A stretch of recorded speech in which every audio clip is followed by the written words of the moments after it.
I already started working on lunch if you start joining. You're just gonna like your mic's on, you don't have to do anything. These are just the slide things. So I'll give you a presentation, and to advance it just here, point is here, and this is a backup in case there's no problem. Should I check my size? We don't have time, it's already done. They set it up. They say they checked everything. Yeah, as long as it does. Or sometimes they like forget the animation on I mean, like the automatic thing. If that happens, I just. Oh, you think you left it just adds spice. Okay, so he left again. Okay, so I think that you will sit here, and you need like signs, 5 minutes or 5 minutes, 2 minutes. Okay. So does this thing do this? They will have a timer here, Okay. but they ignore the timer. There's also a timer over there if you want to see it. You see that clock? Okay, it's not portable. Okay. Right. It's not. Okay. You see, but you have to turn around, unfortunately. Right. So we should do it on here. We should do it by the start. So we give them 25 minutes. Is that right? No, they have 20 minutes. 20 minutes. So give them a sign at 5. Give them a sign at 2. At 20, you should kind of stand up. Yep. Right. Well, I mean, if they want to take 5 minutes, and they won't have questions. Yeah. They will have the questions. Is there going to be somebody on? I know, that's a good question. I should ask.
Hello, everybody.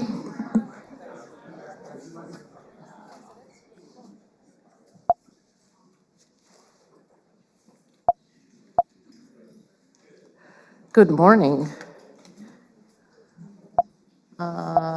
Okay. Okay. Okay. Good morning. We're off to a good start. We're already 15 minutes late, so that's great. So, good morning. I can't tell you how happy I am to see all of you here. And I want to start by thanking everybody who made this possible, starting with our very generous sponsors, the Zuckerman Institute in particular, and then the Center for Science and Society, and the Institute for Social and Economic Research at Columbia. I want to thank the organizers and the speakers who agreed to come all the way the first time and then the second time. And I want to thank our fantastic students. We have a truly fantastic batch of 72 posters and abstracts of ongoing work. And last but not least, our administrative and events team that have been truly a pleasure to work with. So we have Melinda Miller and Joseph Sulik at the Center for Science and Society, and at the Zuckerman Institute, Ken Regnier, Marjorie Paris-Richardson, and Jen Adams. And let's give them all a big round of applause. I think, thank you. You met them and you'll see them throughout. Okay, so I'm told to start with a few housekeeping announcements. You all have all this detailed information. I'll just go over the highlights. The restrooms are behind you to the right as you go out of the room. Wi-Fi is Columbia University network. We have a meditation room, a prayer room, lactation room, and a speaker-ready room. They are on floors below this one. So this is a research building, so the elevator access is fairly controlled by key cards. So just use the elevators that have the signs for this conference. This will not give you any problems. Okay, a few announcements about the schedule. Again, you have the detailed schedule online. Every day there will be coffee and breakfast and lunch, and today and tomorrow we will have a couple of hours at the end of the day where we will have a reception. And those are all breaks that give where we can mingle and also view the posters. Tomorrow morning, there will be a special breakfast for students who receive travel awards from the Center for Science and Society, and this is an opportunity for these students to network. So I know it is early, 8 to 9 a.m., but especially for those of you who are jet lagged, this is a good way to pass the time. So please, faculty, please try to come and meet the students. On Thursday afternoon, the conference will end with a discussion. We have 1.5 hours. We can stay for as long as you want. We will try to moderate it and arrive at some sort of synthesis of all the many ideas we will have heard until then. And finally, there is no formal dinner for the conference, but you all have information about local restaurants. They're fantastic. And so I certainly hope that we will form spontaneous groups and go out to dinner and continue the conversations. Okay, so the final thing is all the talks are in person except for 2. So Daniel Schachter will speak later this morning by Zoom. And we have one of our poster presenters who could not make it because he could not get a visa in time from Hong Kong. And he will give a brief presentation of his poster today at the start of the break. So we have the break at 10:35. He will come on. The title of the poster is The Causal Role of Lateral Frontal Polar Cortex in Choices Between Complex Environments. And this is by Law and Chow from Hong Kong University. So by all means, if you'd like, please stay another 5-10 minutes to listen to the presentation and ask questions. And okay, it is exactly 9:05, so I had some opening remarks to give for the conference. But maybe I will cut them very short. And I will just say that, as all of you know, this conference has been more than 3 years in the making. We were originally scheduled for March 2020, when we were overtaken by events and closed down because of the COVID pandemic. And since then, I think we all know all our lives have been turned upside down in some shape or form, and the whole world went through some pretty transformative social and political events. And the most interesting thing about all this is that it took all of us by surprise. None of us could have predicted in February 2020 where we would be just a few weeks later. And I think this is perhaps the best introduction to the topics of our conference. We live in a big world. It's a big, complex world. As much as we know already and as much as we have learned about it, there's still most things that we cannot control in the world, and a lot of things that we don't know, and we don't even know that we don't know. We cannot even name them at this point. And for people like us who study decision-making and behavior, this really it defines our question, right? It poses an existential dilemma for every behaving organism, which any physical organism, be it an animal or a machine or even a social entity like a government agency, has finite information processing resources, finite energy to devote to learning. And we must somehow make this work in the face of a world that is practically infinite. So these concepts that we will talk about in this conference, curiosity and creativity, are our main tools of coping with that complexity. So it is a very obvious fact, but at the same time a startling fact, that because of this mismatch in complexity and resources, every behaving organism, the primary task of every behaving organism, and this is perhaps a need that's more fundamental than food and water, the primary task is stimulus selection. So the primary task is throwing out the vast majority of the signal that we could possibly process in the world. If we did not do this gating, we would simply not be able to survive, would be consumed by information processing, and it would simply kill us. So we have to throw out the vast majority of the signals. At the same time, we have to recognize the tiny subset that we can use and that happens to be relevant to our behavior. And this is, I think, where the genius, making that selection judiciously, this is where the genius of these processes is the genius of intelligent systems is. And the work that we'll see here today shows us how we can actually study this question of stimulus selection. This question has remained hidden from many of our fields. Many approaches of decision-making in all of our fields have been sort of under the tyranny of the stimulus response paradigm. And I believe this goes back to behaviorism, and it is a way of simplifying the problem for us.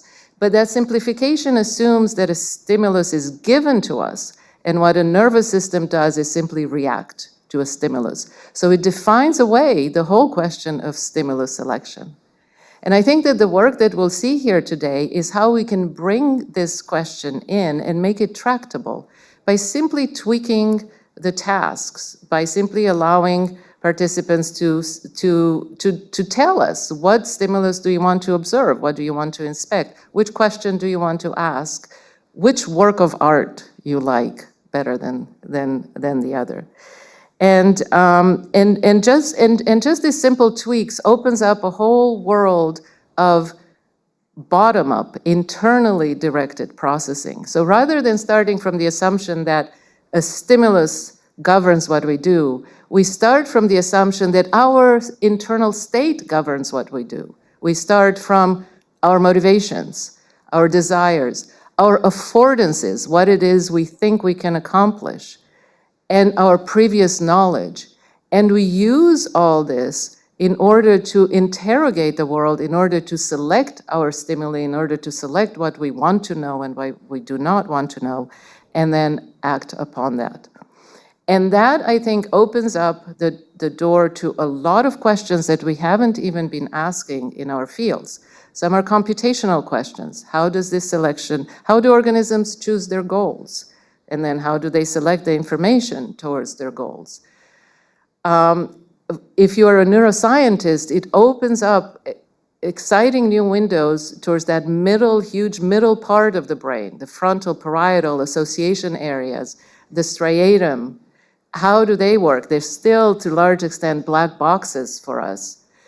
And it opens up the question of the interaction between specific information that comes through our senses and our internal states of motivation, arousal, reward expectation, and indeed curiosity. It always strikes me as really interesting that curiosity, which is all about information processing, a very cognitive sounding thing, is actually an emotion. So how does that work? How is that put together neurally? Okay, so without much further ado, I will just start the next session. And so in the next session, we have some wonderful speakers. I think Tali Sharot will be the first one. The session will be moderated by Amitai Shinhav, and he will keep you on time as much as possible. And so let's get started.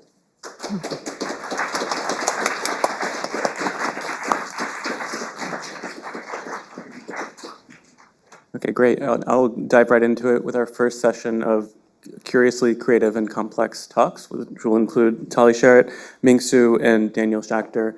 So we'll start off with our first talk from Tali Sharot, who's at University College London and MIT, and her talk is entitled Information-Seeking Motives from Theory to Practice. And I'll just, as a programming note, we'll have 20 minutes for each talk, and then we'll have 5 minutes for question after each one.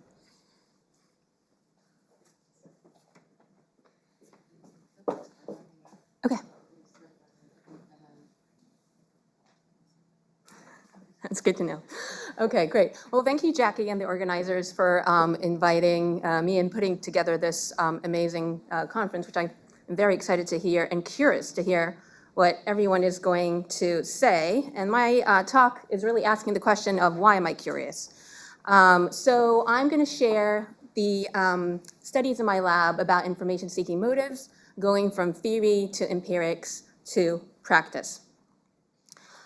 So we engage in information seeking dozens of times a day. Reading the newspaper, looking at your phone, sitting in a talk, asking a question are all examples of information seeking.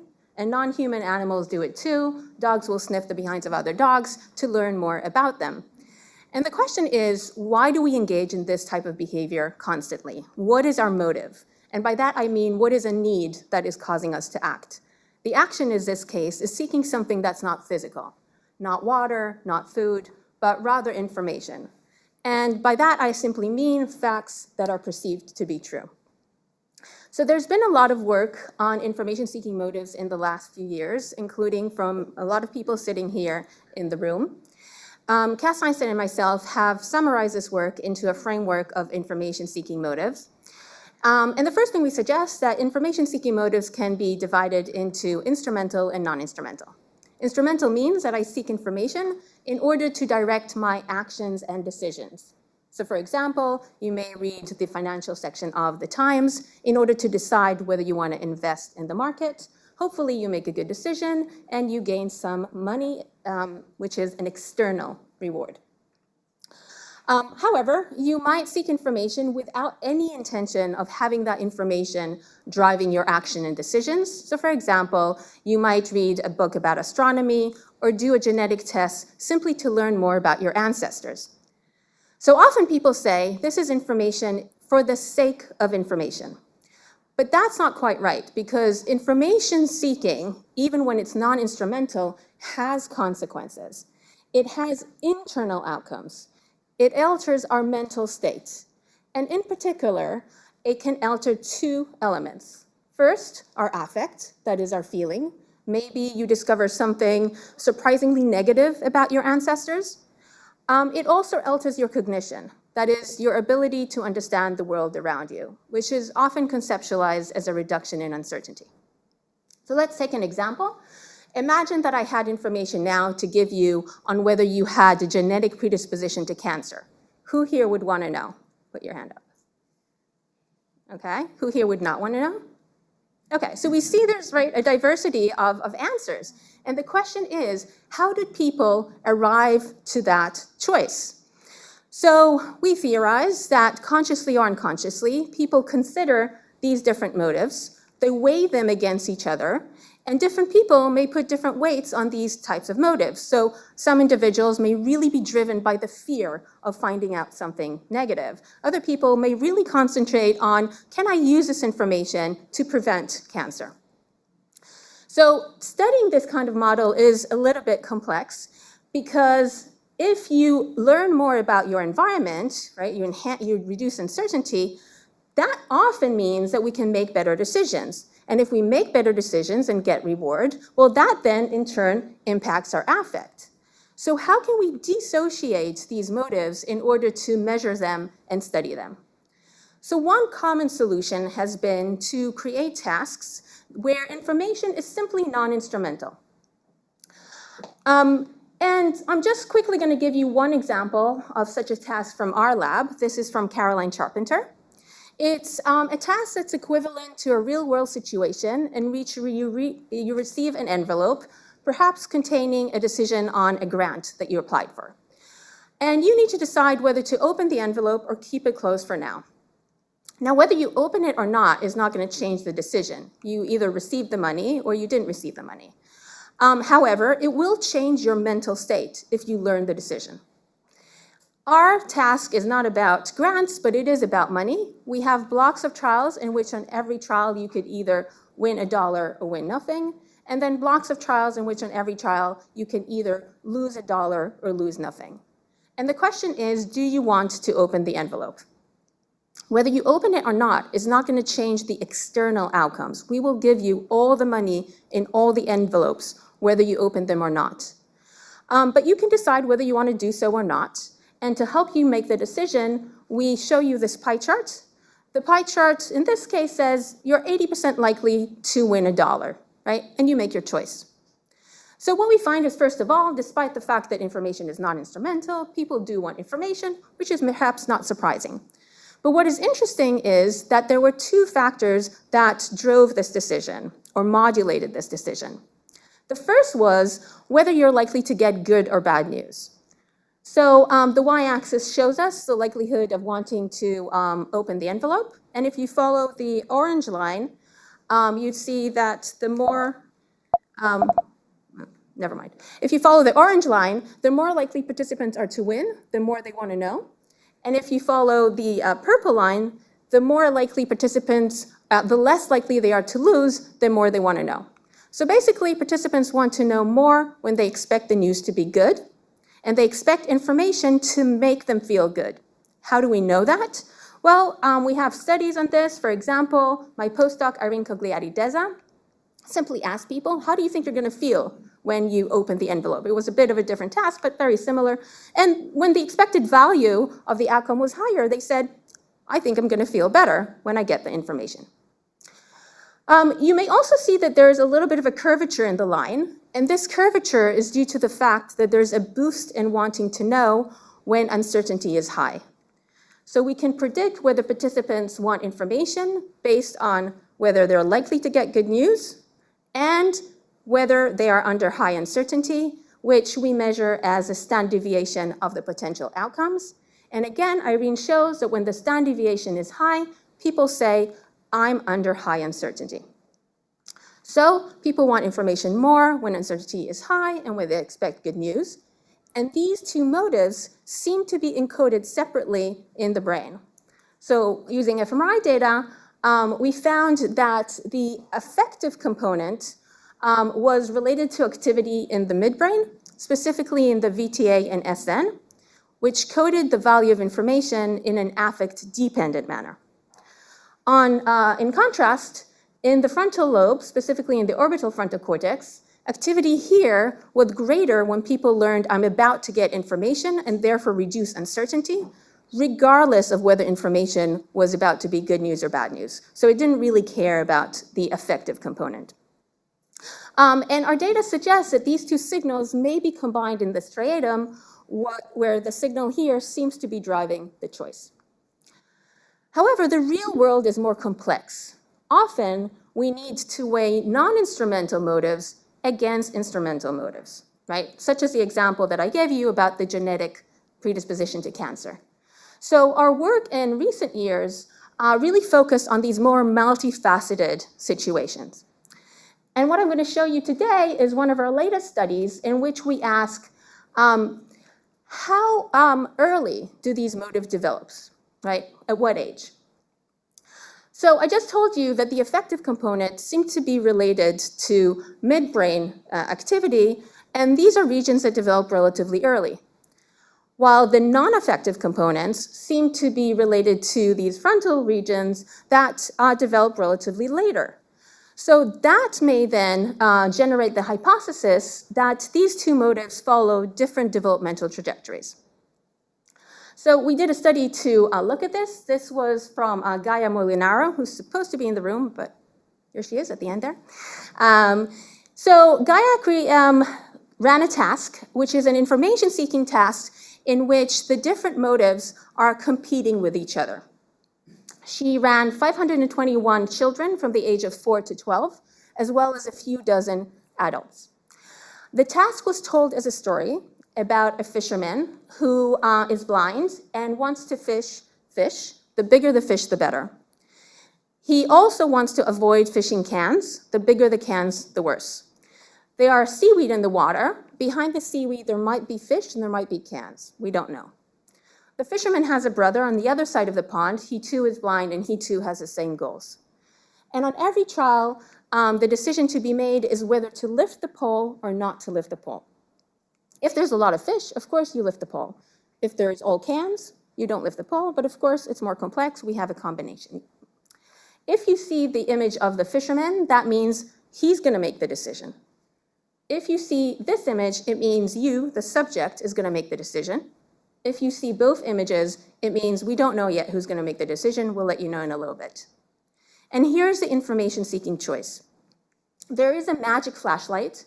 When you use a flashlight, 3 of the items which are not connected to the pole are going to disappear. You need to decide which side of the pond you want to use a flashlight. Let's say you decide on the left side, 3 of the items disappear, and now you know the pole is connected either to one of these 2 fish or to the can. So there are 3 elements that differ between the ponds, right, that can make this decision quite difficult. First of all, the instrumental utility of information. On this side, there's no instrumental utility of information because the fisherman is blind, and so information is not going to help him make better decisions. On the other side, there could be instrumental utility to information. The second thing that differs is the amount of uncertainty in the 2 ponds. The more seaweed, the more uncertain you are, and also we made sure that on the side with more seaweed, the standard deviation of the items is greater. The third thing that changes is the likelihood of getting good news, right, which we can calculate at the expected value of the pond. So first of all, we make sure that the subjects understand this task, and our children do extremely well. We have a lot of comprehension tests. We have extra control studies. We see that the children have an intuitive understanding of expected value. And of course, the older children do better, a little bit better, and we control for that in all of our analysis. Okay, so the question now is, how do they make the decision on which side to get information? So we create a model where we predict information-seeking choice from the 3 elements that we're interested in, and we see that in both the kids and the adults, these 3 elements, when they compete with each other, all three of them are significantly driving information-seeking decisions. So children and adults want information more when instrumental utility is higher, when they can use it to make better decisions. They want information more when uncertainty is higher. They want information more when the likelihood of good news, expected value, is higher. And all of these, of course, control for each other. But of course, the interesting question is, how does this develop over age? So each graph here looks at one motive. On the y-axis is the weight that you put on this motive. If we start with the left red graph, this shows you that even at the age of 4, children already significantly show the tendency to want information more when expected value is higher, when good news is higher. However, the tendency to do that doesn't alter over age. So even if I were to add the adults there, that development is not significant. So that means that on average, your desire for good news is not different than your child's desire for good news. The middle graph shows you that even at the age of 4, children already want information more when the instrumental utility is higher, and this does increase over age. And the right blue graph shows that the desire for uncertainty, for more information when uncertainty is high, actually also only becomes significant in this specific task at age 6, and then does develop over age. And we replicate this. The only difference is here it becomes significant at age 5. So this suggests that all three motives seem to be apparent as early as preschool children, with the affective component reaching maturity as early as age 4. And we do a lot of control experiments, so please ask me later if you have a question. Hopefully we have an experiment to address that. Okay, so here's an interesting question. Why do we have this affective component? What is the function of it, right? When you look at the other motives, the function is clear. Of course, I want information more when it has instrumental utility, because I can make better decisions, get more reward, which means I will survive, right? When you look at the cognitive component, reduction in uncertainty, okay, in this specific task and other tasks, perhaps you can't use it to make better decisions, but the way that we're wired is we think, well, we can maybe use this information sometime later in the future to make better decisions, right? Or maybe I can share my information with someone else, and they can make a better decision sometime in the future. So it's kind of easy to see what the functional utility of that motive is. But what is the functional utility of wanting good news over bad news, right? So our hypothesis is that the functional utility is that it protects mental health. And mental health, in turn, we know, increases physical health. So to start to test this hypothesis, the first thing we wanted to see is whether there is a relationship between mental health and our tendency to desire good news over bad news. And we wanted to do this in a more realistic and complex situation. So we looked at web browsing. This is a study for my PhD student, Chris Kelly. What he did is he asked individuals to go online for 5 days, every day for about half an hour, and then just simply send him the history of their web browsing. Chris then took this history, which enabled him to go into all the web pages. He took the text from those web pages. He then inserted the text into an algorithm that scored for the positive and negative valence of these web pages. And it doesn't really matter which algorithm you use, we got the same results, so please ask me later about the algorithms. Because of time, we're not going to go into that. All the subjects also fill in questionnaires that measure their mental health and their mood before and after browsing. So now we can see if there's a relationship between the tendency to consume information from self-guided searches, which is positive or negative, and people's mental health. And what we find is that individuals who tend to search for information that ends up being more negative report worse mental health, more psychopathology symptoms. And that is a fingerprint across the board. So it wasn't related specifically to a certain condition, but there was a general relationship between mental health and negative information. There wasn't one between mental health and positive information. So this, of course, raises an interesting question of what is causing what, right? Is it that worse mental health causes you to go out and search negative information, or that the tendency to search for negative information then causes worse mental health, or maybe it's kind of a loop? So to look at that, we did two things. The first thing we did is we asked people to rate their mood before browsing, and we found that individuals who had worse mood then actually went out and searched for more negative information. Then we asked people to rate their mood after browsing, and we found that individuals who went out and searched information that ended up being more negative reported worse mood controlling for their mood before. So this is a first indication that maybe the relationship is bidirectional, but it's still correlational. So the next thing is that we manipulated what kind of web pages they browsed. We either gave them negative web pages or neutral ones, and asked them to rate their mood, and we found that those individuals for which we gave them negative web pages reported worse mood. Not so for the control group. So now we have two groups. One group we induced negative mood, and the other group we did not. And then we said, okay, go ahead and browse whatever information you want. And we found that those with the negative mood then went out and browsed more negative information. So this suggests that perhaps indeed there's this kind of like bidirectional relationship between the tendency to browse negative information and mental health. If this is true, perhaps we can help people make better information-seeking decisions. Maybe we can tell them in advance what they're about to consume before they consume that, right? So they know it's about to be negative information or positive information. But of course, you don't want people to just consume positive information, right? You want them to learn about the world. You want them to consume information that's helpful for them. It's a bit like deciding what to eat. Before I eat this chocolate bar, I look at the labels and I see how many calories, fat, and sugar. If I'm about to run a marathon, I want high sugar. If I'm on a diet, I want low sugar, right? So I have my goals, and I can use this information to take actions that are consistent with my goals. So we wanted to develop nutrition labels for web pages. So the first thing we need to do is create these scores for each web page.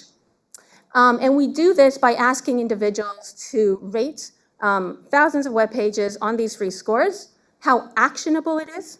Can you use it to direct your action?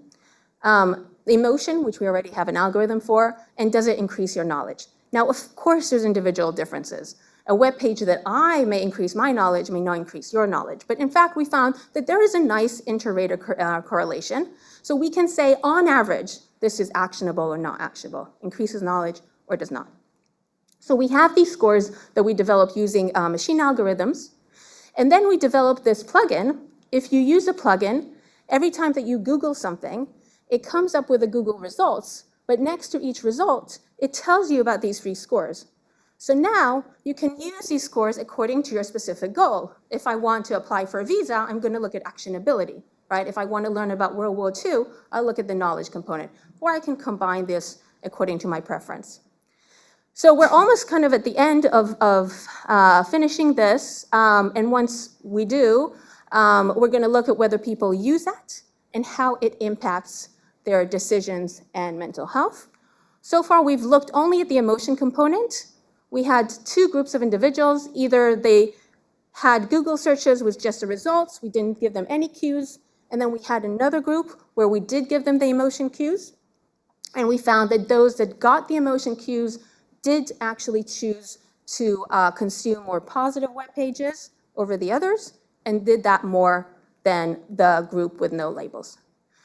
Right, so 43 seconds over. So I'll just leave you with the summary. And I think I mentioned the students, and and then just to say also, Ethan, who's also in this room, was part of our fMRI study. And Christina, who's also in the room, was part of our developmental study. Great, thank you.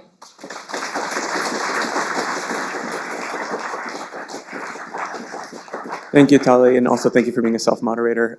So we're taking questions by the microphone, so please line up behind them so that the people joining over Zoom can hear you.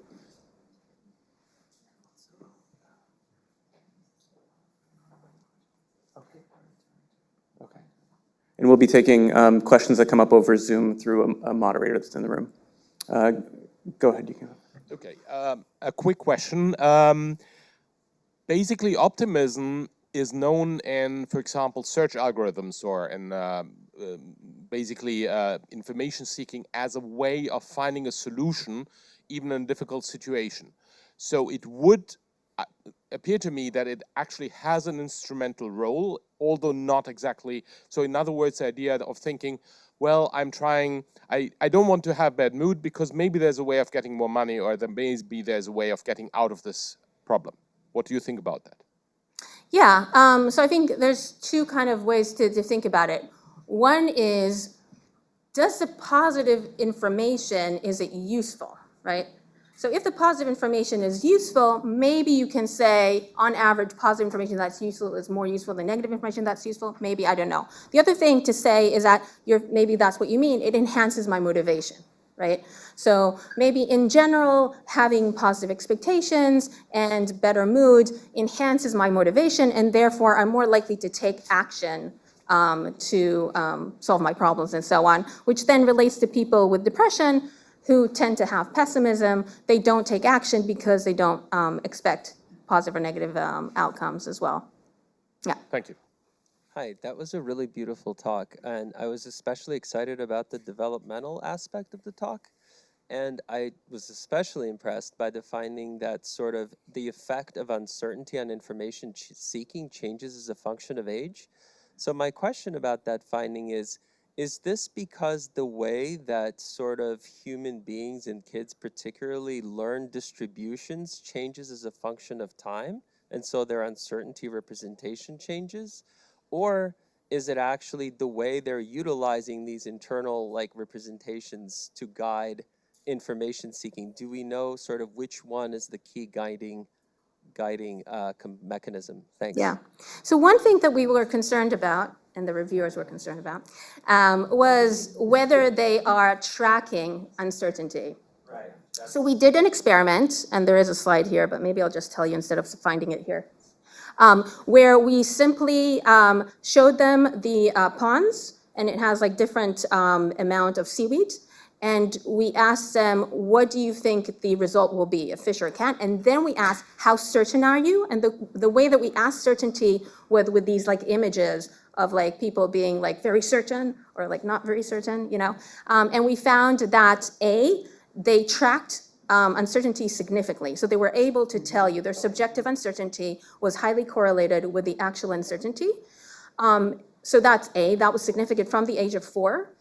And then the second thing that we did, of course, it was still better over age. So then we took that and put it into our model to control for tracking.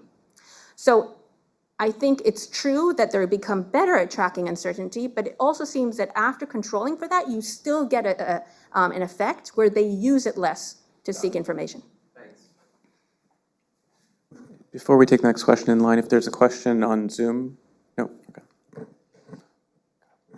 I'll go next. Yeah, that was a great talk, and I'm a big fan of your work too. My question is like sort of, you're talking about like why we like information, and I'm sort of wondering about, I know you've also done work on like the relationship between like reward and information, and if we think of them similarly, you can obviously be impulsive about reward, and some of the like stuff you were talking about, especially like with food, sort of had that gist, and I was wondering like if you might describe like information as something you could also be impulsive about, just as you can about reward. That's really interesting. I've never thought about it, but now that I think about it, I think that's absolutely true. Like just from personal experience, where like you know that you shouldn't know that information is going to make you feel bad, but you're just like, okay, I'm just going to do it, you know. So I do think that sounds right. It's another kind of characteristics of reward that probably applies also to information. Yeah, I think that's interesting. And I think we have time for one more question from the front here. Hi. That was a really interesting talk, and my question kind of related to the last one, which is, did you notice any individual differences? Well, in particular, I'm thinking of how, you know, there's this popular idea that children are driven by curiosity, unlike adults who are weighed down by, you know, real life decisions, having to support family and raise kids and all of that. So you don't have the luxury of just acting according to your curiosity. And related to that, you know, the sense that some kids might be really driven by curiosity, not through rational thinking, but through like this insatiable desire to know, like Curious George, right? So are there just maybe certain kids who are more driven by curiosity and the need to know versus reward than others? Yeah.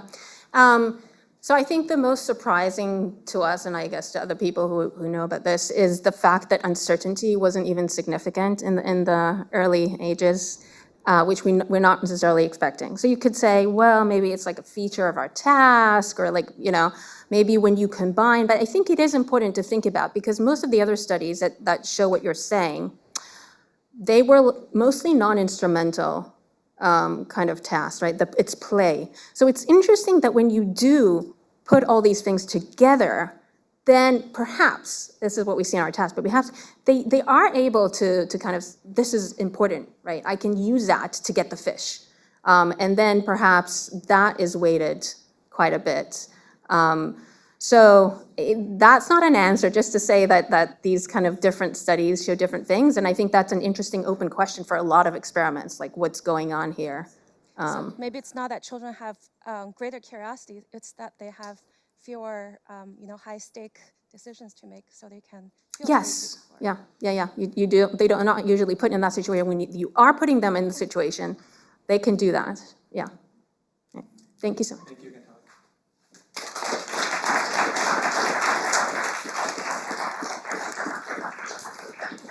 And our next speaker of the session is Ming Su from Haas School of Business at UC Berkeley.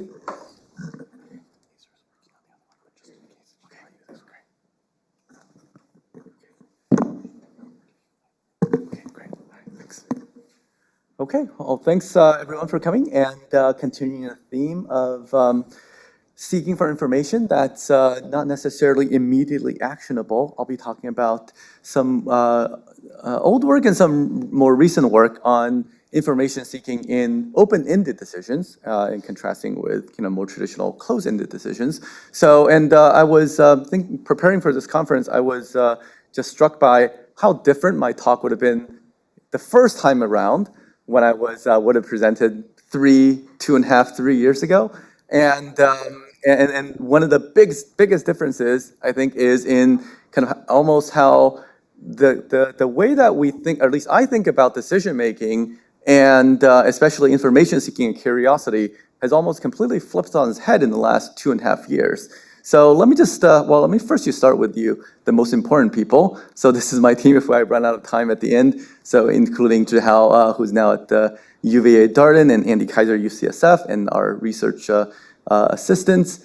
And I think so going on back to the difference between closed-ended and open-ended decisions, this is a post by John List, who's a very well-known economist, one of the best-cited economists in recent years, and someone who's a big influence on me. This is a post on LinkedIn, so like utterly random post. And he talks about an incident that he had with a cab driver when he was taking a cab, and it's like, oh, I'm a behavioral economist, and cab driver asks like, what is behavioral economics? What the heck is it? And he gives us the answer I thought was really interesting. He says, a behavioral economist is like, the relationship with behavior and traditional economics is like, if you want to drive from Chicago to the bleachers of Fenway Park to watch the Sox, standard economics would get you to Cambridge or even Boston U, which is right next door, but you need behavioral economics to take the final steps and get you to the bleachers, right? So it's like economics is going to take you 95% of the way there, and behavioral economics is going to get you the rest 5% there. So I think 3 years ago, I've been probably like, I don't know, I can quibble about exact percentage, but like, yeah, more or less, I think that's like reasonable. And in recent years, I'll show you kind of the data that made me kind of change my opinion on this. I think this is actually a very, probably way too kind to both economics and behavioral economics. So the one question I think, I think it is true within the domain of what you consider to be economics, which of course, not the debate that we want to have here. But if you want to think about like, does the standard model get us to 95% of the way to the destination? I think it's actually really true if you look at it from the perspective of the modern world, right? Like, I have my Google map, I can get there. It's like, just bring up my Google map and I, type it in and I can kind of get to the rest of the way. But if you think about it from the perspective of a decision maker who doesn't have Google Map, so for most of us within living memory, but even going back to if you're like, an early settler, you don't have any map. You're just there on this whatever land with all of these things, you have absolutely nothing to go with. You have to sort of bootstrap your way from nothingness, right? I don't think behavioral economics or economics can get you 5 meters, right? Because none of the things about outcomes, information, none of those things are provided for you in the real world, right? And you had to supply a good chunk of that. So yes, if you take all of those things for granted, yeah, I think it can give you a lot of the way there. But I think curiosity, information seeking, I think applies it's as important or even more important in these kind of environments where you have to generate all sorts of things that even define what a decision is, right? And this is where I think we have a long way to go, and where I look back into our earlier studies, which I'm very proud of, and I think we made a lot of progress. And I now think that we've actually just started to just crack the nut as opposed to answer even a big part of it, which is, I don't think it's at all a criticism of me or any of us who's working on this research, but I think it's just a statement of how big this problem is. So let me just kind of give you a sense of the type of paradigms and the type of studies that we started with, and the ones that we're going to go forward and sort of broaden out the problem of curiosity and information seeking. So the standard types of problems, which I think for most economics and certainly experimental economics, experimental psychology, neuroeconomic kind of decision-making studies in general, we try to make the problem as simple for subjects as possible. If I give them options, I'll give them a menu. So, it's like the menu, I tell you the prices, I tell you the ingredients, I tell you all of those things, right? And the question might be like, oh, which type of beverage do you like from this nice menu, right? In the real world, and this is, everyone sort of laughs at like how difficult this question is. In the real world, it's like, what do you want to have for lunch? It's like, oh my God, why is this such a difficult question? There are lots of reasons why this is a difficult question, but one reason is we have to figure out like, what do we like? What does the other person like? I don't want to be a jerk and impose my preferences, right? And I also had to sort of remember like, oh, what is around me, right? All of those things we have to make up on the spot. And, for most of us, it's not a simple decision, even though it kind of is it's a pretty trivial decision, right? So in the information seeking, the well-defined world, this is my work with that tally nicely. Thank you for referencing it. From Kenji from 2019. This probably would have been the bulk of what I would have presented 2.5 years ago, where we have probably the quintessentially well-defined world in which a standard economic agent is presented with kind of a lottery. So in this case, it's a lottery of a 50-50 lottery, where you have, I can't see the numbers, like you would win either $9 or you lose $6, right? So 50-50 lottery, and just you're first asked, like, do you want to play this lottery? And it doesn't really matter if you say yes or no. Then the more important thing when it comes to information seeking is, I don't know if there's too many things going on. Okay, here we go. All right. You are given this kind of line, this cut on the pie. So in terms of the outcome, it can either happen, you sort of think of it like a roulette wheel, right? So the roulette wheel, there's a ball that's going to circle around, and wherever it circles, you're going to get that outcome. So right now it's 50-50. But we will telling you, and that's given by the line, the real probability up to will tell you which side of this line the outcome is going to be. Okay, so this cut is nearly 90 degrees, which means you're getting pretty close to perfect information. If it's actually 90 degrees, you'll know for certain whether you're going to get $9 or lose $6, right? And if it's horizontal, you're given absolutely no information because it's still 50-50. So this one is pretty good, okay? So it's pretty good, and now how much would you actually pay for it? And we give you $2, right? It's like, that's actually pretty expensive. So how much would you pay? Is it $2? Is it, if you say no, $2? If I say it's free, it's like, yeah, you probably want it if it's free because it's obviously useful. And then from there, we can kind of change the probabilities, change the costs, change the rewards, and the benefit of this kind of well-defined environment is that we can calculate with very precisely what the kind of normative benchmark is. And the normative benchmark is, okay, I should look forward, I should be forward-looking, I should think about, if the information is not purchased, what would I get? That's sort of the baseline, right? And then I would think, like, if the information is purchased and I get either the good piece of information or the bad piece of information, how would that change my behavior? And more importantly, or as importantly, what is my expected value depending on either partition, because the information could be either good or bad.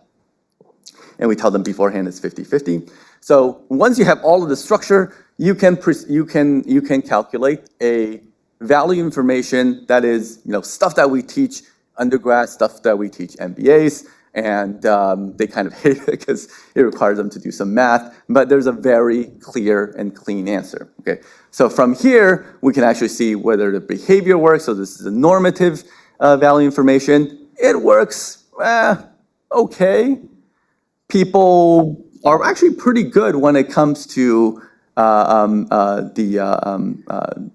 when it comes to bad lotteries, but they are not very good when the lotteries are actually pretty attractive. They tend to over-demand for information. We can relax this. This is kind of this, the typical approach that we would take as modelers. We will try to take the standard model and try to make it a little bit more complicated and try to capture some of the psychological intuition behind why people might over-demand for information. In this case, we built on a model from George Wu from, I think it was almost 20 years ago, where in addition to instrumental utility, people also have kind of this anticipatory utility or anxiety about good or bad outcomes. And that ends up being, so you can sort of think of that people are risk-seeking when it comes to information. So on top of being risk-averse or risk-seeking, they also have a curvature to their utility function with future information or with information, and that is going to produce a remarkably good fit to the to people's choices about which lottery or how much to pay for information. And this is all done without actually writing things out, right? So this is not easy, and yet we're able to do pretty well. If you look at it, and you can use this in the brain, we can do cross-categorical decoding to look at whether information, the value for information, has a common currency or is encoded in a similar manner as instrumental rewards, as basically money. And what we can see is that because we have this very precise and kind of clean characterization of the utilities, we can actually show and look for and be able to show that there are actually quite a few parts of the brain, with the striatum in particular, where you can train on either information for or value for information or value for money, and be able to show that the two are kind of exchangeable, right? So this is kind of what a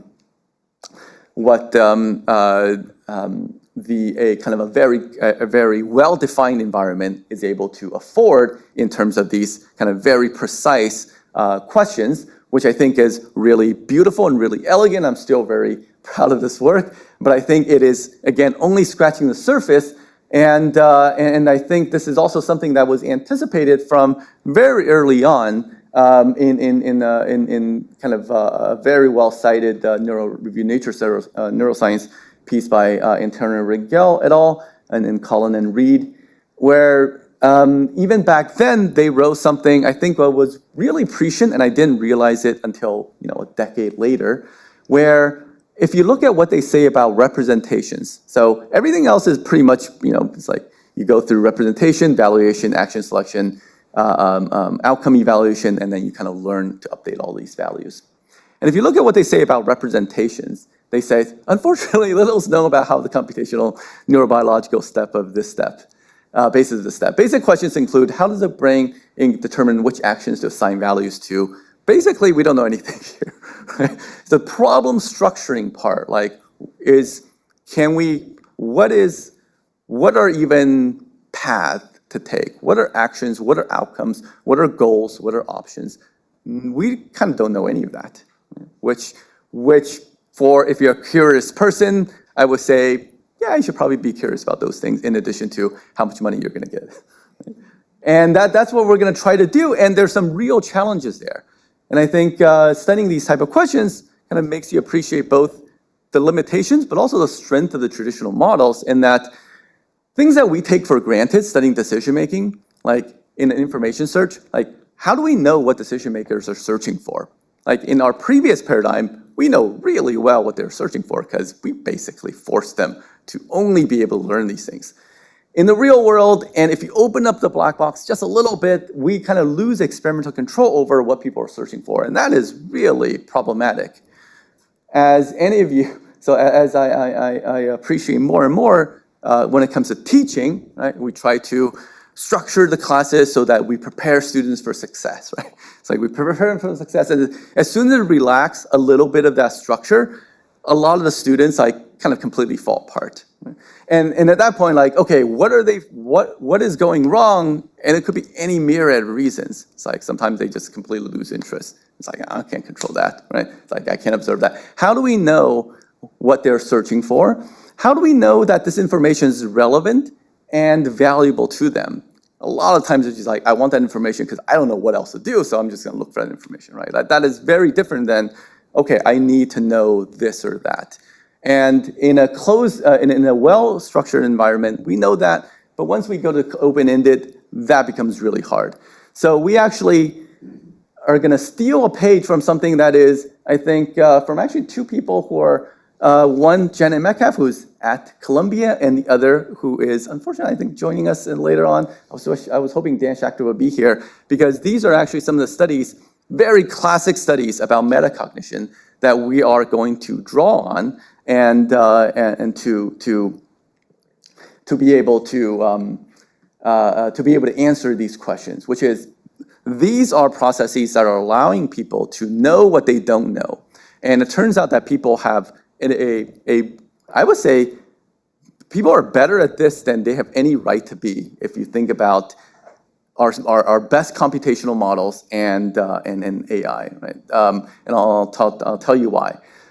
So this is a case where we are going to it's kind of sort of a mashup of two research interests that I have. So one is a mashup of the classic kind of metacognition and also a set of consumer choices that my former postdoc now at UVA, Jihao Zhang, has been working on, which is, again, something like, what would you like to have for lunch, right? A really simple decision, choosing your most preferred item from the following category, like fruit, right?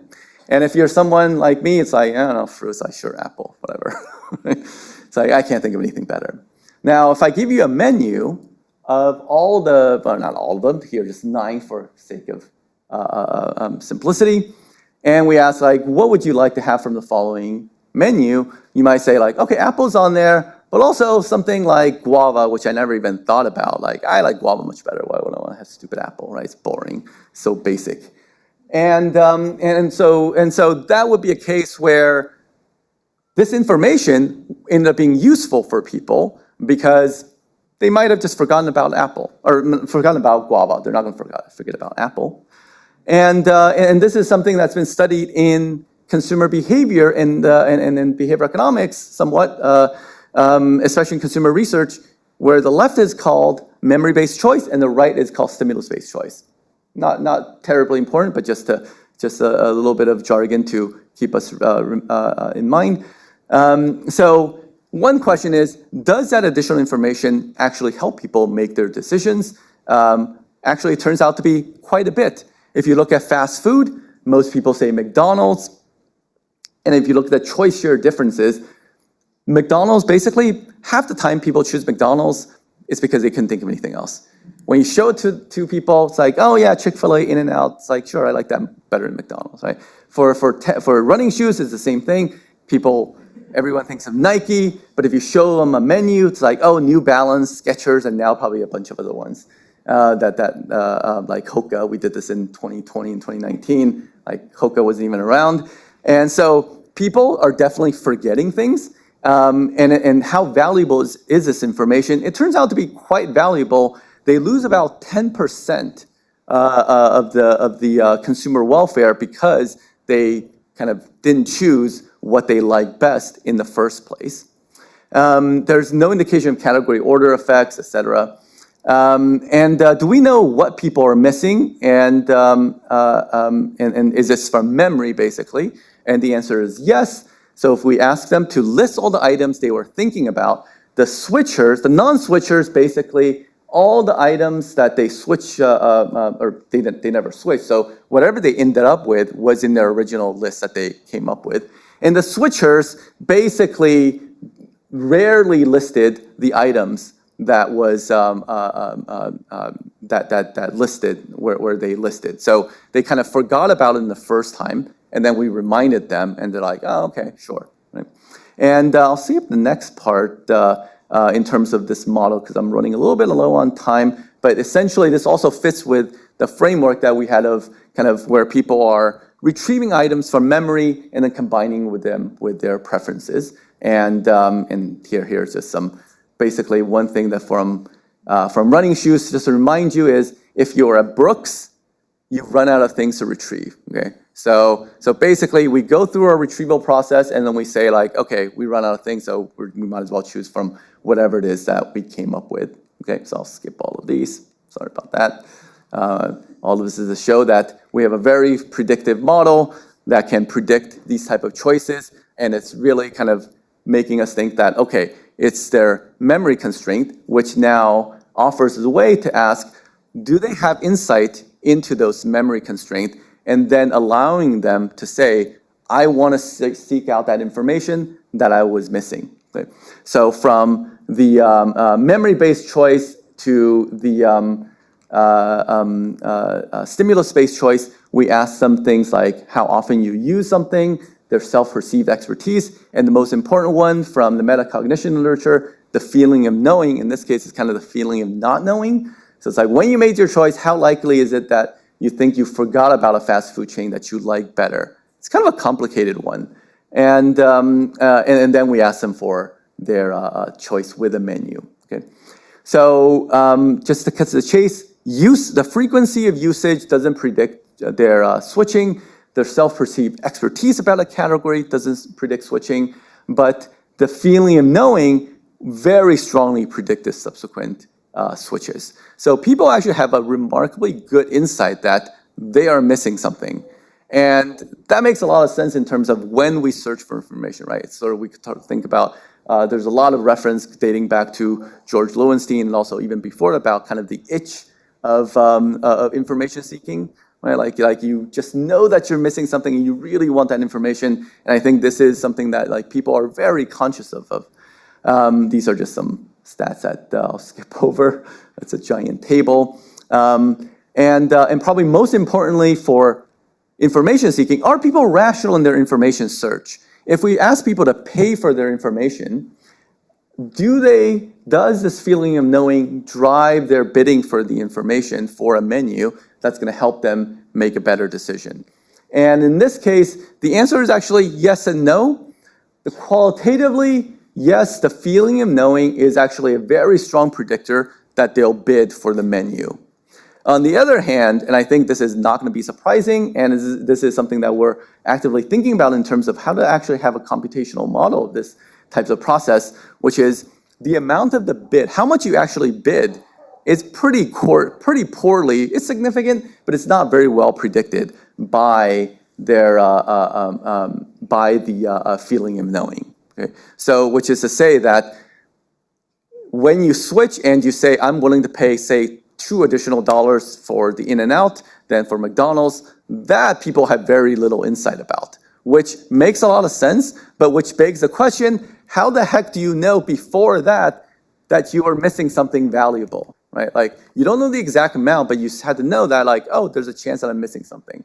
That is something that's been discussed in the literature a little bit, and it's actually, I think, a really tough computational problem that we're just starting to sink our teeth in. So just to, since I'm probably already running over time, just to go over real quick in terms of the open-ended nature of these type of problems and how information seeking applies to, arguably, to those open-ended problems as much but I would say, and probably more in those type of environments than the very standard econ models of where you have well-defined probabilities, well-defined outcomes.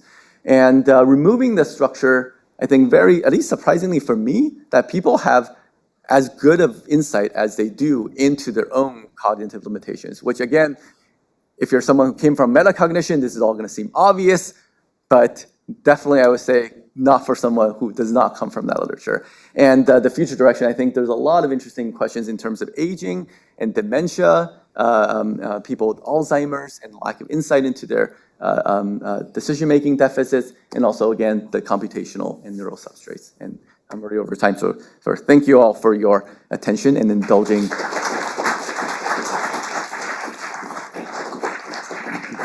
Great, thank you so much, Ming. And we have time for just a few questions if you want to line up. I'll ask a quick question, I think. How much of the finals comparison between the memory-based choice and the stimulus-based do you think relates to some kind of like anchoring driven by the probe that they get that kind of settles them maybe into some attractor related to what's the prototype of, say, a fast food chain or something like that? Yeah. And the kind of cost of sampling away from that. Yeah, no, I think that's a great question. So that you can imagine that as either pushing them to choose worse items because they're kind of stuck at the local attractor. But still, if you're to make this feeling of knowing, if you're going to give an answer to the feeling of knowing, you still have to sort of be able to zoom out a little bit from the local attractor, be able to say like, oh, I'm missing all these things. And the question is like, how do you actually know that you're missing all of these things if you're stuck there, right? Yeah, great, thanks. And we're going to ask that questioners also introduce themselves briefly. So just say who you are and where you're from. So if Bob, you want to go ahead. Yep, I'm Bob Wilson from University of Arizona. Great talk, really great stuff. I guess this sort of memory-guided choice or generation of options has a feel of sort of the availability heuristic. I kind of wonder if you could, I'm sure you've thought about it, but like, just talk a little bit about the connection between those two, if they're the same, if they're different. Yeah, no, that's a great question. Yeah, and it's definitely something we've thought about. And I think one of the challenges, I think, is to take all the stuff that we know from availability heuristics, which is kind of, I think, calling it a heuristic, I think, undersells it, because it's obviously a very complicated process, right? Like, and how do you take something that is available, and actually going back to Amitai's comment and question, like, how do you zoom out from what's available to what's not available, right? And that's kind of the mystery for that, metacognition researchers have talked about for decades. And how do you get that? And in this case, it's even worse because now I also have to know, like, what is my value distribution around what's not available, which, like, I don't know how, and this is something that computer scientists talk about as well, in terms of, right, if you're searching for, in a kind of very large database, you have to form these kind of inferences about what's valuable out of the remaining when you don't really have that much information about them. And I think it's a really fantastically difficult question. But yeah, I think availability heuristics is probably the closest that the JDM literature has gotten to these type of questions. Yeah, thanks. Cool. Thanks. Angela? Hi, this is Angela Yu, formerly from UCSD and Technical University of Darmstadt. That was a very interesting talk. So my question for you is, in the part where you talked about, the willingness to know, not the willingness to, what did you call it? Feeling of knowing? The feeling of knowing was correlated with, the likelihood of switching. Was that a cross-subject analysis, or did you also find within subject correlation as well? This is mostly cross subjects because we didn't have them do that many categories. Is there a within that you're thinking about?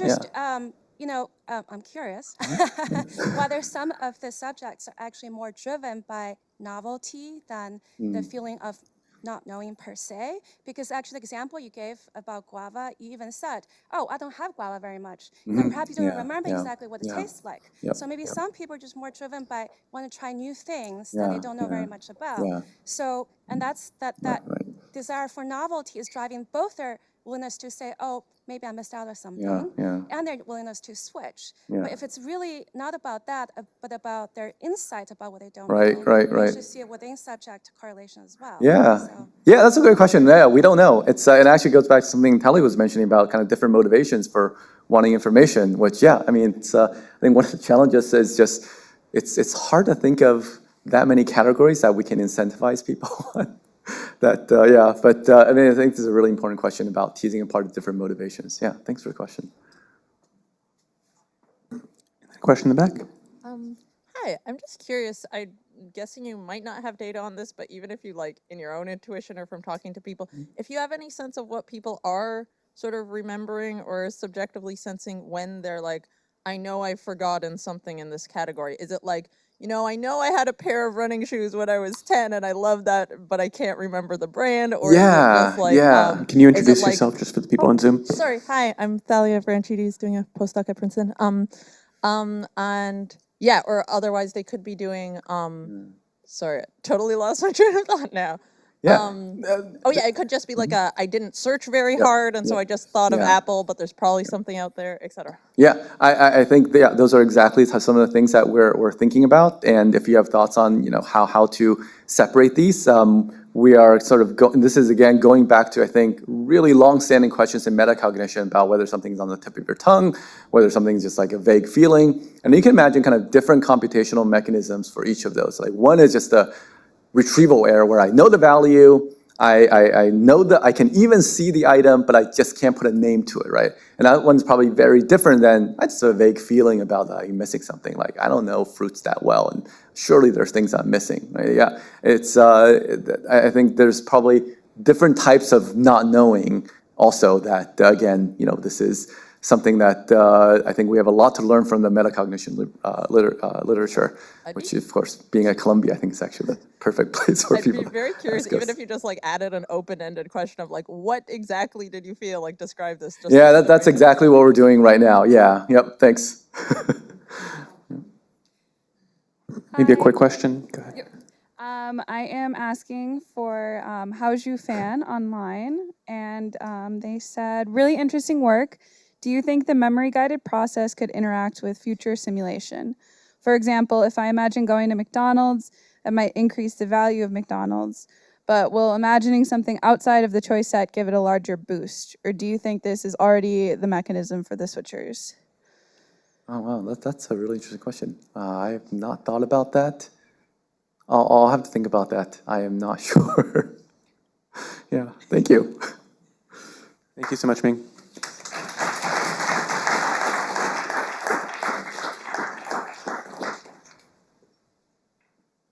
And our last speaker is joining over Zoom, so we're going to switch over to that.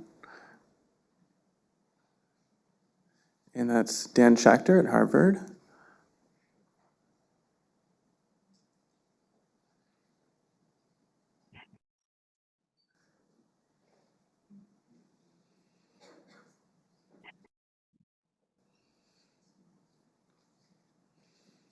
Okay, and Dan is presenting a talk entitled On the Relations Among Creativity, Memory, and Episodic Simulation. Go ahead, Dan.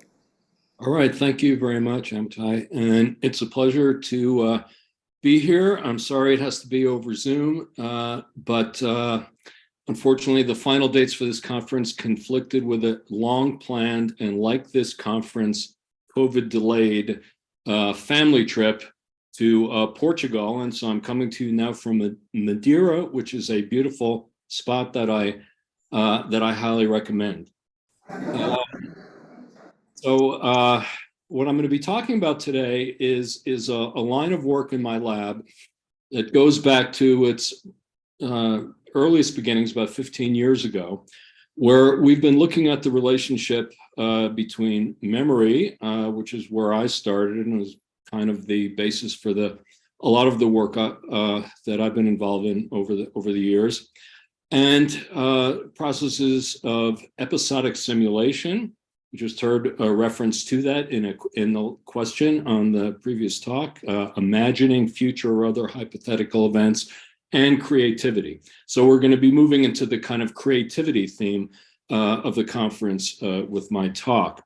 So I'll be focusing mostly on the creativity memory link today, but to tell you a little bit about how we got there, I have to go back to the beginning of our work on episodic simulation and imagining the future. And that all got started back in 2007 with an fMRI study that was led by a then postdoc in my lab, Donna Addis.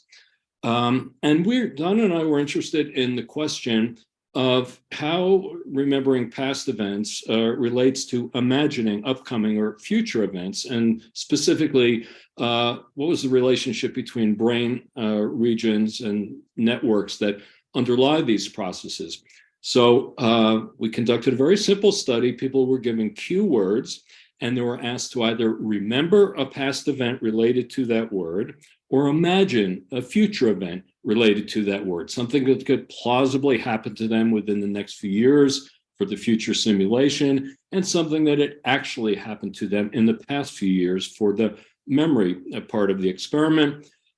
Compared brain activity in those conditions to control tasks that involved visuospatial and semantic processing, but did not involve remembering a past event or imagining a future event. And what we saw was a striking similarity between remembering the past and imagining the future, captured here in this slide from our original study, showing midline regions, medial prefrontal cortex, and retrosplenial cortex and precuneus, showing this similar increased activity when people remembered the past, imagined the future. There are other regions that showed this the same pattern, including lateral parietal and lateral temporal regions, and the medial temporal lobe, including prominently the hippocampus. Based on that finding and a couple of other findings that were around at the time, Addis, Randy Buckner, and I postulated the existence of what we refer to as a core network that's involved in remembering past events, imagining future events, and supporting related kinds of mental simulations. Cognitive neuroscientists in the audience will recognize that what we refer to as the core network overlaps substantially with the well-known default mode network. At the time, we only had a couple of studies to go on, the one I showed you and one or two others. Research in this area took off after 2007, and by 2015, we were able, in a meta-analysis led by my then postdoc Roland Benoit, to document joint activation for episodic simulation of future and other hypothetical events and episodic memory in this core network based on a much larger sample of neuroimaging studies that were available by 2015. There were other similarities between remembering the past, imagining the future. Amnesic patients, who of course by definition have difficulty remembering their past experiences, many, if not all of them, showed difficulties in imagining their personal futures and novel scenes, as exemplified in the very important work from Hassabis and McGuire, published in 2007 as well. We and others found that older adults showed a similar reduction in episodic details when they remembered past events. They showed less memory for episodic details, who was there, what happened, where did it happen, and they showed similar deficits when they imagined future events. We saw a similar pattern in patients with Alzheimer's disease. Based on the early evidence that was available, Addis and I put forth an idea that we refer to as the constructive episodic simulation hypothesis, which built on some earlier ideas from Endel Tulving. And we suggested that episodic retrieval traditionally had been associated with recollection of past personal experiences, in Tulving's pioneering work, of course, and that of others. We suggested it played a key role in imagining or simulating possible future scenarios, and it did so by supporting what we refer to as the flexible retrieval and recombination of elements of stored episodes to construct possible future episodes. We argued that this process of flexible episodic recombination, taking bits and pieces of past experience, stitching them together and running simulations of future events, is adaptive when we're trying to use memory for purposes of future simulation, because the future is rarely identical to the past, so we need to be able to simulate novel situations based on past experience. And we argued that episodic memory is set up to allow us to do just that. However, we also suggested that episodic recombination can result in memory errors when elements of past experiences are miscombined. That's something that we've investigated and developed experimental evidence on just in the past few years. I won't have time to get into that today. But now I want to make the link with that brief background in mind to creativity. So as we were developing the work on episodic future thinking and episodic simulation, we started to notice links to the process that Guilford referred to back in 1967 as divergent thinking, the ability to generate creative ideas by combining diverse types of information in novel ways. Now that sounds a lot like future imagining and simulation, and as I've described it. So we began to wonder, do episodic retrieval and recombination processes that we believe contribute to future simulation also contribute to creativity as manifest in divergent creative thinking?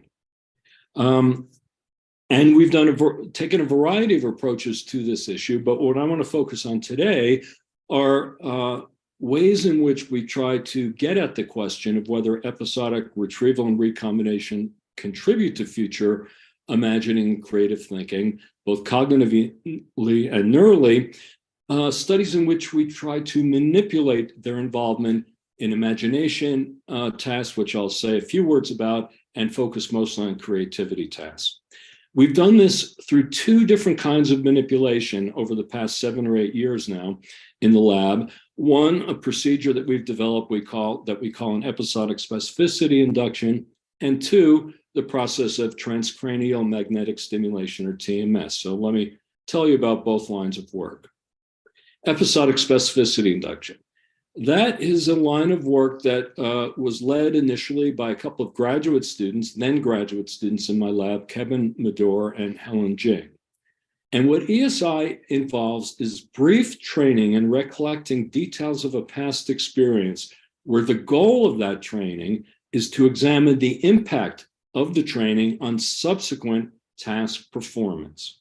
So for our induction, we adapted a well-known procedure in cognitive psychology, the cognitive interview, which is a forensic protocol that's been shown to increase episodic retrieval in eyewitnesses.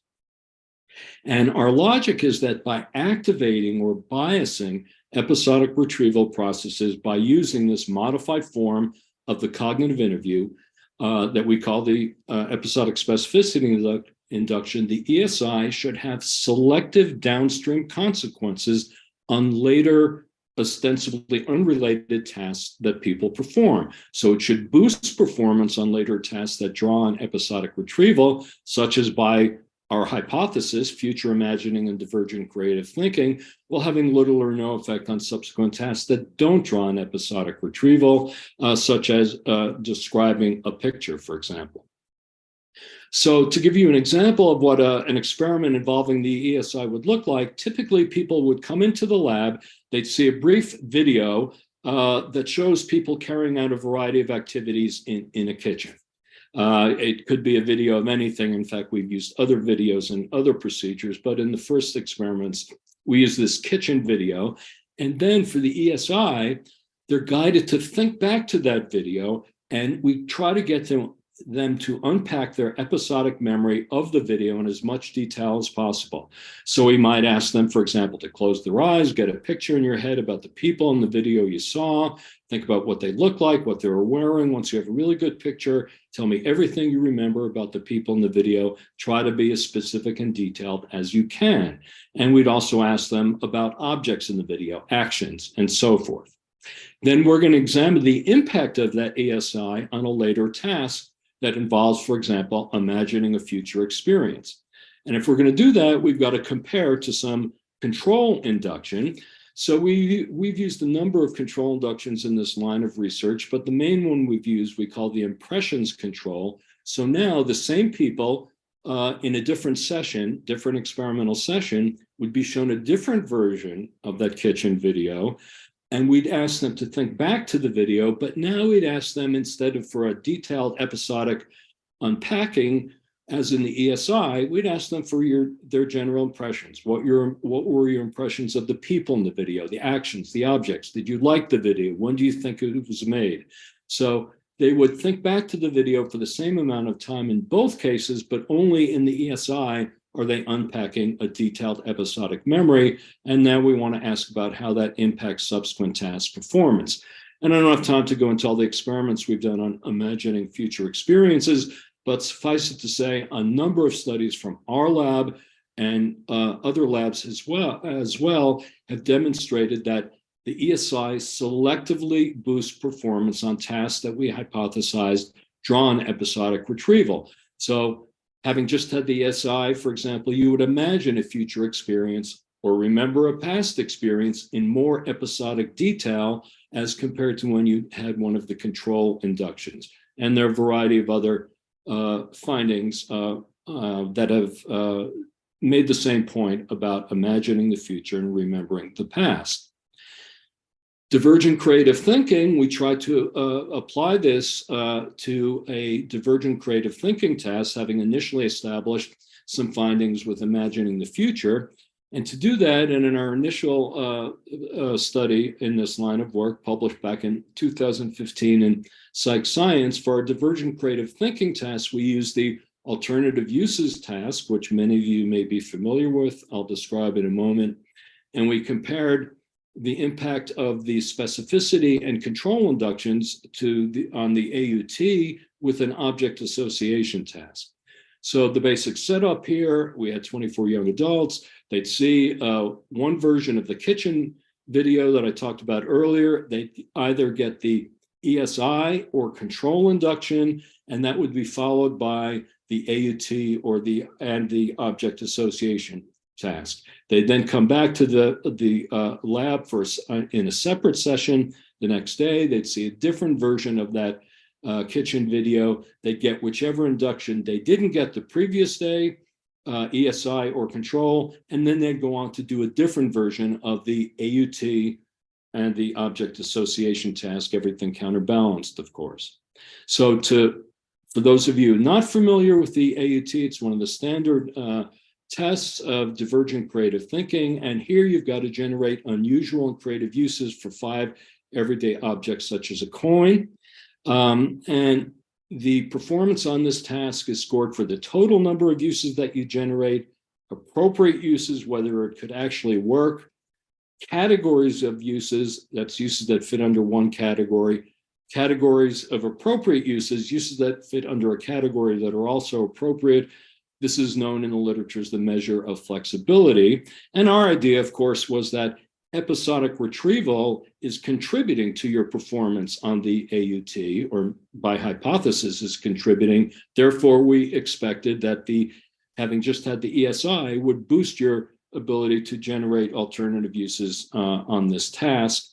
And so again, to give you an illustration of the categories of appropriate uses measure for coin, if you came up with using coin as a board game piece and using it as a bingo chip, these would be appropriate uses under one category of games, because we don't want you running off 20 different possible uses of a coin as different kinds of board game pieces. So you're just getting credit for one novel use under this criterion. And for shoe, holding an adult in it, holding it on a big screen television in it are inappropriate uses under one category of holding, so you're not getting any credit for that. So what happened? Let's look at the object association task. Here you're just generating familiar objects that are typically associated with one of the cues that I just showed you.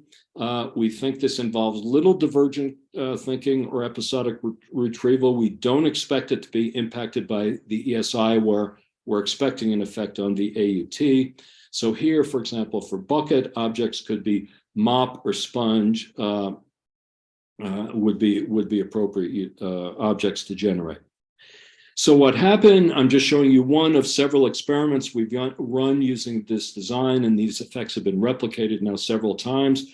What we find is that if you look over on the right-hand side of this slide, that the categories of appropriate uses measure, that's the flexibility measure on the AUT, is indeed impacted by having a prior ESI versus a control versus the control induction. You generate a few more uses after you've just had ESI, then control, no effect on the object association task. We've replicated this several times.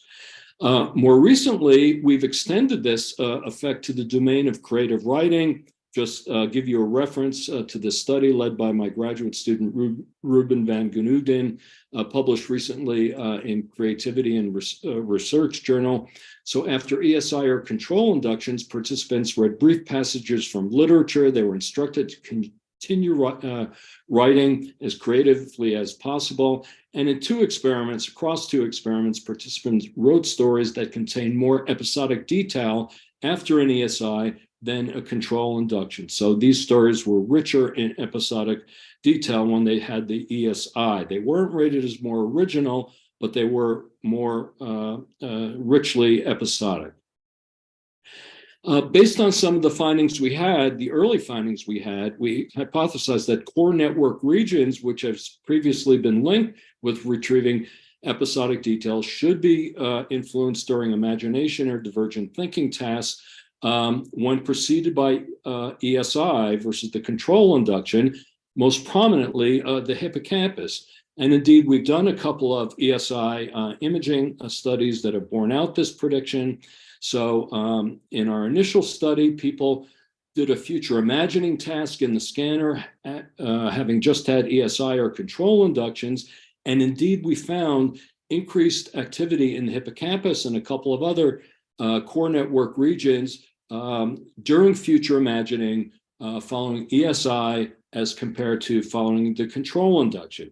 We found a similar hippocampal region to show increased activity following ESI as compared to the control induction when people carried out the AUT compared to the object, compared to a control task similar to the object association task that I showed you. So all that we think lines up pretty nicely with the predictions from the constructive episodic simulation idea. In my remaining couple of minutes, let me tell you briefly about some work we've done using complementary work using TMS.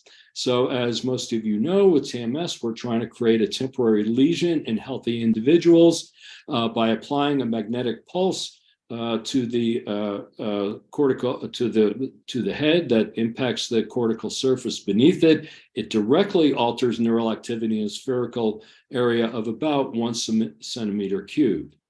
In an initial study in the lab led by Preston Thackrell, we found that inhibitory TMS to the left angular gyrus, part of the core network, similarly reduces episodic details when compared to TMS given to a vertex control region when participants remember past experiences and imagine future experiences, but it has no effect on non-episodic details that people generate during remembering or imagining, or on a semantic free association test similar to the object association test that I just showed you earlier. In a more recent extension of that work, we built on a really interesting finding from Joel Voss's lab, published in an important science paper in 2015, that applying TMS to the angular gyrus impacts connected regions, including the hippocampus. So you can use TMS to the angular gyrus to get at indirect effects on connected regions. And that's what was done in a second study led by Preston Thackrell, published a couple of years ago, where we're focusing now on the possible causal role of the hippocampus in divergent thinking and episodic simulation. So in separate sessions, TMS was applied to either the angular gyrus of the vertex just prior to task performance during fMRI scanning. Word cues were then presented during scanning, and participants either imagined the related future events, generated alternative uses, the AUT, or performed a sentence generation control test that we've used in a number of previous imaging studies. The details of the imagined experiences were coded into internal or episodic details and external or non-episodic details using the well-known autobiographical interview devised by Brian Levine and colleagues. AUT performance was scored for fluency, number of novel and appropriate uses, and flexibility, the measure I told you about earlier. So what we found, if you look at the upper part of the figure, is a nice replication in episodic simulation that internal or episodic details were reduced following application of TMS to the angular gyrus. No impact on internal details in the control task, no impact on external details. This is a replication of our earlier study. The new behavioral finding is that fluency and flexibility measures on the AUT were similarly reduced following application of TMS to the angular gyrus. When we look at brain activity, what we see is that indeed there were hippocampal regions that showed interactions with task and stimulation site. So application of stimulation to the angular gyrus reduced hippocampal activity when people imagined a future experience or generated novel uses, but did not have that, in fact, effect on the control task. And critically, this reduced hippocampal activity during divergent thinking and episodic simulation was linked to performance reductions. So we think this evidence nicely complements the earlier behavioral evidence that I told you about on both divergent thinking and episodic simulation. Some of these findings have led to a publication, led to a proposal of a novel theoretical framework trying to capture the role of memory in creative ideation. This is work collaborative with Matthias Benedict, Roger Beatty, and Yoet Kennett, published a couple of months ago in Nature Reviews Psychology. And basically what we call the MEMIC, or Memory and Creative Ideation Framework, tries to capture some ideas about the roles of episodic and semantic memory, controlled and associative processing in creative thinking. We also distinguish between generation and evaluation stages of creativity and how different memory processes might impact those stages, and sub-processes of search, construction, and evaluation of novelty and effectiveness of ideas. Some of that work is captured in an interesting new direction in the lab that Orwood can tell you about in his poster tomorrow, where humans and GTP3 were given prompts to write creative stories. We're looking at the relationship between episodic and semantic information here. Stories were coded for perceptual details, analyzed for semantic diversity. And the interesting finding is that both the extent of semantic diversity and the amount of perceptual detail, which is kind of the proxy for episodic information here in these stories, predicted ratings of creativity by an independent sample. And there were no differences between stories written by humans and GPT-3 with respect to creativity. So we're looking at this as a way of looking at the interplay of episodic and semantic factors here in creative writing. So the take-home message from the talk, I know I'm running a bit long now, is that both cognitive and neural evidence supports the hypothesis that episodic retrieval and recombination contribute to divergent thinking. And we think this indicates the need for theories of creativity to incorporate findings and ideas concerning episodic processes. Thanks to my lab collaborators, funding sources, and thanks for your attention.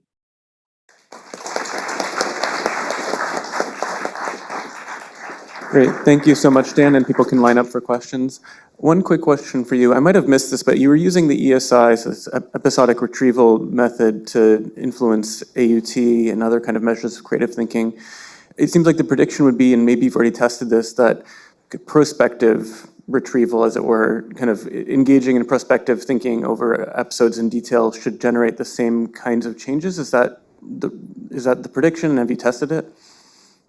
Yeah, that's the point I was trying to make from the initial studies. I didn't have a chance to unpack those, but yeah, all those initial studies were exactly testing that. We were looking at remembering the past, imagining the future, and we were finding the same effect of the ESI on those two processes. I kind of did a verbal summary of that because I didn't have time to unpack the actual findings. But yes, that's exactly what we were up to, our initial hypothesis, and exactly what we found.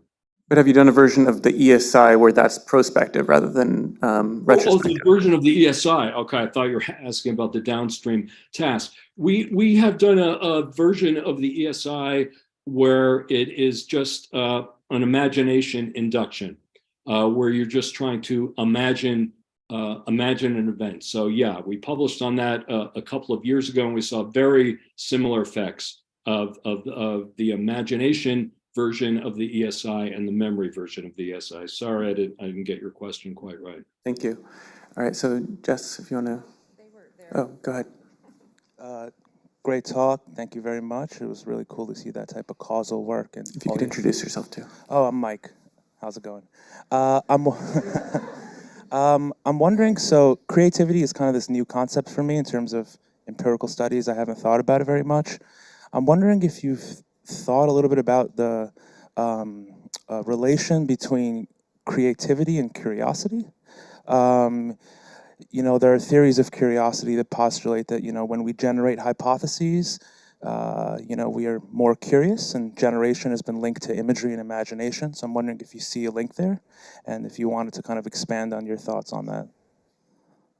Yeah, it's a really interesting question, very you know, appropriate for this conference. I think my answer to that might depend on the exact situation in which one is looking at curiosity. Curiosity, of course, is related to novelty, and novelty is related to memory. So I think it would depend on the exact situation and on the possible role, for example, that episodic retrieval and recombination might play in a situation where we're focusing on curiosity as opposed to creativity. So my first thought is that it would be very much situation dependent. I don't think it would be, you know, across the board, all forms and expressions of curiosity are going to be relying on the kinds of simulation and retrieval processes that I focused on before. But I would suspect that there would be specific situations in which curiosity is going to be very closely related to, for example, you know, simulating a future experience, and how relevant is that to the current situation. And when that kind of process is involved, we might see some interesting linkages between curiosity and future simulation. So I guess my first thought is that it would be very much situation dependent, but as far as I know, it's not something anybody has looked at yet, at least within the framework of the kinds of ideas I've talked about here. Thank you very much. Jess, you want to go ahead? Yeah, thanks, Dan, for a great talk. This is Jessica Andrews-Hanna from the University of Arizona. And yeah, I was kind of wondering about sort of trade-offs or different component processes potentially of creative thinking, and whether you thought about this a little bit in some of your studies. There's trade-off between kind of zooming into the detail, many things that may rely on sort of episodic specificity and the retrieval of contextual details surrounding an episode, versus sort of stepping back and thinking about things on a much more broader or synthetic level, sort of abstracting and such. And both of these things are, I think, part of the creative process. But I was wondering, Dan, if you know, how you may have thought about these trade-offs in relation to some of your studies, potentially along the longitudinal axis of the hippocampus as well, because it's been talked about in the context of sort of detail versus abstraction. Yeah, good to hear from you, Jess, and both good questions. I think the first part of your question is kind of what we're trying to get at in that MEMIC framework, where creativity, to the extent that it's been looked at from the perspective of memory, traditionally has been more looked at from the perspective of semantic associative processes. Some of the classic work of Mednick and colleagues, of course, going back to the early 60s and the development of the remote associate task. So I think that a lot of that work has in fact, you know, conceptualized creativity with respect to processes such as abstraction, associative relations, and semantic memory. And you know, that is a very important part of the creativity puzzle. And then what I think some of the recent work has added is this focus on episodic retrieval and recombination and simulation in relation to creativity. So I think that what we're now, trying to come up with is good ways of looking at the interaction between those two things. Orwick's poster tomorrow will detail some of the most recent efforts on those scores. So I see that very much as now a central problem in this area, to look at the interaction between the more semantic, abstracted end of things, which has been the more traditional domain of creativity research, and then the episodic components, because we certainly wouldn't want to claim that the episodic processes that we're saying have some role in creativity, are the key to creativity, or are more important than the semantic processes. They're just different pieces of the puzzle. And in terms of the long axis of the hippocampus, most of the action that we have seen has been up in the anterior hippocampus, and some of our findings emphasizing episodic specificity. We're trying to reconcile those with other perspectives on the role of the anterior hippocampus, and its role and its possible role in more processing supporting generalities. So I think there's still some unresolved issues there in terms of our work, but that's something that I also agree is an important issue for current and future research. Thank you. Ethan, go ahead. Yeah. Hi, I'm Ethan Bromberg Martin from WashU, and I think that's really interesting science. So when you're talking about ideas of making simulations by putting together bits and pieces of different episodes and using that to come to creative conclusions, that made me think a lot about dreams, and which are supposed to involve a similar process. Like supposedly the idea for the benzene ring came to a scientist in a dream about a snake eating its tail. And so I wonder if you tried doing experiments from that angle, like scanning people when they're asleep and then relating activity to things about the detail or vividness of their dreams, or maybe even manipulating that using TMS. Another interesting question. We have not done any work on that score. I'm interested in that for a number of reasons. The Kekule example that you gave actually came from sleep onset, the hypnagogic state of, where you're half awake, which is actually first paper I ever wrote in psychology a very long time ago, is a review of the literature on that topic. So I've always been interested in it, and have maintained that interest, and have thought about it in relation to the ideas I'm talking about, because you're exactly right that there's a flavor of this episodic recombination that applies to full-blown dreams, hypnagogic images, and the like. And we haven't done anything about it, but I refer to an interesting paper by Erin Walmsley, recently published in PLOS One, where she pulls together some evidence, at least suggestive, of a linkage between these different domains. But there's not yet work specifically on that topic that I'm aware of, but I think the Walmsley paper at least provides some initial clues about where we might go with that. Cool, thank you. Thank you. And I think we have time for at least one. We'll see if we have two for the back. Yeah. Okay. I have a question from Daniel Russman online. So he asks, there is work on the interaction between apophenia, defined as seeing meaning in randomness, and intelligence, such that high scores in both relates to high scores in creativity. How do you see episodic simulation connecting with meaning making and IQ? Wow, there's an interesting question. Not one that I've thought about in great detail, because, we don't know, I don't think we know very much about the relationship between episodic simulation and IQ. And for that matter, episodic memory, there are well-known relationships, certainly when you look at effects of brain damage On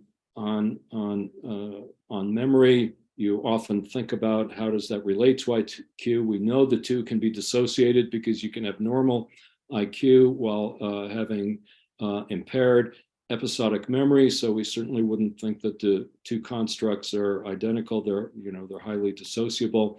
But from the perspective of episodic simulation, effects on creativity, I don't know of any work that has directly addressed that. So other than saying that we know that they're dissociable constructs from the neuropsychological literature, I haven't given a lot of thought to where episodic simulation would fit with respect to IQ.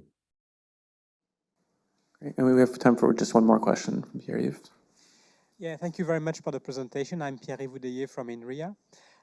So a key mechanism you've discussed is the recombination of episodic memories. And this is probably associated to some form of compositionality. And so related to that, I was wondering to know what are your thoughts about the modalities and the operators of recombinations in which those recombinations happen, and in particular, what's the role of language, which has compositional structure. So what's your opinion on potentially the role of language in the processes you've described? Yeah, it's another really good question because it's got to be playing an important role. And the question of compositionality and how that relates to episodic simulation is one that's been fairly broached. Johannes Marr, who is finishing up a postdoc with me, a philosopher moving on to a position at York University. He and I have been talking about some ideas along those lines, and there's a in-press commentary that sketches some initial ideas that we, mostly he, but we, at least in this commentary together, have published about the possible role of compositionality, the application of language, of thought, giving some structure to episodic simulation. So that will be coming out soon. That might address some of your issues. And in terms of just language per se, that obviously is the mode in which everything that we're talking about today is expressed. So it's clearly having an impact. Exactly what that impact is, we don't know. We haven't, there has been some interesting neuropsychological research on episodic simulation I alluded to earlier, with amnesic patients in particular. We've also, other people have also done some work with semantic dementia patients, showing that semantic dementia can differentially impact episodic memory and future simulation. You need your semantic memory to kind of hold together a novel future simulation, apparently in the way you don't need it for episodic memory. And so there might be some fruitful lines of work to explore with patients with language deficits to get at these in more detail about these questions about how language might influence episodic simulation. Thank you. Okay, and if it's a quick question. Okay. Thanks, I appreciate it. This is Ed Vessel at the Max Planck Institute for Empirical Aesthetics. So I found it interesting that so your induction in the ESI task the example you gave is of a kitchen scene, and then the AUT items obviously have some domain. So I guess I'm curious if you've thought about whether or not you would see a boost or perhaps even a deficit in people's divergent thinking scores if they are having to come up with, if you're giving them an item from a related domain. So for example, if the AUTQ is a fork versus something that's not related to kitchen. So I can see that you're seeing it as a very general induction. I'm curious if the relationship between the induction and the cue in that case would have an effect. Yeah, it's a fair question. You're right. We haven't, the way we thought of it is just a way of getting episodic retrieval processes going. And we haven't really, given much weight to the content of the particular video. We, in a collaborative effort, conducted in Signe Sheldon's lab. It was published 2019, one of the studies I briefly referred to. We did a similar experiment using a totally different video that Signe came up with and had similar effects. As I alluded to earlier in my response to Amitai's question, we found similar effects when we have people just imagine scenes that are unrelated to the events asked about in subsequent tasks. So my thought would be that I don't think the particular content of the video would be having much impact on the one hand. On the other hand, we do know, and maybe this is what motivating your question, that there are inhibitory processes that can occur when related items are presented. And so perhaps some of those, retrieval-induced forgetting effects or inhibition effects that we know about from the work of Mike Anderson and others could possibly come into play. It hasn't been something that I've thought would be necessarily relevant, but I wouldn't totally rule it out. Thanks. Great. Join me in thanking Dan Schechter again.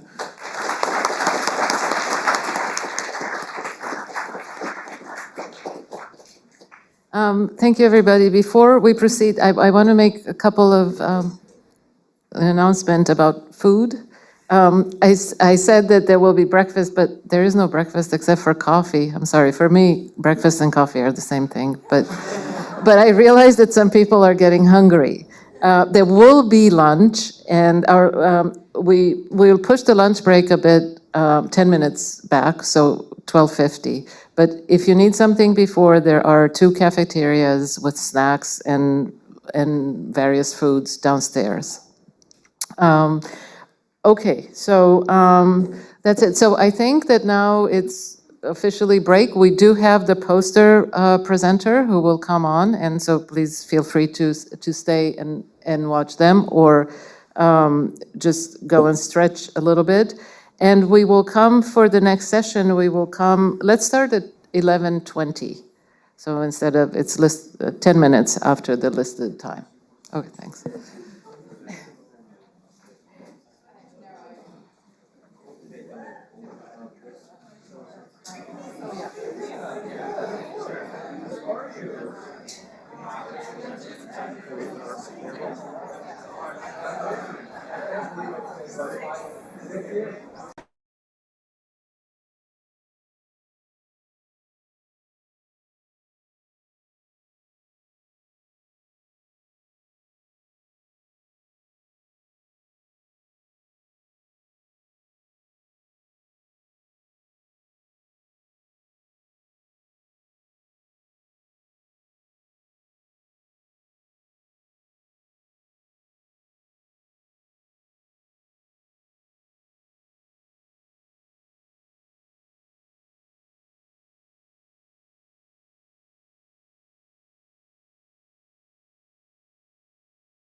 And this poster is entitled "The Causal Role of Lateral Frontopolar Cortex in Choices Between Complex Environments." So if you want to go ahead and introduce yourself and start your presentation when you're ready. Okay, thank you. I'm Kelvin. I'm happy to share our findings to you here. My lab head and my PhD supervisor, Bolton Chow, and I come from the Hong Kong Polytechnic University. Today, I'm going to talk about our study titled "The Causal Role of Lateral Frontopolar Cortex in Choices Between Complex Environments." First of all, let me talk about a little bit background. The existing value-based decision-making literature only focuses on the simple item choice. For example, choosing between 2 houses to live in, as shown here. You can see the section 1. But most often, before making an item choice, we choose between environments, because the environments determine what items will be available in the future. For example, let's say you are choosing between two residential areas. Each residential area contains many houses or many buildings. Before actually encountering the particular houses or buildings, you need to decide whether you want to live in an estate or if in an area that is full of buildings. Since environments consist of many items, and the decision consequence is some opportunities rather than the outcomes that are concrete or directly obtainable. Making environment choice requires integrating complex information, and environment choice is very common in our daily life, and this is rather important than the item choice. But environment choice receives far less attention in the existing literature. So in our previous fMRI study, we focused on the environment choice, and we found that the lateral frontal polar cortex, FPL, is important to encode environment value. In particular, the FPL extracts the complex choice information and passes the information to the posterior cingulate cortex, PCC, for guiding choices. Since fMRI study can only provide correlational evidence, in this study, we further tested the causal role of frontal probe in environment choice by using continuous fetal burst stimulation, CTBS. It is a non-invasive technique to induce temporal disruptions of brain activity. In addition to the CTBS, the participants underwent two-stage decision-making tasks, as shown in section 2 here. In stage 1, they chose between two environments. Each environment was composed of 20 items associated with different reward magnitude and probabilities. For example, here you can see each environment consists of 20 bars. Each bar represents the individual probability of an item, and there is a number. It is the average reward magnitude of the 20 items. And after selecting an environment, two items from the chosen environment will be randomly drawn and offered in the subsequent stage 2. But then participants chose between the two items and to maximize their earnings, as if in a typical item choice task. On the other hand, there were 4 conditions in total, as shown in section 3. 2 of them involve CTBS over the frontal pole or the control region vertex right before the task. These 2 conditions were carried out in separate states, and the remaining 2 conditions were other control conditions that did not apply CTBS. They added the controls by seeing the effect of CTBS over the frontal pole. It's not due to the stimulation per se, but actually come from the disruption of frontal pole. And the sequence of these conditions was counterbalanced across participants. And then let's move on to the results. As shown in section 4, first we tested the participants' choices in all 4 conditions. We inspect the environment choice accuracy in terms of the normative approach of expected value. That is the reward magnitude multiplied by the reward probability. And two ANOVA results show that the choice accuracy was lowered after CTBS over frontal pole. And this impairment was only present in environment choice, but not in the item choice. This is consistent to our to the results of our previous fMRI study. We identified the association between frontal pole and between VMPFC in environment choice and item choice.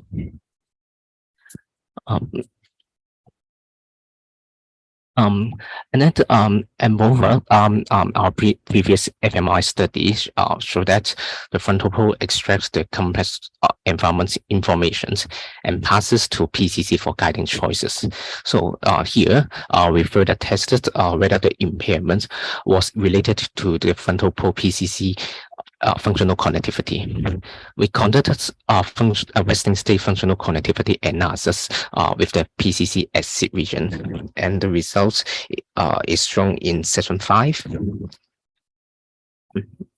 And then we found that the frontal poles they functionally connect with PCC. Next, we extracted the peak frontal pole PCC functional connectivity of each subject and correlated with the choice accuracy in the frontal pole stimulation condition. We found that participants with higher baseline frontal pole PCC functional connectivity showed more prominent impairments in the choice accuracy. So far, this confirmed to our previous findings of the frontal pole PCC interplay in environment choice. And finally, we will examine how disruption of the frontal pole led to the deviation from the normative, that is the expected values choice behavior. In fact, the participants could combine different choice attributes, that is the reward magnitude and probability, in different ways. For example, the additions, that is by combining the reward magnitude and reward probabilities, but simply by addition with different rating, or they can use multiplication, as is the way as the expected value does, or in between approach, there is a composite of addition and multiplications, and they can assign ratings between the use of addition and the use of multiplication. So we fitted participant choices with different computational models with regard to these three strategies. For each strategies, we also fitted the choices with different class of models. The one is the objective value, another one is the canonical prospect theory, and because the environments can be treated as distributions, we also adopt the mean variance skewness model. Also, in total, we have 3 by 3 these 9 models in total. And we found that choices in all 4 conditions were best explained by the composite models. There is the subjects in all the 4 conditions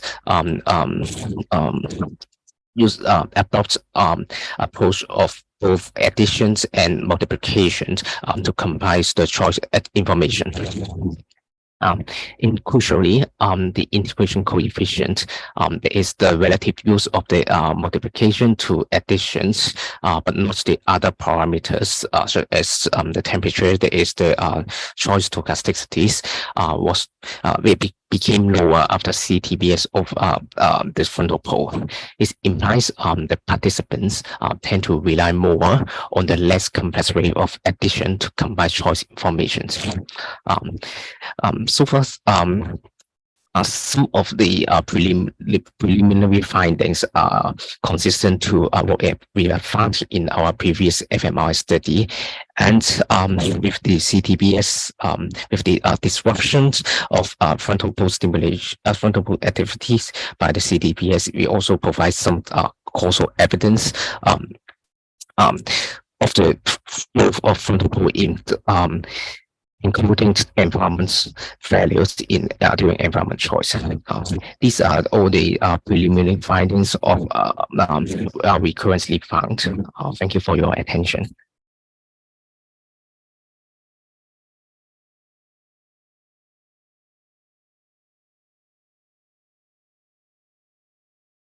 About how much this is about, you think this is about kind of environmental versus item choice versus kind of level of integration demand between the different stages, but we can kind of talk about that offline. Jackie suggested if you email us the PDF, then we can also try to distribute that. So thank you again. If anybody else has questions, you can either pop on now or we can just follow up with you over email so we can get ready for the next talk. Thank you again. All right, thanks, Kelvin. If you just, maybe you want to email me the PDF of your poster, and then I can put it up online and people can follow up with questions. Okay, are you still there? I guess not.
We better inspect. We better inspect. Oops. Hot mic. Trust but verify? Is that what this is? Oh, okay. Oh, you got it. I don't know what this does. Maybe that calls support? Is this advanced? Sorry. Sorry, we're just looking. No problem. Just so you know.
Are there any of those in our field?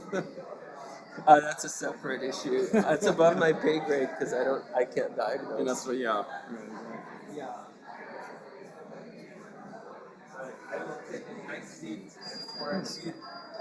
Support your talk. I think this one's better.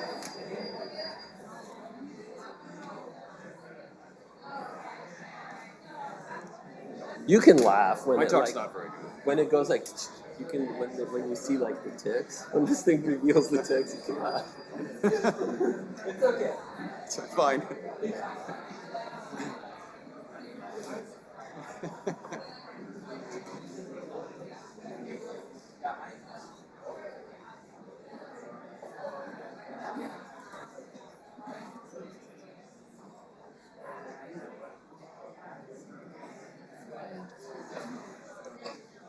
Come on in, have a seat.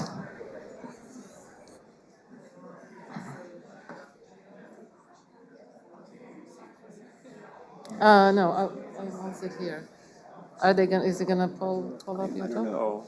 It looks like he's, Yeah, yeah, he's doing something. Yeah, there it goes. yeah.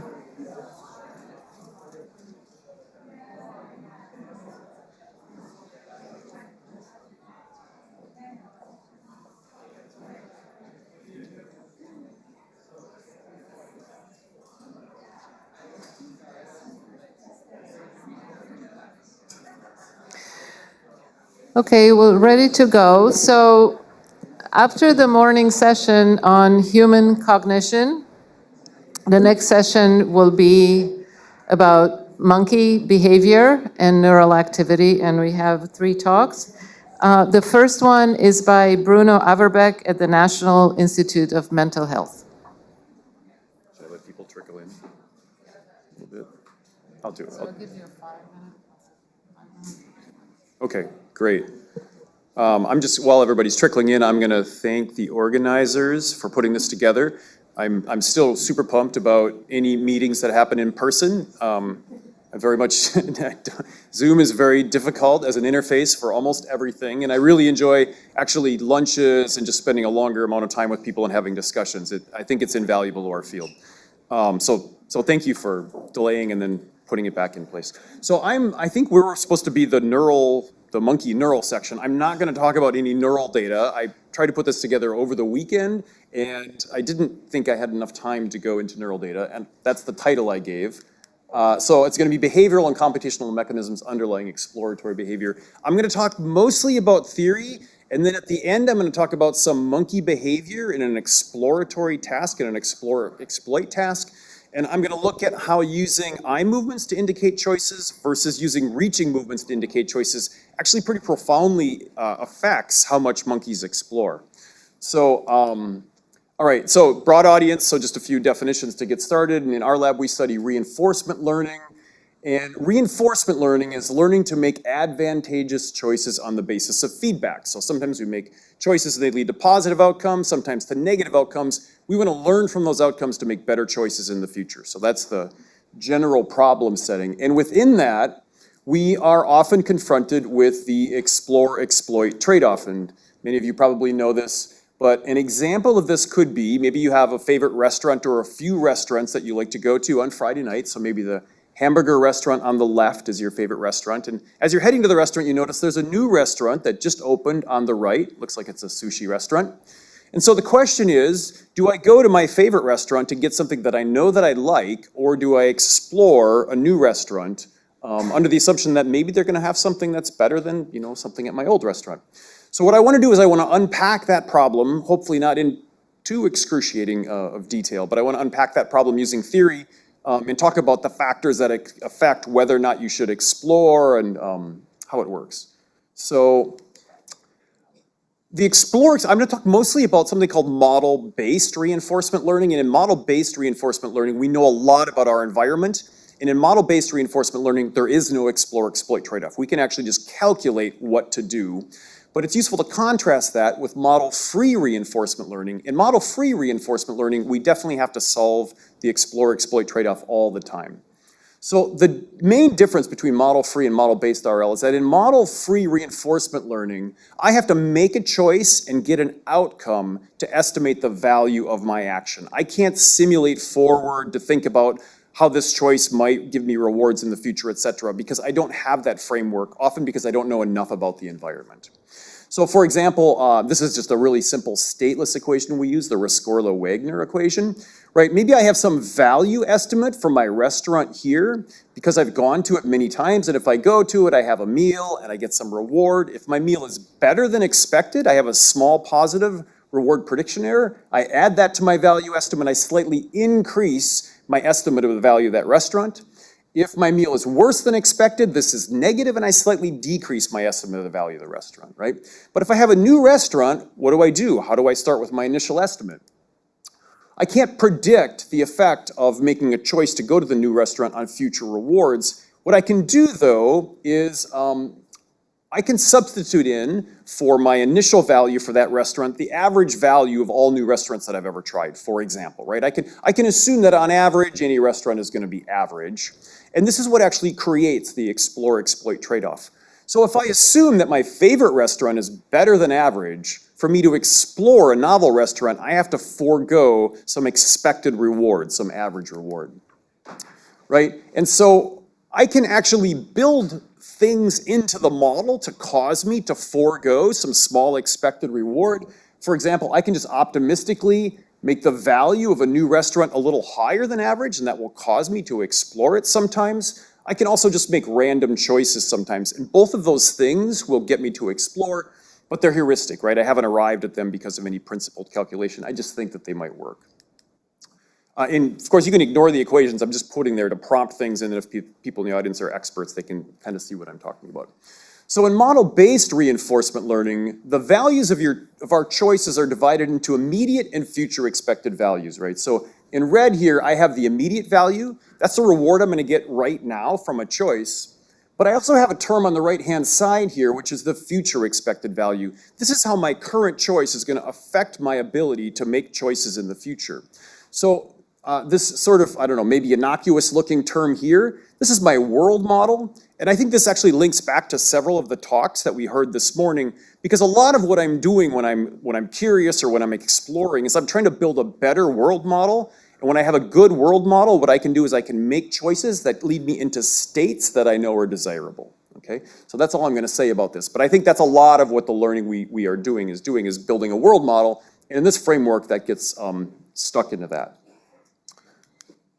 So because we have a world model, we can predict the effect of choices on future rewards. And so in this case, the explore-exploit trade-off can be managed optimally without heuristics. I can basically say, if I explore that option based on some probability distribution over outcomes I expect, what is the possibility that in the future I'm actually going to be able to get more rewards? Okay, so what are some factors that affect the explore-exploit trade-off? I can get those by actually fitting this equation to some situations, but I'll just kind of mention them in general. So first, options with a smaller immediate expected value can still be optimal within this framework, because basically this second term over here can be large. So even if I have an option where this is relatively small, this second term, which is actually going to capture the value of exploration, can be relatively larger, so that the overall action value for a new option can be larger than some familiar options. So the second term is where the value of exploration comes in. Exploratory behavior is driven by uncertainty. If I don't have any uncertainty, if I know everything about the world, there's no point in exploring, right? And it's driven by a particular kind of uncertainty. So the examples I'm going to be giving here are all going to be these kind of binomial bandit examples. We call them bandit tasks because slot machines have one arm and they steal your money, so they're called one-arm bandits. The simplest case we study a lot in the lab are these binomial bandits. This would be a case where each of these machines pays out with a fixed reward, maybe $1, but they pay out with different probabilities, right? So if I play the machine, most of the time maybe I don't get a reward, sometimes I get a reward. I want to figure out which machine is paying me most commonly or most consistently, and I want to play that machine as many times as possible. So if I play the blue machine a bunch, and let's say in 10 plays I get 6 rewards, this would be the distribution estimate over the real payout probability of the blue machine, right? This is the binomial distribution. I never know it exactly, but I have some distribution over possible payout probabilities, and that's represented. So Q is the true payout probability of the blue machine, and P of Q is the probability distribution over true payout probabilities, right? So it peaks at 0.6. The red machine I have played less often. Maybe I played it twice and I got rewarded once. But there's kind of the tail, the upper tail of the distribution over here, which is better than the blue distribution. And the upper tail of the distribution, that is the feature of the environment that drives the value of exploration. It's the possibility that this thing might be better than the thing that I know a little bit more about, right? So that's actually going to come through this part of the equation and actually drive the value of exploration. The second thing is that longer time horizons increase the value of exploration. So Bob Wilson invented the famous horizons task, and he actually took great advantage of that fact. And the reason is, if I explore an option and find it to be better than the other options I have, and I have a longer time horizon, now I can exploit that option for longer. Also, if I explore an option and it's not as good, so let's say I play the red machine, and it turns out that actually its reward outcome probability sits over here, then I can switch back to the blue option, but I have to have time to make up for the fact that I lost a few rewards there. So time horizon is very important for the explore-exploit trade-off.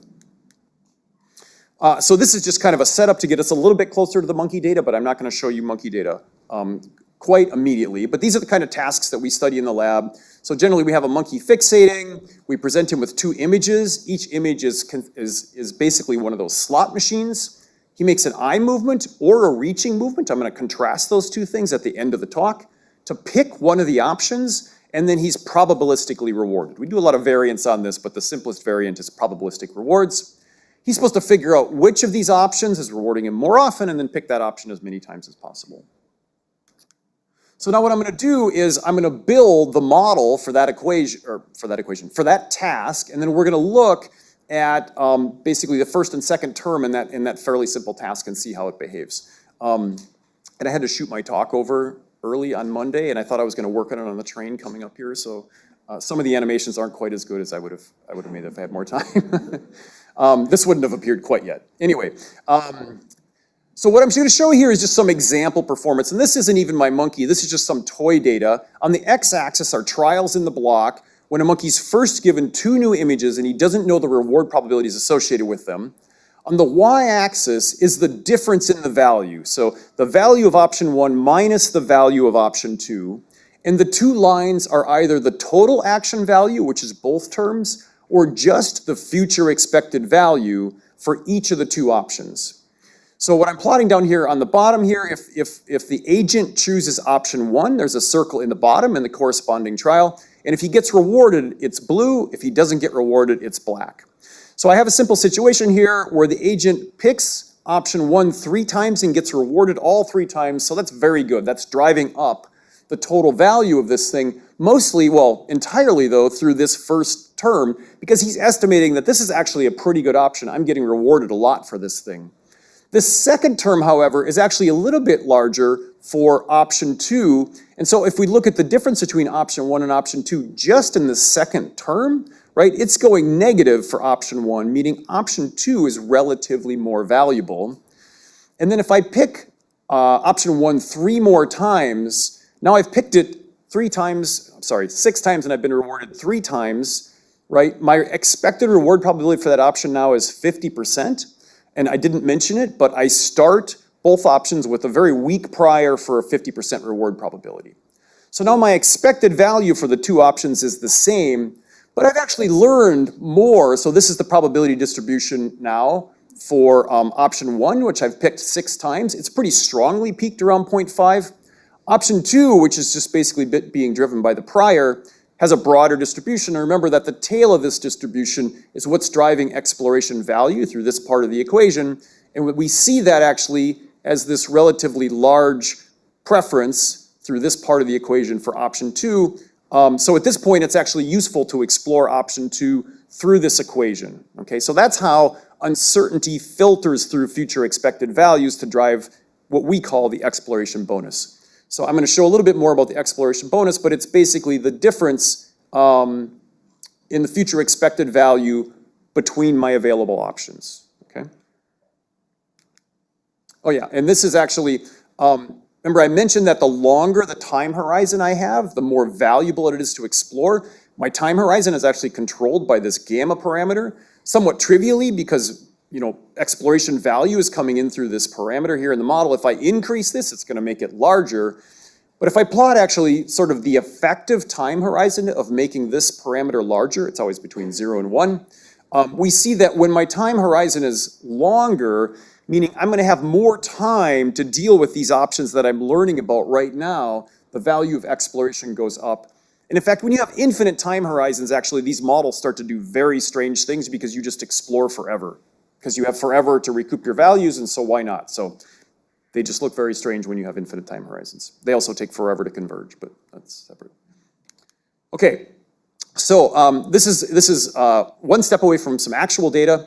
So here the monkey is, we're moving from a 2-arm bandit to a 3-arm bandit, so very similar setup. The monkey's fixating. We present 3 options to the monkey. He makes an eye movement in this picture, but I'm gonna compare eye movements to reaching movements, and then he's probabilistically rewarded with a drop of juice, and the probability varies among these options. We generate an explore-exploit trade-off situation by periodically replacing one of his options with a new option. So maybe the red circle goes away, and on the next trial there's a blue square.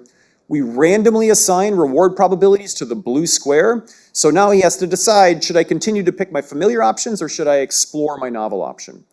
These are actually just values out of the model. So this is the immediate expected value, the probability of the reward for an option as a function of trials since novel. For a high, a medium, and a low value option, it's a 0.8, a 0.5, and a 0.2 probability option. And this is that novelty bonus coming in through the future expected value that I defined on the previous slide. It's the difference in future value for choosing an option relative to the other options I have available.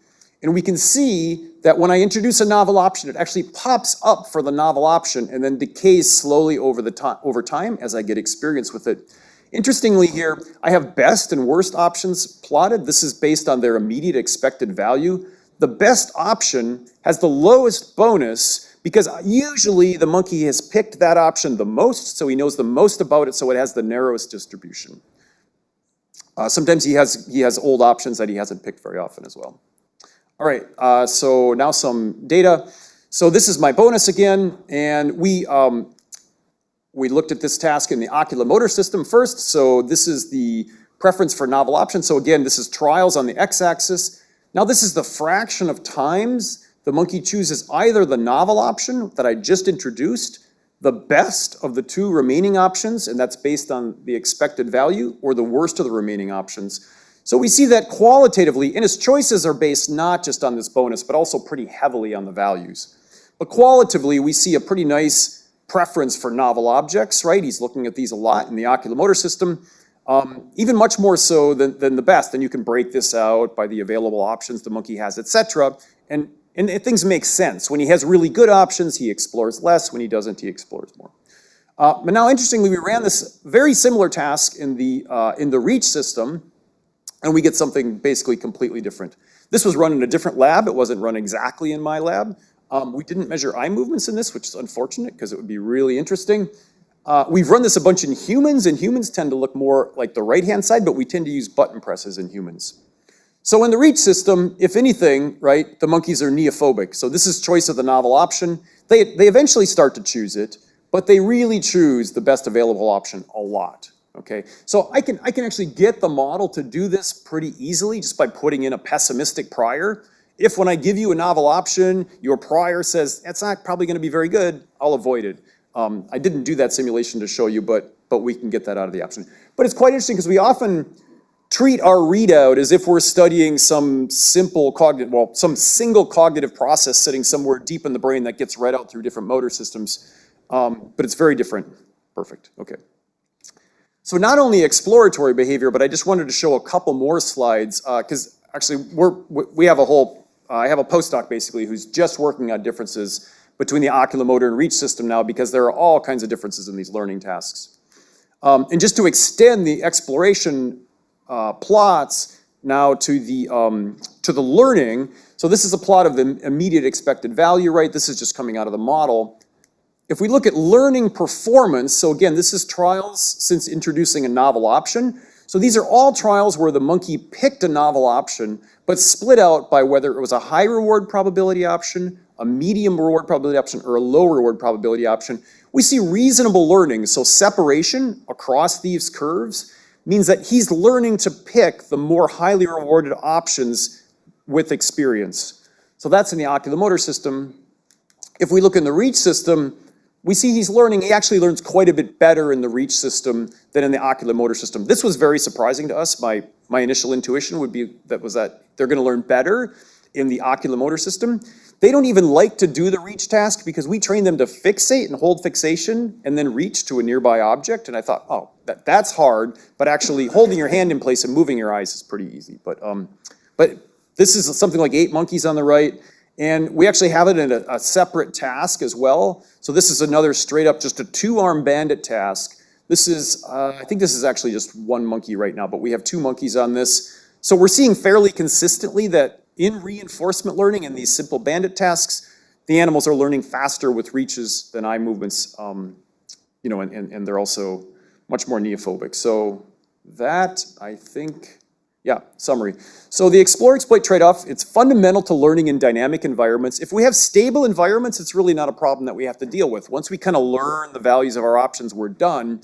But if we have non-stationarities for any reason in the environment, like novel options are showing up, or the values associated with options are drifting around, now we have to solve this problem because we're creating uncertainty periodically, and we have to deal with that uncertainty. But uncertainty is also, you know, opportunity, which I'm going to show in a second. So during exploration, an agent has to forego an immediate expected reward. This is, you know, kind of critical to this trade-off. To explore, at least in a model-free sense, I have to give up a little bit of expected reward. Exploratory behavior is driven by uncertainty. It's those broad initial distributions that we start with before we've learned anything. And uncertainty is opportunity, right? It could be better because there's a little bit of probability mass out on the high end there that means I might get a lot of reward if I explore this thing. If I set up a situation where my prior constrains my rewards to be fairly narrow to begin with, again, I should really explore. So I need this uncertainty to make exploration valuable. Longer time horizons increase the value of exploration. You know, I mean, this is obviously somewhat trivial, but exploration and play during extended childhood in humans and other primates can take advantage of our very long lifetimes. I think if you have organisms that don't live very long, they're probably not going to spend a lot of time exploring their environment, right? They kind of have to get right to business. This is a pandemic paper that I wrote with David Leopold, which is it's very speculative, and David is very creative, much more reductive.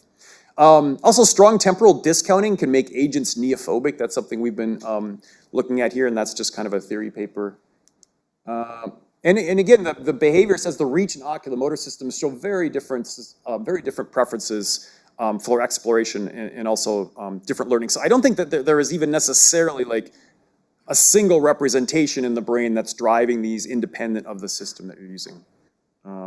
That's it. Oh yeah, this is the, let me just, so Vinny Costa actually started a lot of the work in the lab. He's here. Hua Tang has also worked a bunch on explore exploit. Franco, I showed you, he's the one working on the different systems, and actually Betsy Murray, we ran the monkeys on the reach version of the explore exploit task in Betsy Murray's task. That's it, thank you.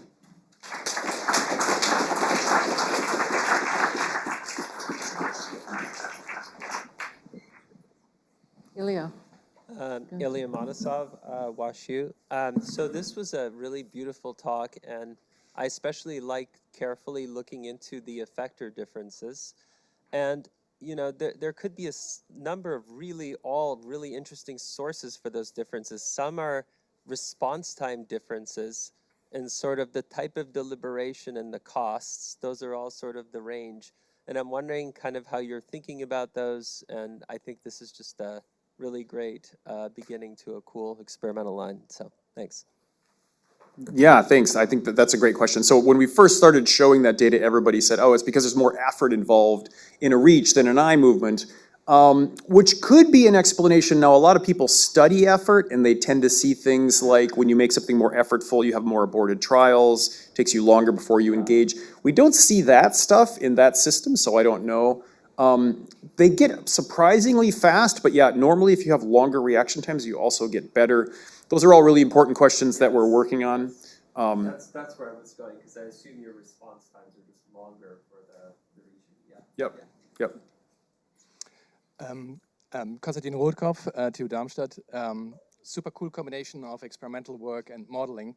So I was wondering, are these monkeys really well trained on the task? Because I think there's some work from Daniel Acuna and Paul Schrader showing that the overexploration that you see in humans often can be modeled really well under the assumption that people, well, you tell them this is a binomial distribution, it's a better binomial bandit, but what does that mean to them? So maybe they're trying to see, are these two correlated?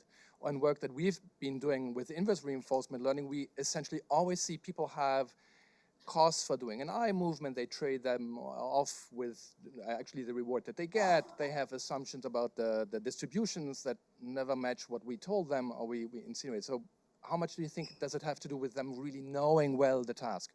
Yeah, that's a good question. Normally, our monkeys are pretty heavily overtrained. I do think that can shift the performance into other neural systems, and the extent to which a relatively untrained animal in a more naturalistic environment might not look like this, I think is a super interesting question. I think the other points that you bring up are also really interesting questions that we want to explore going forward. We're just getting started with this, so Bob Wilson, University of Arizona. Yeah, just coming back to this eye versus arm movement thing, sort of two thoughts. The first one is, the sort of the motor preparation for the reach, and maybe that's different, right? And have you thought about that? Other bandits in the same location every time? And then the other one, sort of more generally, sort of going beyond even like button presses and arm movements, right? Like, have you thought about navigation for exploration, right? That's sort of, when you mention exploration to people, like, and explorers, you think about going to the North Pole or whatever, right? Like, it's a physical action extended, maybe more difficult to do, under controlled conditions. But yeah, just, if you could speak to that, be interested. yeah, I mean, I think it would be really interesting to study navigation, and my assumption at this point was that you might find something, again, completely different, right? Because I think the system you're using, you bring a lot of ecological relevance of that system for particular behaviors to the problem. We're trying to study this narrow little thing that we defined in the task with moving blue and white circles and probabilities, and but they're bringing, all this stuff to the problem, so yeah. Ken Kishida at Wake Forest. I was surprised that the last couple of slides, you labeled them as though the ARM task was being learned faster, but your interpretation had to do more with the explore exploit. And so I'm curious if you can determine whether in the I tasks, they've actually learned it just as fast as the ARM, and rule that out versus it's just easier for them to explore, and whether you can tease that, yeah. Yeah, and I didn't really explain in detail. The very last slide is just what I would call like a stationary bandit task with 30 trials. So there the explore exploit trough is pretty minimal. It's just the first couple of trials. And there we still see the faster learning. That was actually the first task where we had the faster learning data, and then we went back and analyzed. You look like you want to ask a follow-up question. Yeah, I guess it's not clear to me how you can distinguish explore exploit from the task, right? So maybe I've learned the one value is greater than the other, but I'm still exploring because of the statistics that I'm trying to learn about that, right? And it's just less costly to make these eye movements than it is, as you described, the various hand structure, right? So are there other either behaviors or other controls that you can tease out that yes, the animal has or has not learned it, but they're just exploring because it's cheap? Yeah, I mean, I think I do think that there is an effect of exploring because it's cheap, particularly in these tasks. I think that we might have but Vinny and Katie actually might have a poster here so when we use these binomial bandits, you're really just trying to decide between two options with both payout rewards probabilistically. So there's not a lot lost for exploring. You can set up situations where you can actually take things away from the monkeys for exploring, and actually that changes their behavior really substantially. So actually, that task might be better situated to address your question. Thank you. Yep. Hi, I guess we're all curious about this difference between the eye movements and the arm movements. Could it just be an effect of attention? Did you look at that? Because, imagine the monkey's pretty bored looking at the same 3 shapes. And then they got a new one, that's a new shape, that's a new color. And our eye movements are normally used not for expressing choices, but for covert attention, right? So, whereas arm movements more for expressing choices, not for exploration, for getting information. So, could just be you're tapping into what is naturally a sort of low commitment information seeking system that you're trying to force the monkey to use to express choices, but they can't help but look at the more interesting things rather than what they truly desire. And that's maybe why they're learning worse, like they can't help themselves. It takes them longer to overcome their natural tendency to look at what's interesting or. I think that's a super good point, and I think that's what Ilya is going to talk about. So I think absolutely a component of it is that just your eyes are drawn to novel objects. Just there's like an innate propensity, and there's no cost. Yeah, if I reach out and pick something up and it's bad for me, that's going to hurt me a lot. If I look at something and it's bad, maybe I have a memory that I have to drag around. But right, Sorry, can I Yeah. just jump in? Because there's actually data to support exactly your point, right? So back in the days when Larry Snyder and there was the battle between the lateral intraparietal area and the anterior intraparietal area, which are very close together, but one is devoted to eye movements, the other is devoted to arm movements. They both show advanced selection of targets for choices, but LIP has much stronger visual responses, just the bottom-up visual response, which I don't think is just a bottom-up response. I think it's an exploratory response. We've shown that response is very strongly enhanced by novelty, and so on. So I do absolutely believe that you're tapping into this ecological difference because our eyes are not for choosing things. Our eyes are for choosing information, but not actual options. But what's interesting here is that your monkeys use the eye to make the choice. So not only they look at it, they keep their eye there until they get the reward, right? So that's a bit more intriguing, and I wouldn't have expected that because of this difference. But probably if they break fixation, they'll get any reward, right? So they're Right. taught to stay there once they get there. But we also have a paper that's kind of related where we were doing a visual search, but these are human subjects. And we made it such their eye movements are monitored, but it's only used to seek more information, right? It's a sort of a gate contingent design. And we showed that, they're seeking information the right way, and it's like optimized in this model-based way.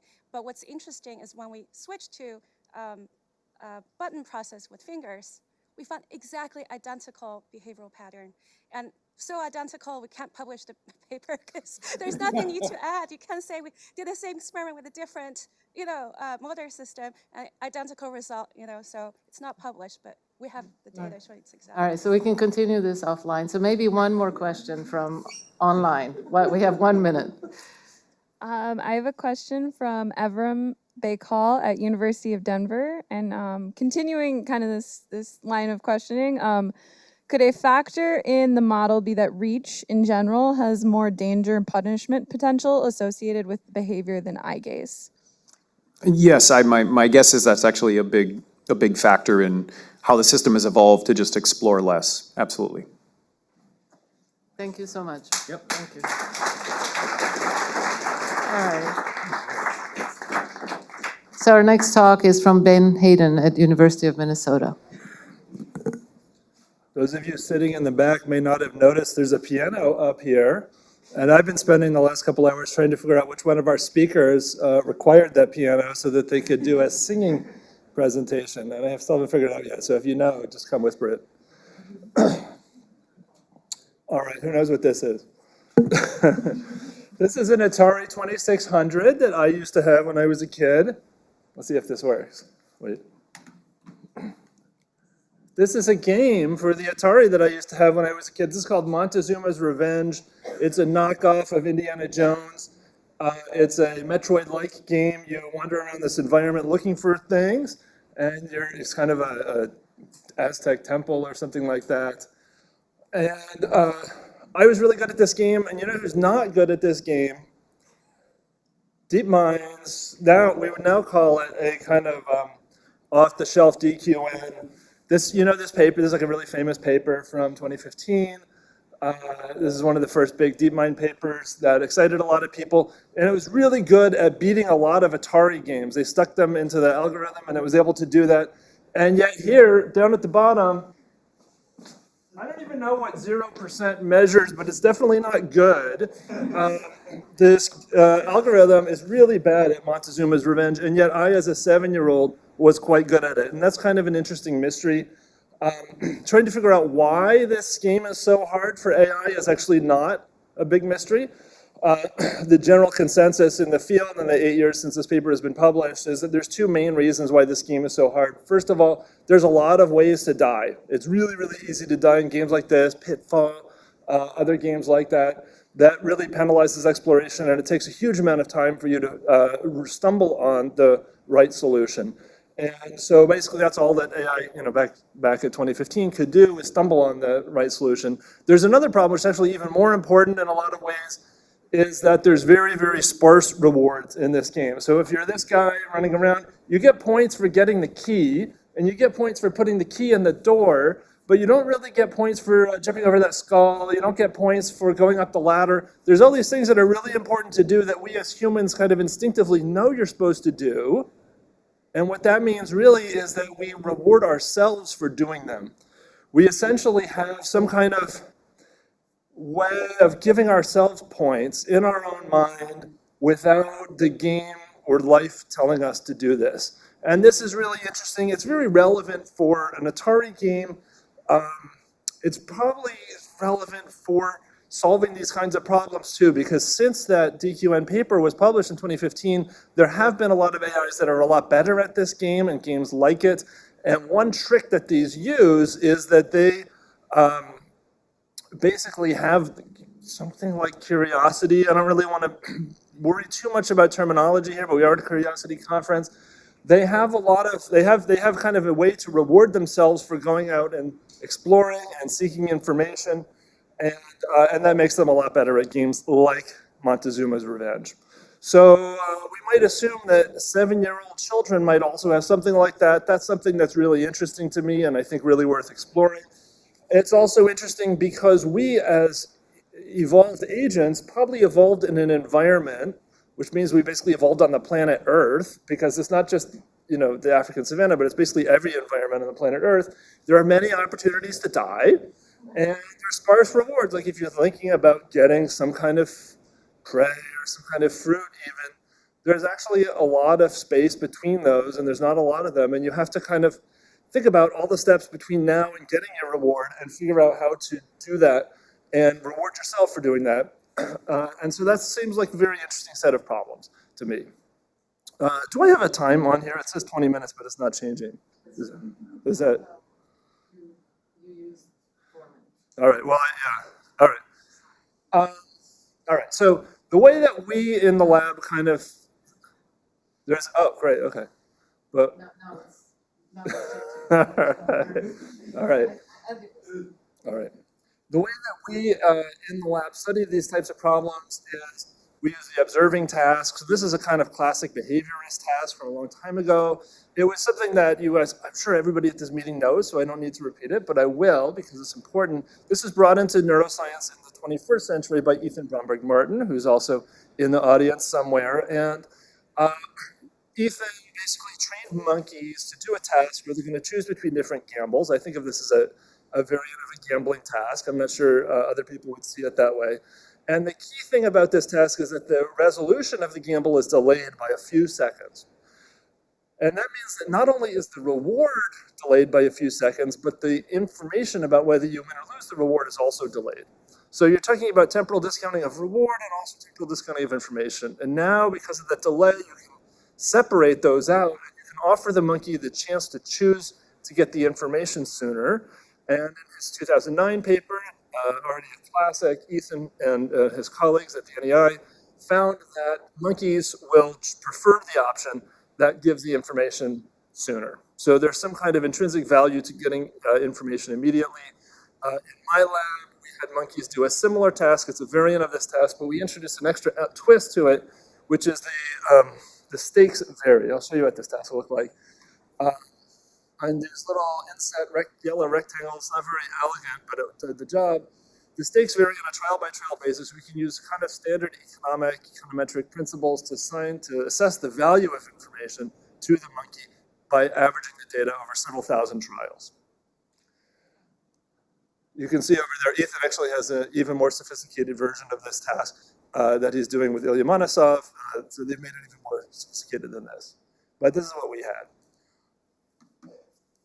We found two really interesting things in the behavior of these monkeys in this task. First, the value of information is pretty high. It's like about a quarter of the size of the value of juice. That's quite large. That means if the monkey is getting a liter of juice a day, because the monkey's doing thousands of trials on this task, he's going to sacrifice like 250 milliliters just so that on each trial he can get the information, in our case, 2.2 seconds earlier. That's a lot for something that really has no value. And these monkeys have been trained on this test for months and months and months. These aren't like they just learned this yesterday.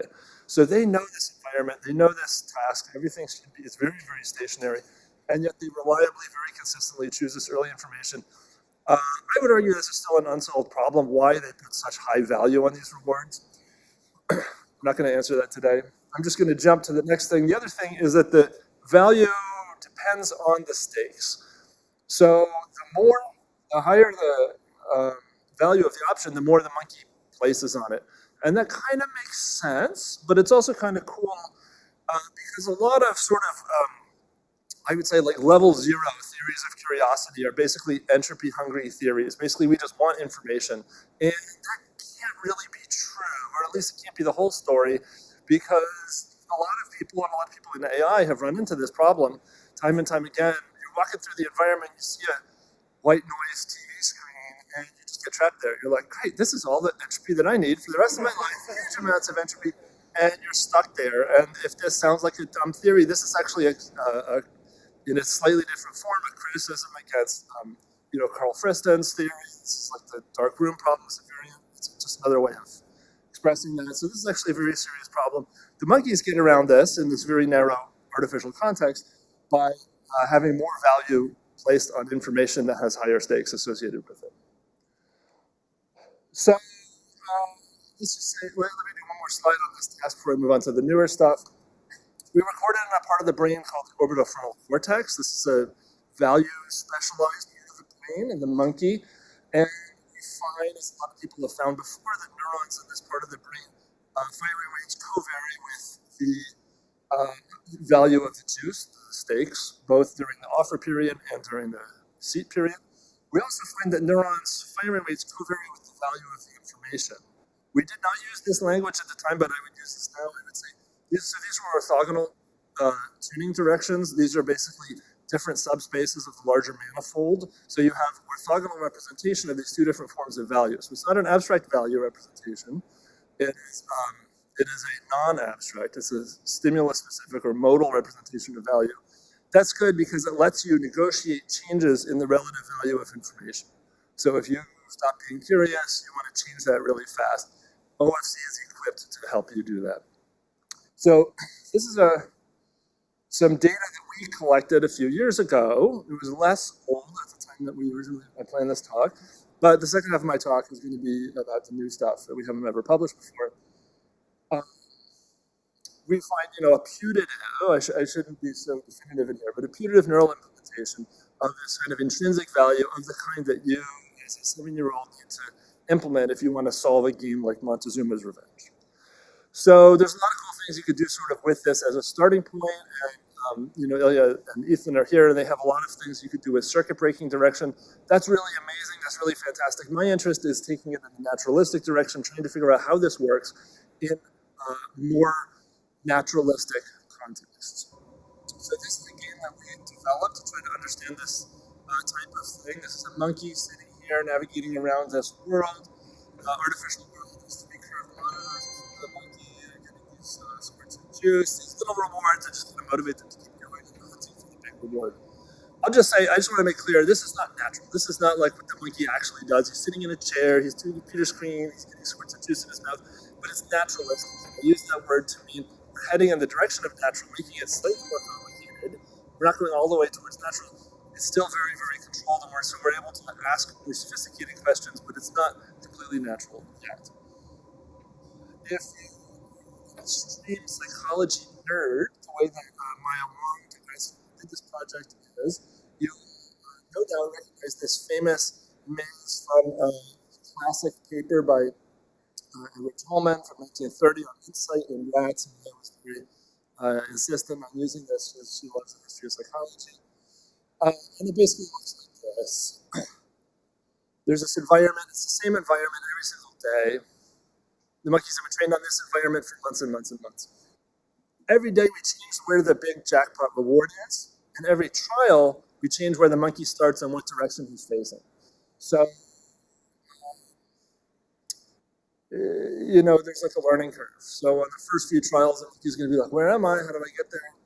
And by the end, the monkey can sort of go there really fast. I'll also mention, incidentally, two things. First of all, monkeys love this task. Monkeys will do this for hours and hours. It's like a lot of fun. Seems to be a lot of fun for them. I don't want to glorify it too much. Humans love it also. I'll also mention a human who's been trained on this test for months and months would learn each day in about 2 to 3 trials. They would have this insight. They would say, hey, I know you're here. I'm just going to go straight there. I'm going to get this as fast as possible. The monkey, it takes them about 50 to 100 trials to do this. And there seems to be a species difference in the way they solve this task. I have no particular insight into why that is, but, larger prefrontal cortex is probably involved somehow. I don't really know for sure. But there is this interesting species difference. But the slowness is actually convenient for us in terms of this particular study because it lets us see what's happening as the monkey learns this. So here's just some data. You have to see the path of one monkey from a subset of sessions on the first 10 trials, and the same monkey in the last 10 sessions. And you can see that the red circle is where the jackpot reward is. They start at one places each time, and you can see that early on they do a lot more exploring, and later on they do a lot more exploiting. I don't want to say this is the same as explore exploit. In fact, I would like to say this is different, because in a classic explore exploit, you are deliberately foregoing a known better reward, whereas these monkeys early on, they don't really know where to go, so they seem to be kind of wandering around. This is just the same thing again, showing that they do get efficient. There's a lot of these outlier styles, but even if you get rid of those, you see an increase in performance. Not surprising. This is standard learning curve stuff that someone was probably aware of back in the 30s. There's a lot here. As you can imagine, this is a very rich data set. We recorded in 2 brain areas simultaneously, over the frontal 11 and the sphenial cortex. I'm just going to show you essentially one piece of data, brain data for this task. And that's this. So, we recorded a bunch of cells. We recorded dozens of cells simultaneously with multiple U probes. And if you imagine a monkey wandering around the maze, he finally stumbles on the jackpot, and the neurons, all 56 neurons from the cortex, kind of fire or don't fire into some pattern of activity. We're going to call that the goal state. So the neurons do something when they hit the goal. And then we can look back in time before the goal state and say, do the neurons ever do that same thing again? Do they ever resemble the goal state? And what you can see here pretty clearly is that the black wiggly line, which is what the neurons are doing on the first trial, are all within this noise range, the blue stuff. So basically, no, the neurons are doing a bunch of random stuff, but it has nothing to do with what the goal state is. By the last trial, now we're 5 minutes left? Okay, perfect. We're at the end of the learning curve, and the monkey has really gotten very good at this task. What you find is that in the first 3 seconds of the task, the monkey has to sit there and stare at the screen, and he knows, if he remembers the maze, and hopefully he does, where he is. He has 3 seconds to sit and think about what he's going to do. During that time, to the left of this dashed line here, the neurons recapitulate partially, not completely, because that black line doesn't go down to 0. They partially recapitulate the goal state. So it's as if the brain goes into a state that resembles what happens when he's getting the goal right at the beginning of the task. And then a few other times, the neurons touch down outside this error bar here, this blue range. So that means at various points in time during the task, the orbitofrontal cortex recapitulates the state of receiving the goal, of getting that big reward. That's really interesting. It kind of suggests something like replay or something like that. We have not yet characterized what those times are. I want to talk about that in the last couple minutes of the talk. I'll just show one other piece of data, which is the data from retrospinal cortex. Here things look kind of similar. If you look at the little inside on the left, you can see they start out inside this noise range, and then by the end they duck down, and really it seems almost like a tonic reduction in difference. So a tonic resemblance throughout the entire time of searching between the activity at the goal state at the end of the task and during the maze, during the performance of the maze. So the last thing we want to do, as you might imagine, is try to figure out, is there something like explore exploit that we can pull out within the context of this task? And we don't want to do it in a trial-based manner. We really want to do this in a more fine-grained molecular level, at a turn-based manner. If you look at the structure of the maze, there's straightaways, which is scientifically not very interesting. The monkey's just going ahead. He seldom stops. He seldom turns around. But then you have these junctions, or corners, as we sometimes call them. And these junctions are really interesting because that is a choice. That is an explicit choice. And so we're going to analyze the data in terms of each encounter with a specific junction. And I'm just going to warn you, this is stuff that's very new. I'm working on this with my former graduate student, Michael Yu, who's now a professor at IBS in South Korea, and his graduate student, so my grandchild, Senkyu Son. What we did is we took a whole bunch of low-level variables, we took 17 variables, basically everything we could think of. We plugged them into a giant meat grinder, turned the crank a little bit, trying to figure out what's happening and what are the categories. And what we find is that if we cluster the data in terms of these 17 low-level variables, 2 clusters is pretty good, 3 clusters is a lot better, 4 clusters, 5 clusters, 6, 7, 8, 9, 10 don't really improve things very much. So that makes it look like there's really 3 types of behavior. So the monkey's wandering through the maze, gets to the corner, there's basically 1 of 3 things that he could do. And all these things, these states, so we're ethogramming the behavior. State 1 we're going to call lost. The monkey just seems to be lost.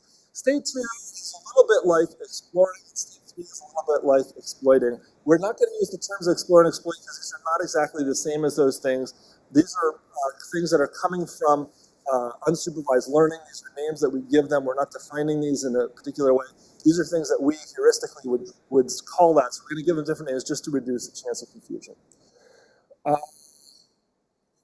I will say, if you look at the behavior in terms of like how often he chooses the best possible path, this is the most informative path, you can see a big difference between these 2 things.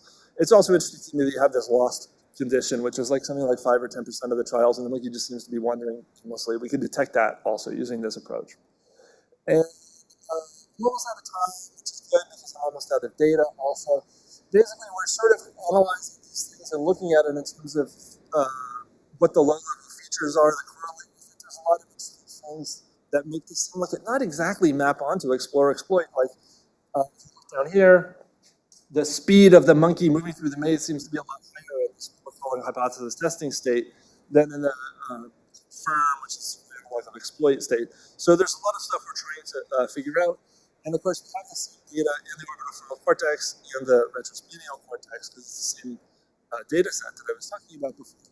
And what we're doing is we're trying to do some kind of understanding what the trajectories of these populations of neurons are in some high-dimensional space and sort of gain some insight into how the monkey is making this decision. Basically, he's approaching a corner. He's going to be in one of these 3 states. It's not homogeneous. It's not like in the later trials, he's always in this confirmed exploit state. And in the early ones, he's in this hypothesis testing state. They really seem to be intermixed on a turn-by-turn basis. It's not totally correlated with how familiar he is with that turn either. So right now we're just trying to untangle all the different factors that go into determining which state he's going to be in. And that's going to involve the brain data. And we haven't really figured that out yet. So that's the exciting, hot-off-the-press results that we have. I'll just say one thing. My lab moved to Baylor College of Medicine. We're interested in a lot of these same things, but now we're going to be doing that with intracranial recordings from humans, recording from a lot of the same regions, including orbitofrontal cortex, retrospinal cortex, and anterior cingulate, and of course hippocampus. And we're going to be doing a lot of relevance to psychiatry. So just so you know that, your name tag is a little bit like that. Thank you.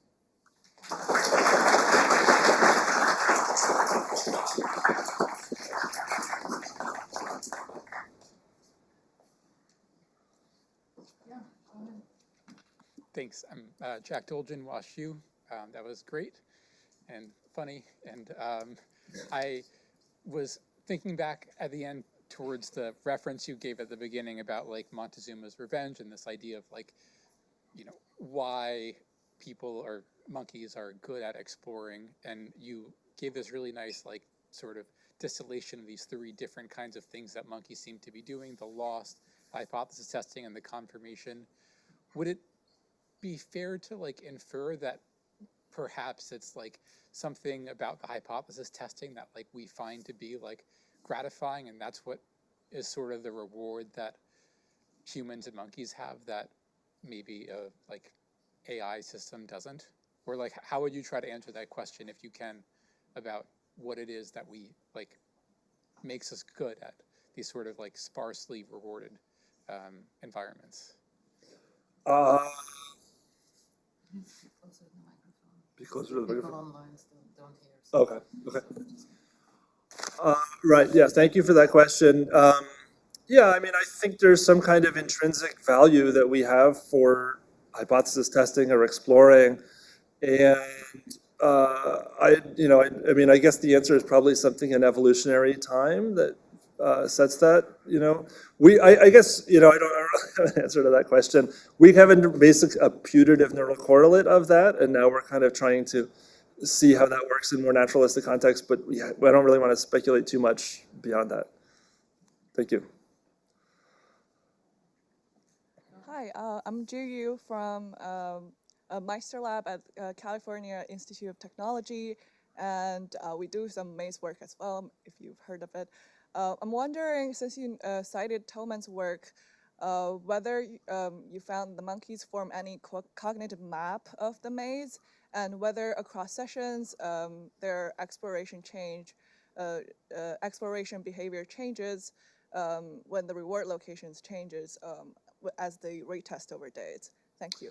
Yeah, great question. The first half of that question is whether there's a cognitive map. And what I could tell you is that in both orbitofrontal cortex and in retrosplenial cortex, we find, I don't want to call them place cells, but we find strong encoding of certain locations, meaning places that within the maze you get systematically enhanced firing.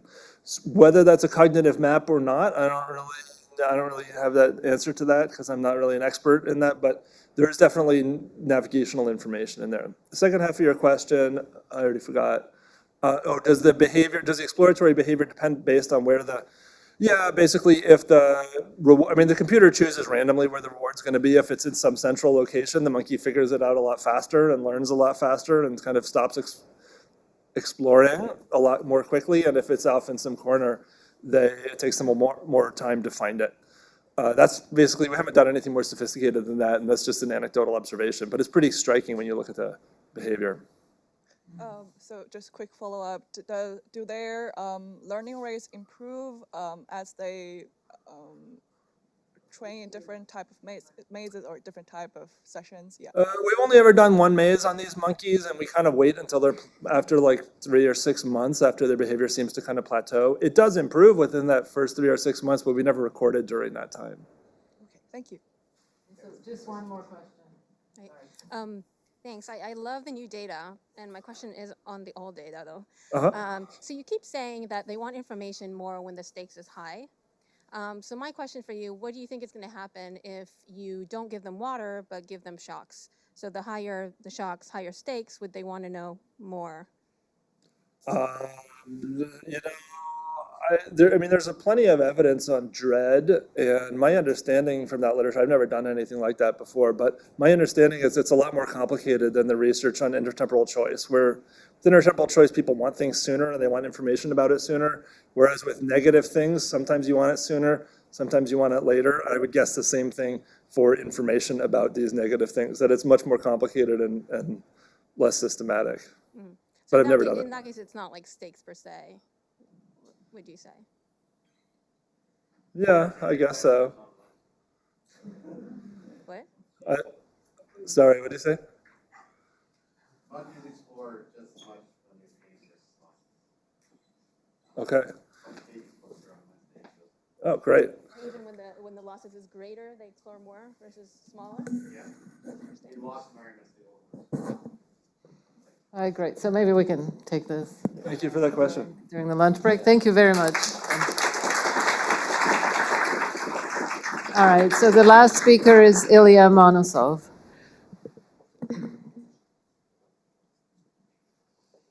Okay, can everybody hear me okay? Okay, I'd like to really thank, yep, is that all good?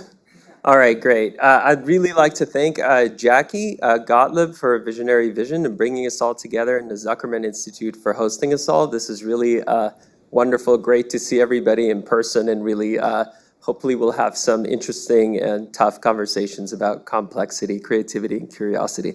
So I'm Ilya. For those of you that don't know, my lab works on the neurobiology of cognition. We try to deconstruct the mechanisms that drive cognitive mechanisms and trying to figure out how those mechanisms break to give rise to disease. This is not advancing. Let's see here. I'm already having trouble with these laser pointers. Okay, and today I'll be telling you about one facet of this work, and that's on the neurobiology of curiosity. And as you've heard in the previous talk, I'm very interested in mechanisms, so we're gonna break down this concept of curiosity into actually the triggers or drivers that control curiosity-like or non-instrumental behaviors, so we can actually begin to study this at the neurobiological and circuit level. So in part one, I'll tell you about uncertainty reduction in the neural circuits. And in part two, I'll tell you about our work on novelty seeking of what drives, as Bruno said, our gaze attraction to perceptually novel objects, even when they have no reward value. Okay, onward to uncertainty reduction. So I think from all the talks you've heard that humans and animals desire to resolve their uncertainty, even when this information doesn't have a value for behavior that is an instrumental value. And how do we study this complex issue? The most simplest thing to do that's classic now in the literature is to give an agent two offers, one an informative offer, one non-informative offer. Both of these have the same exact statistics. They're both 50% chance of reward. Reward's delivered at the same time, and the agent has no control about the timing of it. If the agent chooses an informative offer, what's going to happen is this informative offer is going to be followed by a cue that's going to resolve its uncertainty. One reward cue is going to say, yay, you're getting a reward. One non-reward cue is going to deliver the unfortunate news. If the agent chooses the non-informative offer, then this type of offer is going to be followed by one of two non-informative cues, and this is going to give no information about reward, and the agent has to wait in a state of ignorance to find out what's going to happen. And what we and many of you have shown is that agents such as monkeys and humans very strongly prefer to receive information to resolve their uncertainty.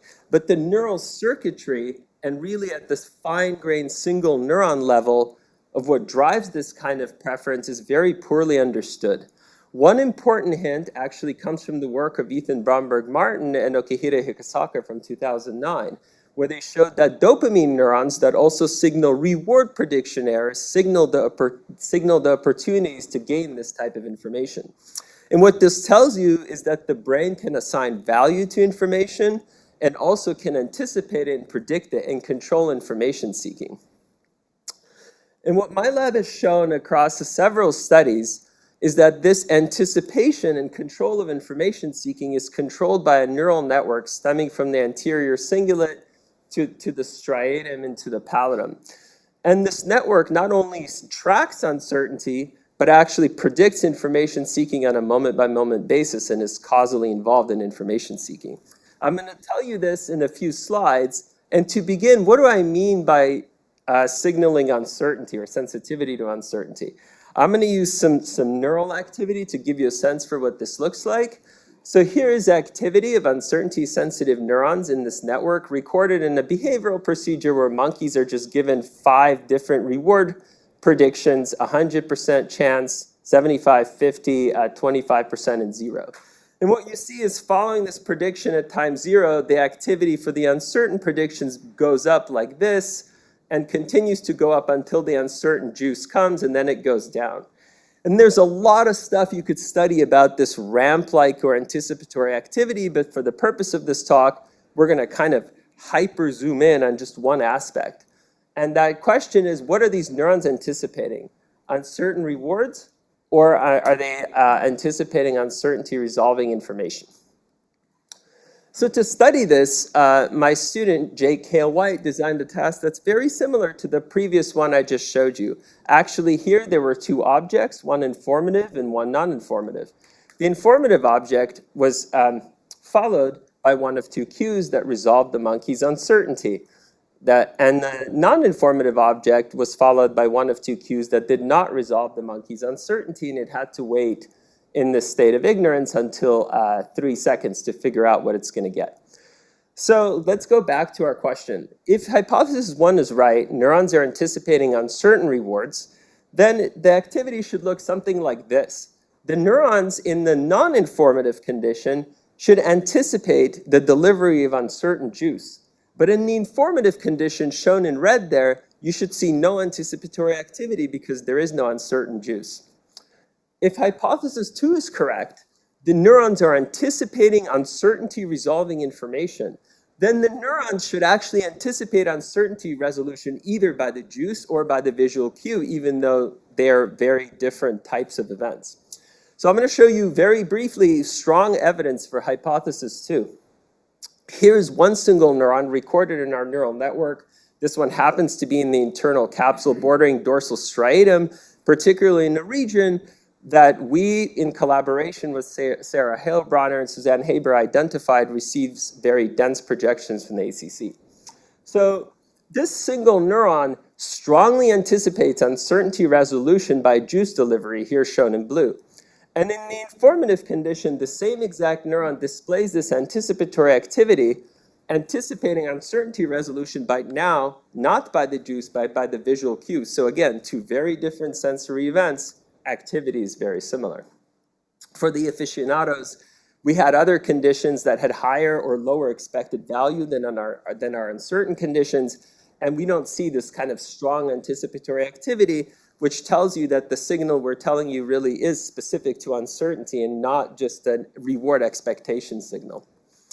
Okay, across this neural network, if you select neurons that show uncertainty anticipation in the non-informative condition shown in this blue trace, basically you pre-select for this feature, what you get for free is the same neurons on average also anticipate uncertainty resolution in the informative condition, anticipating it by the visual cue. And so this is, again, really consistent with hypothesis 2, but there's a very important mechanistic question. So is this activity simply timing prediction errors, or is it causally involved in information seeking? Either one could be true. So in experiments I don't have time to tell you about in detail, we actually found strong evidence that it's causally involved. One is in a task where the animal's behavior was less controlled and the animal could freely look towards information to gain it or avoid. The activity actually tracked its information-seeking gaze shifts on a moment-by-moment basis.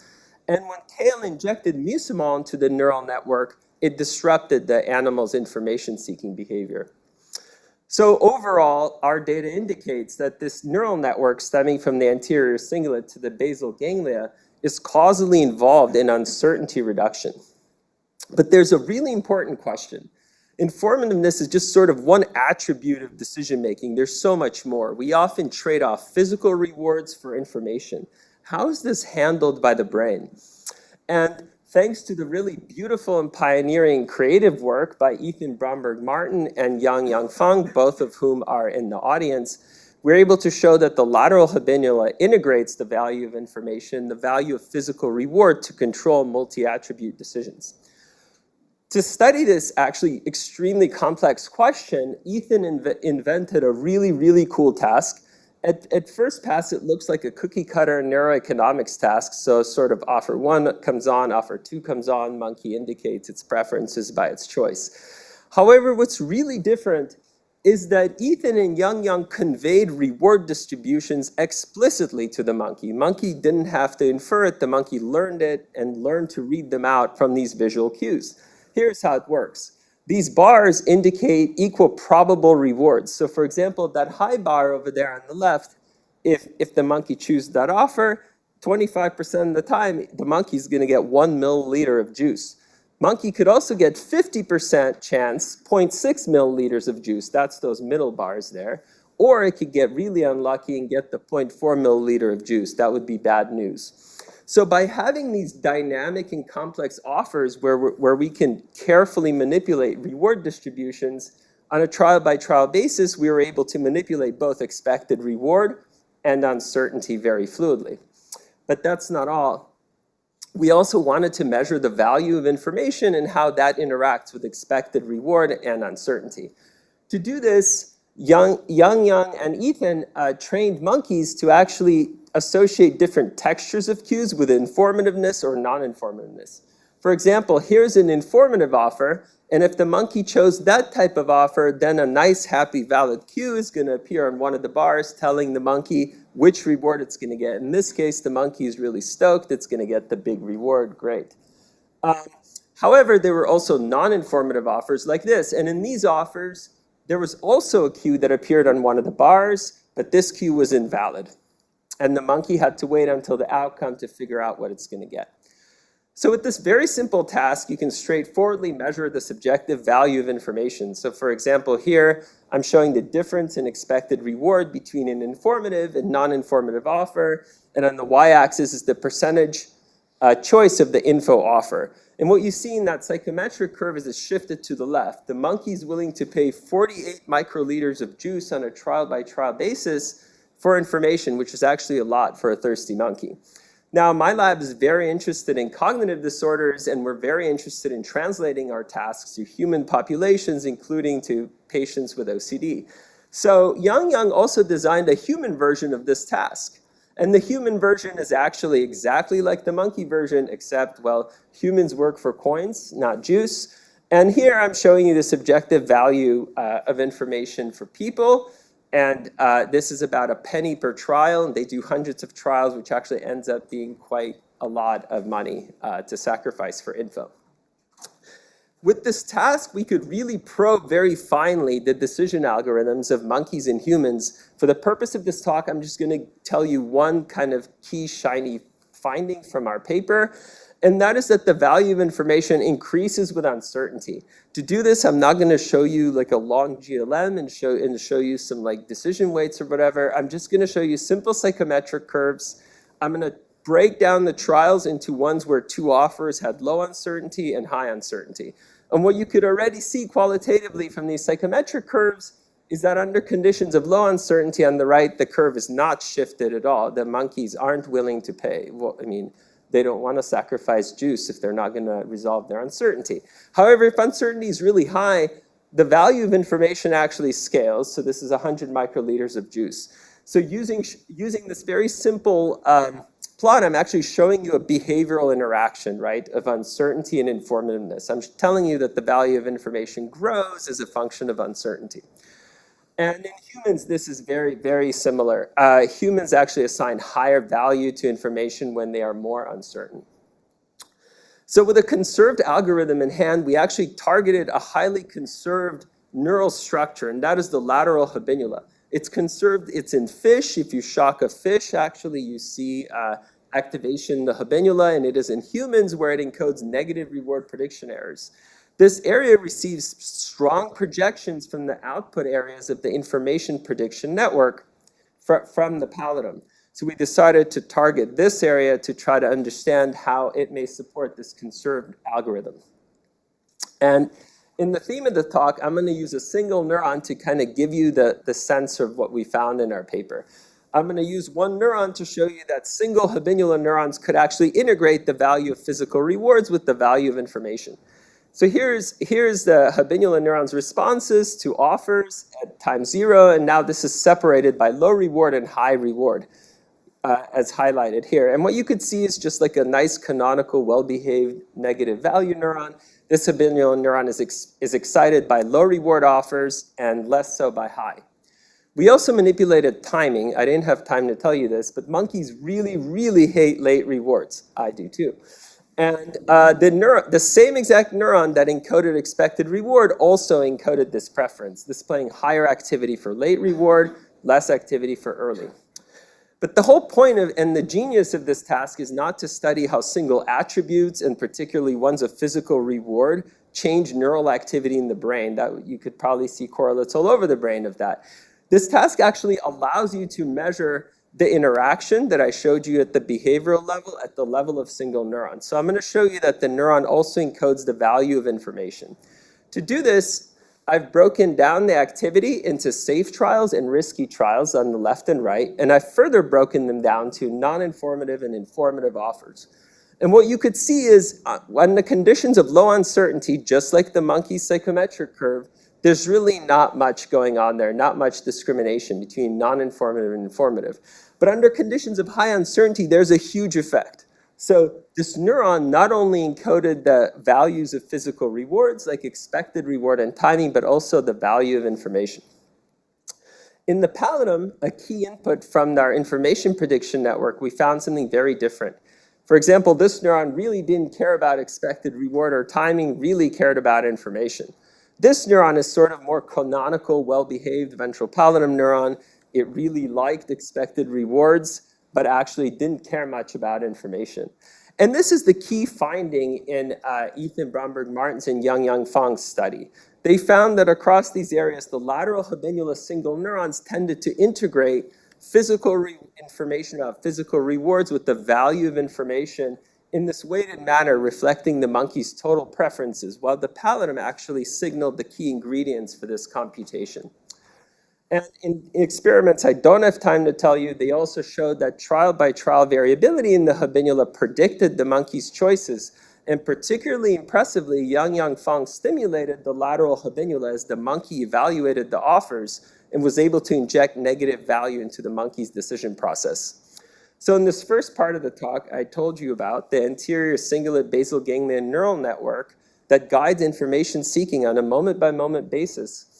And that the key recipient of this neural network, the lateral habenula, integrates the value of physical reward and the value of information. And we're following up on this work on working a lot in humans, particularly those with OCD, to try to deconstruct how their mental algorithms break, and also in mice to try to figure out which cell types underlie uncertainty signaling in the brain. Okay, that's part one. And now I will tell you about novelty seeking. And this is really another driver of curiosity, our attraction to perceptually novel objects. And this is something we see in babies, grown adults, pigeons, all sorts of animals display this.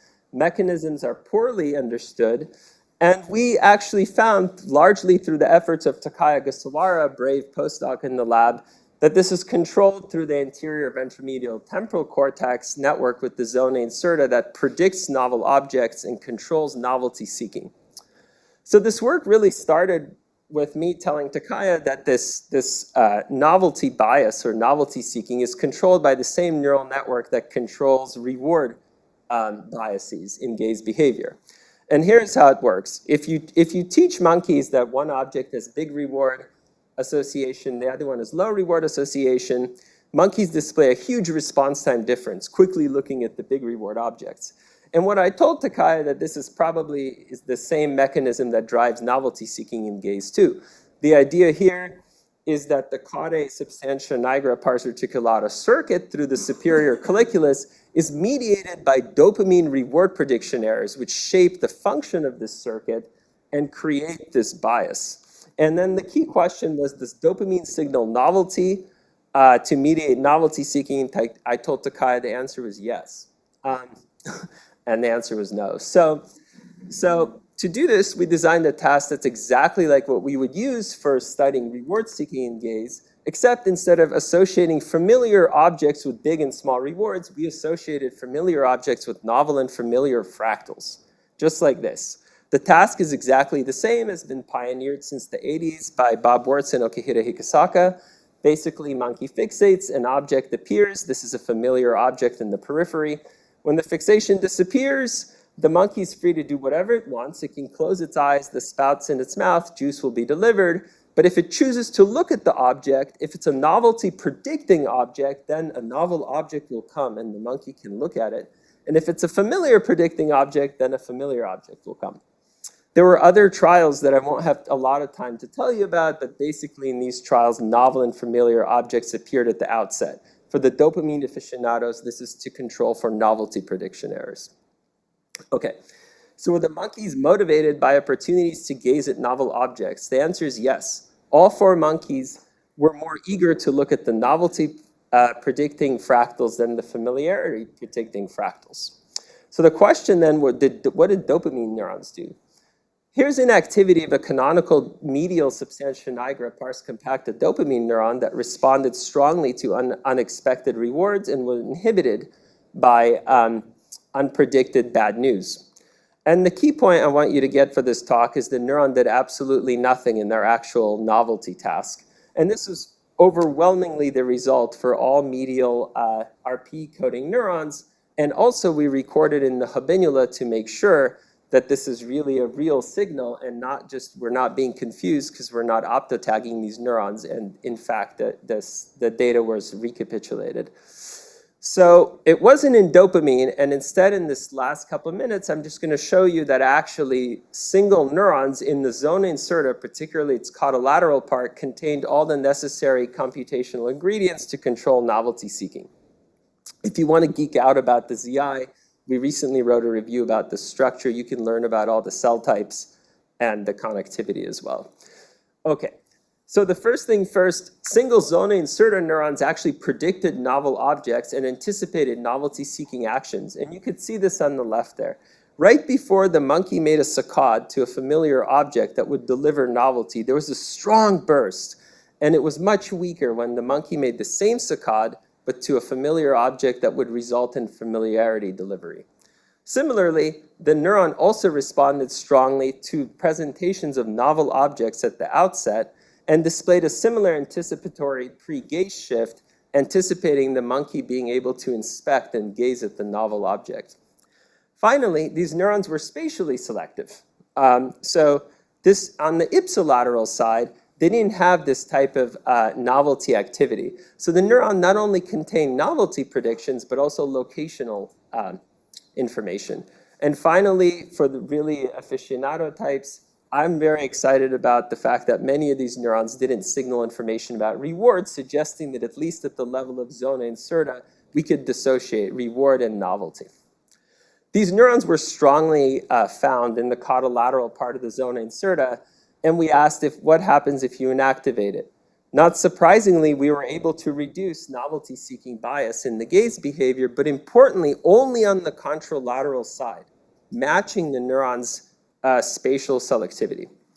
And in this last 2 minutes, I'm just gonna tell you what are the sources. So at first, I told Takaya it was dopamine neurons, and it wasn't. And by using this novel semi-high chronic channel recording array, here I'm showing you on the MRI, we found that the perirhinal cortex, an area we conservatively call anterior ventral medial temporal cortex or area, is highly enriched in novelty predicting neurons above and beyond many other brain areas in the brain. And importantly, this area also sent anterograde, also sent direct projections to the zona incerta, which we showed by anterograde tracing. These are the boutons shown in black, arrows just to keep us honest. Also, the signal was much earlier in this area than the zona incerta. And very importantly, this area was much less spatially selective than the zona incerta. Neurons there had a contralateral preference, but not nearly as strong in zona. And not only did they have less motor information, they also had less saccade or gaze-related activity. I'm going to show you this here. Here's the average of zona incerta neurons, and you could see there's this pre-saccadic burst by the second dotted line. That's the saccade to receive the novel object. If you look at the AVMTC or the perirhinal activity, there's no pre-saccadic burst.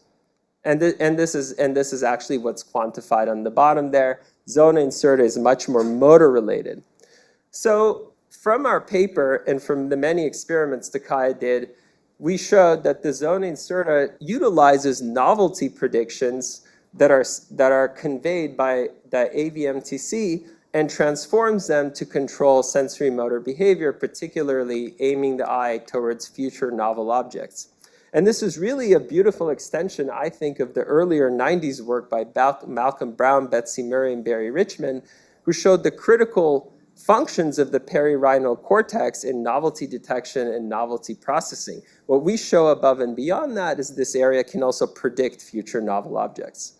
So in this talk, I've told you about the neural circuits of uncertainty reduction, this really strong preference and desire to know, even in cases when we cannot control the outcome, like presidential elections.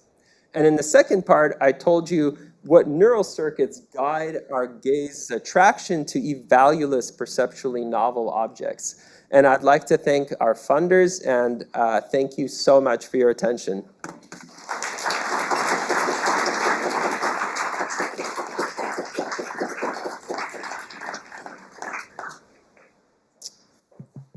Can you hear me? I can hear you really well. Awesome. Ken Kishida, Wake Forest. You mentioned Hi. in the second part of your talk that you ruled out dopamine neurons, I thought specifically in the pars compacta. Did you rule out the VTA? We did not rule out the VTA, but for that, and I'll tell you the two reasons and what we did to sort of get around that. So the first thing is that in the substantia nigra, dopamine neurons can be identified by their firing rates and spike shapes. The VTA is a lot more, I would say, uncomfortable place for such approaches. We didn't want to optotag them, at least in the monkey, and in the mouse, mice are actually afraid of novel objects. So it's quite complex to translate to mice.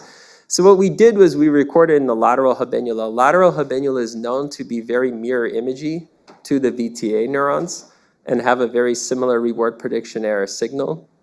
So poor Takaya had to record in the lateral habenula to control for this issue, and the result was actually the same. Cool. Thank you. Yeah. He'd be very happy to hear your question because that's not like a simple ask, so. Yeah, sure. Hi, I'm Thalia Branchides.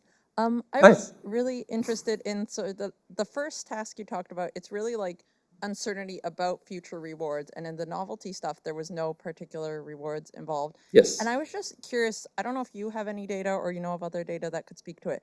I was imagining myself in those first tasks and being like, maybe if the reason I might want the information is because like reward prediction errors make people happy and I just want to be happier sooner rather than later. And it's really all about like the positive outcome and not really about uncertainty per se or novelty or curiosity. So let me try to unpack that. I think and see if you agree with my understanding of the question. I think what you're saying is, well, reward predictions are bidirectional. Let me start with that. So there's a negative aspect and a positive aspect. So if you just wait for reward prediction errors, you know, that wouldn't be necessarily a role to happiness because half of them are going to be bad. However, it has been shown in a bunch of really elegant work that people in some contexts and animals can overweight positive outcomes. So if I understand your question, like more unpacking it, is that maybe it's all about the overweighing of the positive outcome. Would you say that's fair? That might be one version of it. I was thinking that like a positive reward prediction error makes me happy in the same way actual juice or whatever might make me happy experientially. And so it's just about wanting rewards sooner where happiness is the reward, but it's really about having rewarding outcomes that doesn't apply in the novelty. Yeah, I can say, I'm not ready to contrast it to the novel part. I'm going to do that in the second part because I need to unpack that. But I will answer like this sort of savoring expected value idea. So now I can't use the psychometric curves to answer the question, so we'll go to the GLM here. And what Ethan and Yang Fang check is two types of interactions. One is the interaction of information and expected reward, and one is the one of uncertainty. And what you see is in both monkeys and humans, the interaction of information and uncertainty basically beats out the interaction between reward and expected value. However, that's not a statement against the idea that expected value doesn't influence information seeking. We heard from Tali's really elegant talk that in fact it does. And in our data, we see a little effect here too. It's significant, just not as strong as one of uncertainty. Is that? Yeah, cool, thank you. Okay, and then the novel part, should we want to do that over lunch? Or? That's fine, yeah. Okay, sorry, I wanted to make sure we, cool. Hi. Hey, Elia. Yeah, I'm nice Katie to see you. Rodeneffer, at OHSU. I was wondering if you could talk more about the prediction errors from the first task with the distributions in Did you record from dopamine and in lateral habenula for that? We recorded in the lateral habenula preferentially. Yes, yes. Can you like discuss, I guess, how they looked for, I mean, because your distributions, like, for example, they're asymmetrical, they're They vary. They vary in all sorts of ways. They can go. They right, can yeah, go in I all guess sorts of. just Yeah. comparing the different prediction errors for Yeah. So we tested formally with modeling if the habenula neurons really reflected subjective value prediction errors, sort of integrating across all the attributes, and in fact they do.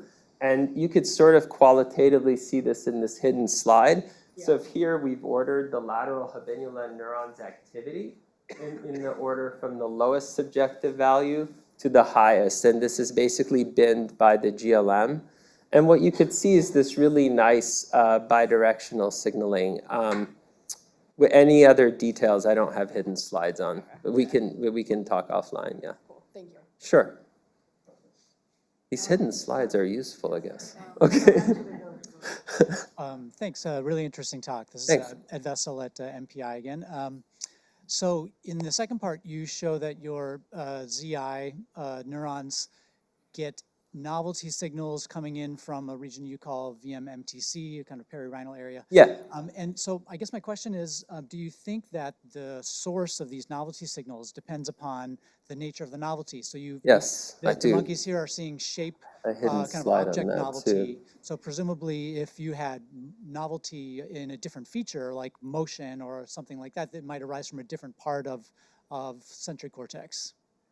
Yeah, I'll say a couple things. I think that, well, first answer is yes, absolutely. Like if you have some kind of novelty in sort of the motion space, it probably would not come from the perirhinal cortex. We did some experiments along those lines, and I think actually that's pretty specific. Now, the reason why I think that is because the detections and predictions in the sensory system are pretty intertwined.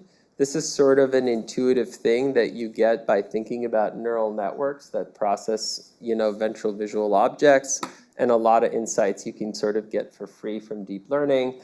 Now, we also actually tested this formally because it seemed too important to just ignore.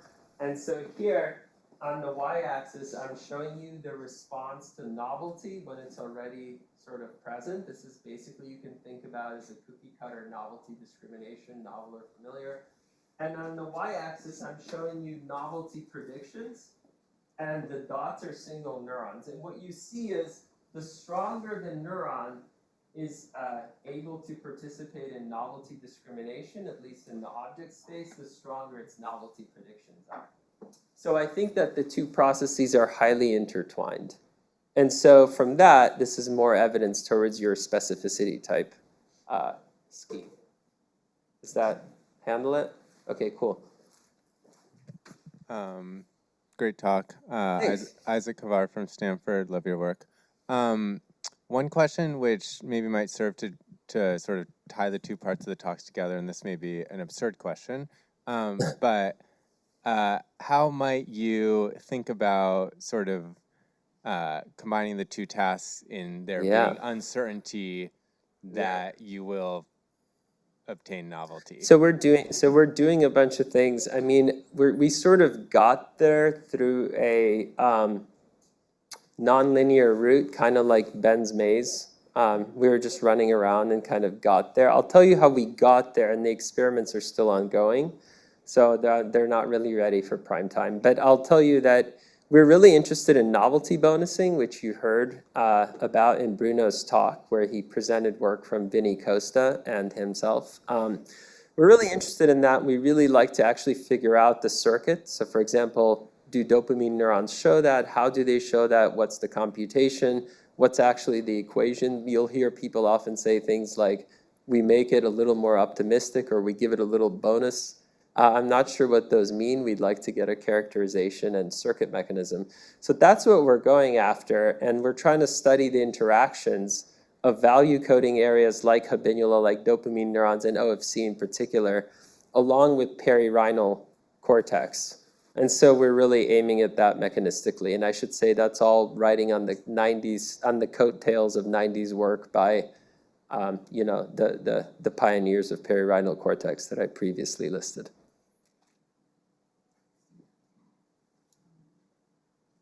Thank you, Ilya. That was fantastic.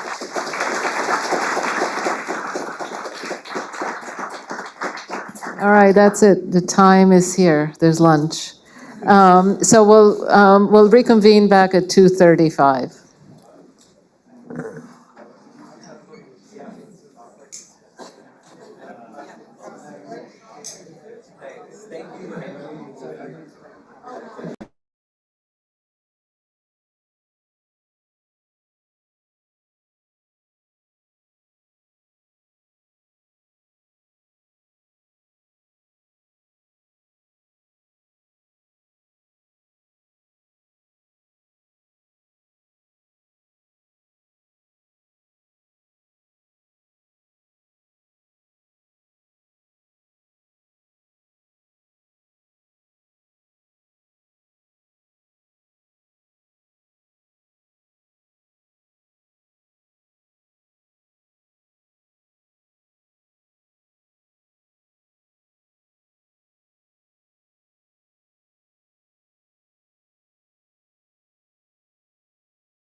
Good.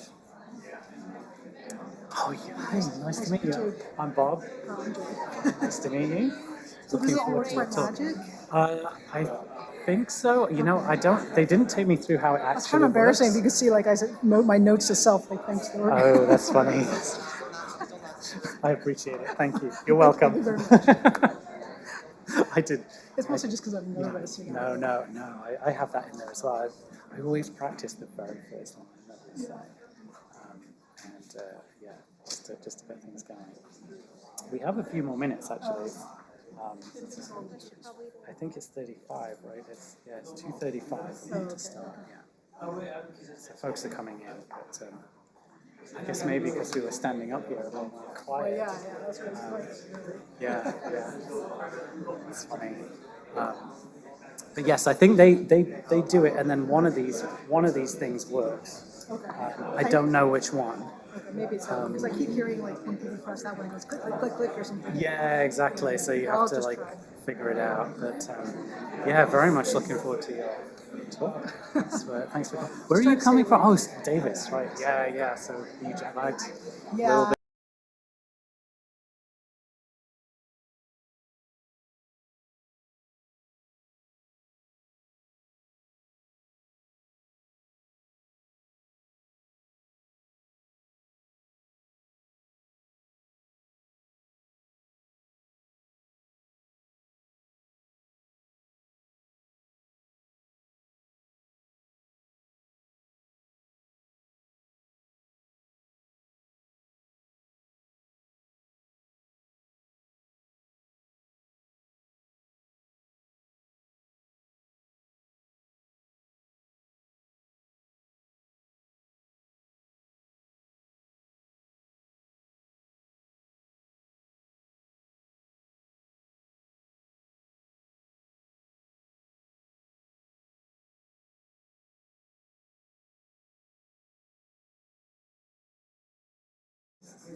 Seems like it's kind of the intention.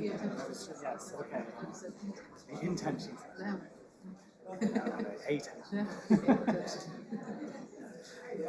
We've got a couple more minutes. I guess good start. Okay, welcome back, everybody. We're going to do something unprecedented and start early, which gives us a little more time for questions. So this is apparently the attention session now. So I'm excited to hear all the talks. And we're going to start off with Joy Gang, who's coming from UC Davis. Is going to tell us something really cool. Okay. All right, I'm sure it will be. So thank you, everyone. Thank you, Jackie, for putting this together, and the program committee for persisting over the last couple of years, and so we could come and be here together. All right, so this is the attention session, so I'll begin with some examples of visual search. So we're constantly looking for things in the world, right? So we're looking for places to go, people that we are trying to meet, or any number of things in this particular room. This is a lot like Montezuma's Revenge, because there's lots of ways to die from between the entrance to the door and back. So what do we usually do in these situations is the idea that we have something in mind that we're looking for, and then you kind of make saccadic eye movements around, and you look at something, and if you reject it as the thing that you're looking for, so it is not what you're looking for, you move on until you find what it is that you're looking for, and then you're finished. Right? So how do we do this? So in the attentional literature, the sort of canonical model is based on the idea that we have a target object that we hold in working memory. Let's say, for example, this phone. And we use the elements of this object, let's say its color, its size, and to tune sensory neurons to turn up the volume basically on things that would match, and to potentially turn down the volume on things that don't match. And then you kind of get a scene like this, and all the things that match in color, for example, or potentially size, get upweighted, and then you kind of make a series of eye movements around those to select what you want. Okay. But the problem with this is that in the natural world, we rarely have perfect information about what we're looking for across space or time. So in the canonical models of attention, the idea is that the higher quality the working memory representation is of the exact thing you're looking for, the better you should be. But we rarely have that opportunity in the real world to have a perfect match to what is in our working memory or our memories. So veridical static templates often don't work well, okay? And so the question that we've been interested in my lab is, how do humans optimize the efficiency of visual search problems, more or less in the real world? And the way we've been thinking about this is, I think, very consistent with what you all have been doing and saying, which is that, you know, there's a lot of information out there, and there's a lot of associative information in our memories for all the things that we might be interested in a goal-relevant way. And all of those things are part of this target template in reality. So then the question becomes, how is it that we learn about these associations? How do we build these representations that are useful for our task goals? And then during the current moment, how do we select out the relevant bits? Okay, so the relevant bits are probably highly related to what is in the current sensory environment. So that is, what is relevant can change from moment to moment, and we have to adaptively be able to pick out the things, the parts of the information that we have in associative memory that are the most relevant. So what I'd like to do today is tell you about 2.5 studies on this idea of good enough shortcuts and learned associations that we use in attention. So it's 2.5 studies because the last thing that I will show you doesn't really have data, but it's something we've been working on for the last couple of years. So I wanted to have a chance to share that today. Okay, so the first study I'd like to mention is one that's been done by a postdoc in my lab named Joe Zhou. And it goes like this. So the first thing we do is we train subjects on a relationship between a specific face and a category of place. Sorry, I also don't have time. So I guess, I think, okay. All right, thank you. Or maybe this is pretty accurate here. Oh yeah, I didn't wear my glasses, but that's okay. We'll make it work. Yeah, okay, there's something over here. Yeah, so you learn about a face and a place, and so it's a category of place. So for example, you might learn that this is Emma, and she's a lifeguard, so you will find her on the beach. This is Holly, she's a ranger, so you will find her in the forest. So people learn this very well and very rapidly. They're given a task to make sure that they know that which face belongs to which scene. And even after a very short period of time, people are very good at remembering the association. It's kind of interesting to know that we've tried this with other kinds of stimuli, and the learning seems to be much harder, but something about these faces and places is really easy for people to learn. Okay. And then after they've learned this association between a face and a place, we give them a visual search task. It's a hard visual search task in the sense that they're given a particular person to find, and then after a period of time, there are two faces that appear. So you'll note that the two faces are the same sort of apparent gender and race, and that's what makes it difficult. So there's another version of this that we've run where the distractor face is more different, and I'll tell you about that in a minute. Okay. So they're given a cue to say, find Holly.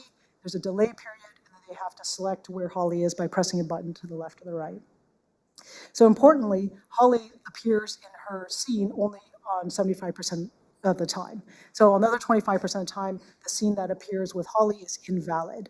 So in this task, there is no sort of yoking, it's only a probabilistic yoking between the face and the background scene. So if you want to be correct, 100% correct, you have to look for the face, not the scene. But there is still a probabilistic relationship between the two. Okay. And what you can see is that the validity of the scene matters in terms of behavior. So you're both more accurate when the face appears in the valid scene, the expected associated scene, and you're also faster. So clearly people are using scene information to do this visual search task. And this provides evidence that the associated scene is used as a predictive proxy to guide attention to the target face when search is hard. So when search is easy, what we find is that this effect goes away. So when it's very easy, it's easy for them to say, okay, I'm looking for Holly, and they'll find Holly very quickly, and they won't use the scene. So it's not necessarily that's obligatory that the scene is having an effect on performance. It seems to be something that's strategic. All right, so how does this happen, right? So that's the question. What we did then was to do an fMRI study, and we selected out ROIs that had sort of a network of attention control regions and sensory regions that were the most relevant to our task. So we have sort of this DLPFC, VLPFC, these parietal areas, FFA and PPA and primary visual cortex. Okay, so they're very much the usual suspects when it comes to attentional control, at least at the cortical level. And then what we did was to try to decode information from the task as a function of localizer data. So the first thing I'll do is show you what we did in order, in response to the search queue period, okay, when the face is actually on. So what we did was to train a classifier on the 4 different faces that could appear during the search task. So this is, we took the queue information and we trained a classifier. And then we took localizer information from a separate task, which was just a stimulus-driven end-back task, so there was no search involved. And we tested this classifier either on localizer faces or localizer scenes. So the question is simply, during the queue period, can we see evidence of face information or scene information in the ROIs of interest?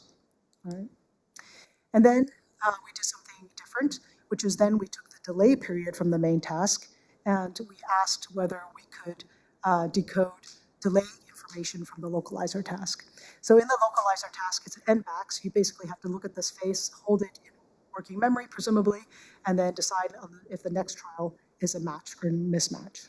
Okay, so again, there is a working memory sort of component in this delay period, potentially similar to this one.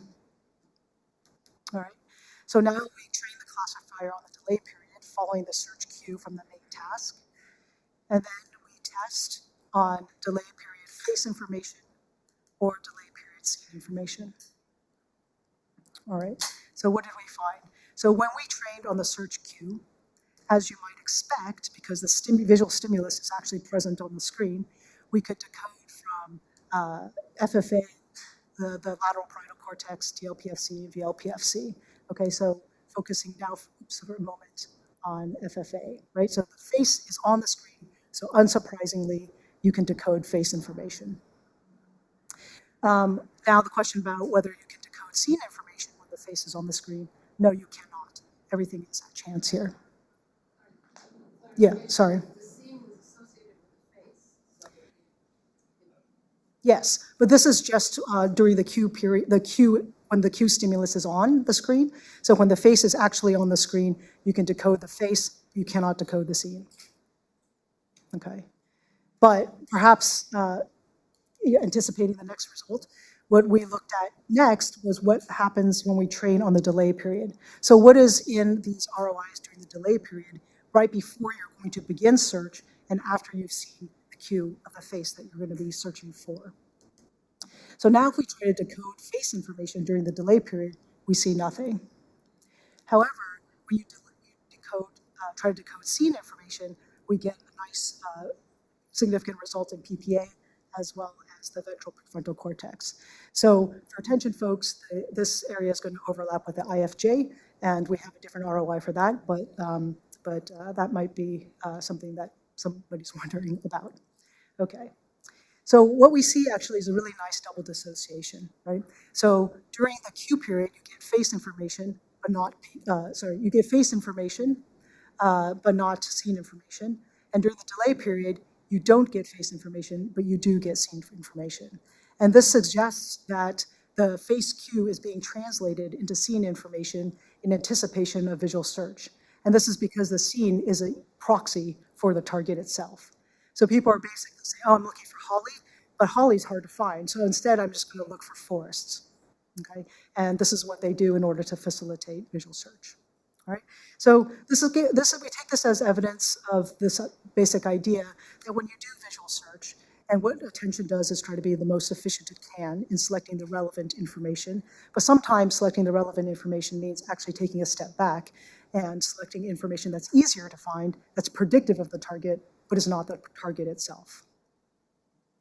Okay, so next I just want to sort of take a look at sort of the opposite direction of this. So instead of just looking at proxy information, although I will show you some of that here too, this is a study that Beth Hall, who's a graduate student in my lab, did to look at scene memory.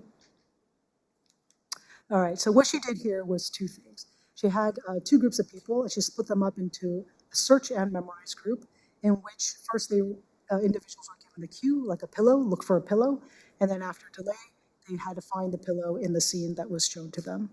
Okay. There was another group of people who were only told to memorize the scenes that they were given, so there was no cue. Instead, the same scene appeared, and they were just asked to remember the scene. All right. In both situations, we tracked their eyes and tried to equate roughly the amount of time that people were looking at the scenes. Okay. So after the experiment where they had to find those objects, they were asked to draw as many scenes as they could remember. So Beth comes from Chris Baker's lab at the NIH, and so she worked on some drawing studies with Chris Baker and Wilma Bainbridge, and sort of brought that technique to our lab. So the question is now, like, given what they did in the first part of the task, whether they were doing search or memorize, could we see differences in what they took away from that experience in their drawings? Okay. So first, if we just look at the eye movements, yeah, as you might expect, they look different. So individuals in the search condition, so this is the target that they're looking for, something on the, maybe it's a coffee mug. So in the search condition, you can see that the eye movements were targeted around the target in a more circumspect way than the memorized condition, where looking was a lot more distributed. So you'll see a hotspot in the center, and that's common in scene viewing. It's called a center bias. Okay. And you can see that this is quantified in sort of a greater amount of time spent looking at the target in the search condition than the memorized condition. And this makes sense because this is the target and this is not, right?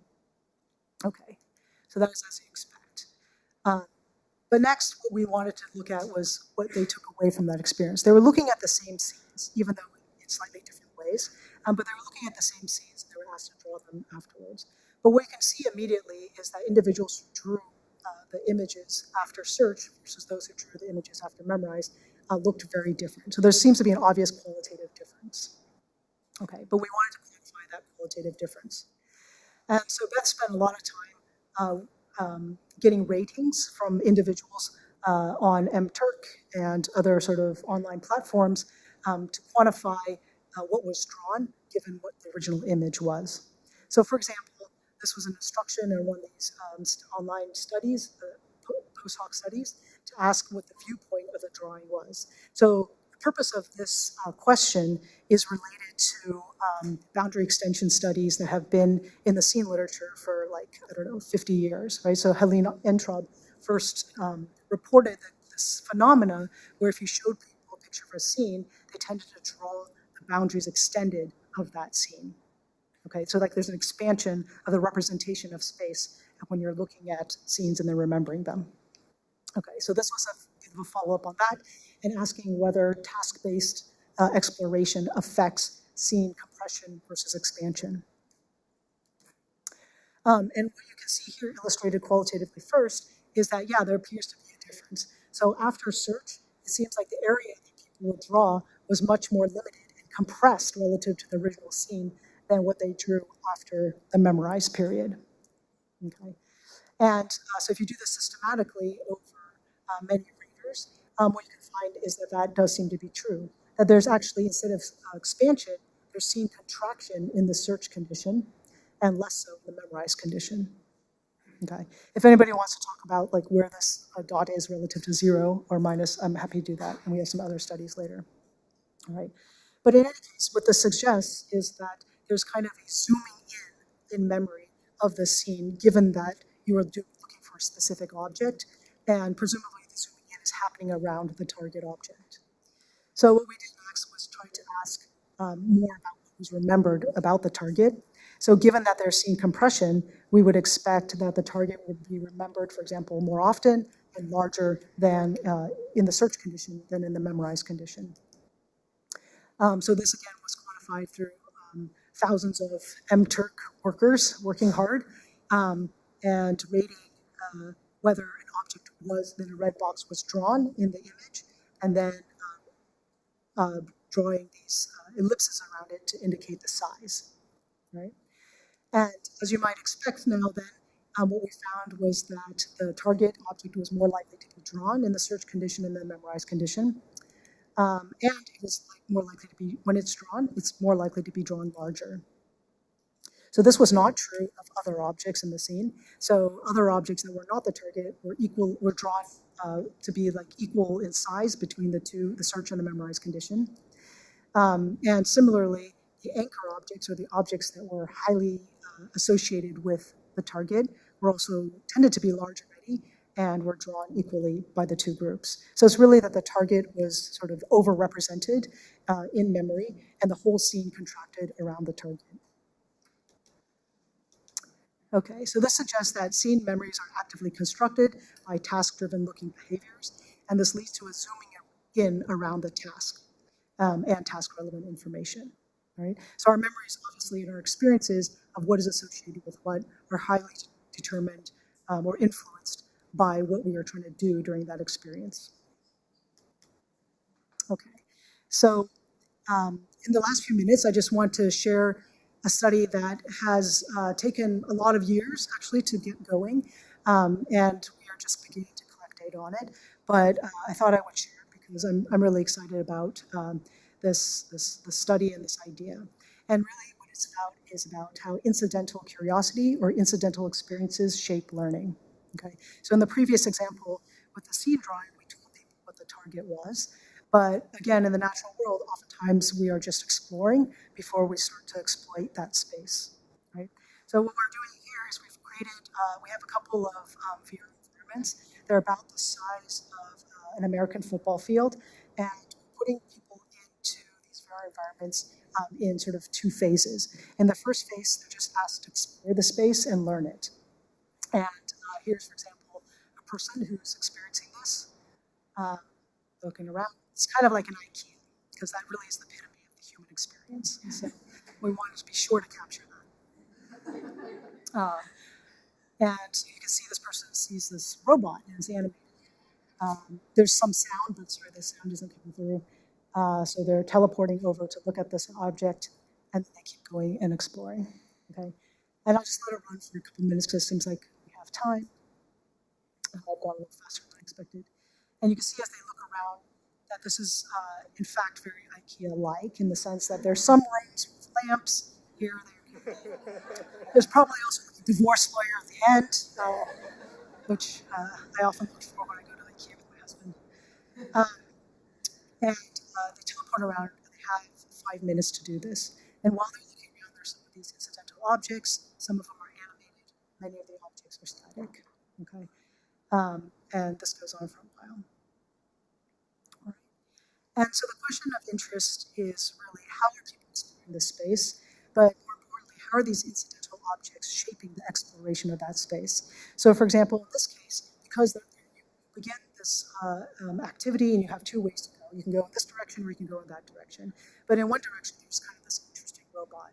And so our hypothesis is that people will go towards these salient and sort of interesting objects, but then that will end up shaping how they represent the space entirely. So if you go down this road where the current robot was, you will run to the lamps room very quickly. And this is actually a shortcut to find the lamps. But if you go down the other road, you have to kind of go all the way around before you find the lamps, and that will potentially shape the way you represent where the lamps are. Okay, so in the main experiment, we're going to go back to something like visual search. And so now fearless subject is looking for something else, like a lamp, and they begin in this location. And so what we want to see is the path by which they will take to go find this room, and then how they search within this room.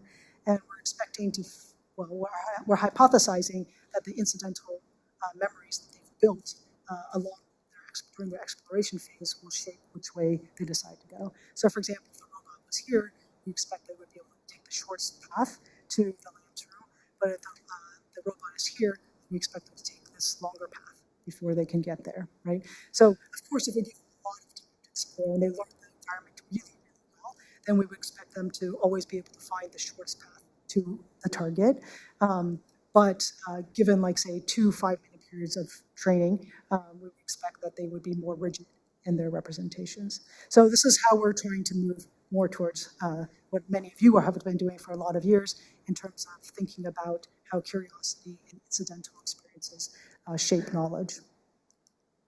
All right. So we look for things dozens or hundreds of times a day. It's a simple task, but it occurs actually in a complex world. And And I think the bulk of the work in my field, I would argue, has focused on a simple task in a simple world. And what we'd like to do is kind of expand out. But when we expand out, what we find is actually that probably we still simplify search tasks whenever possible. And we often do this by using predictive information. It might be a predictive proxy. It might be something we learned incidentally from contextual cues or from statistical realities like physics in our world.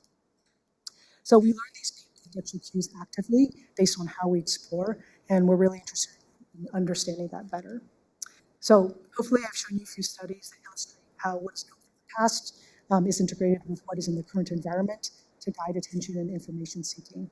And in return, those choices will shape what we remember and learn from those experiences. So I'd just like to thank my lab. Okay.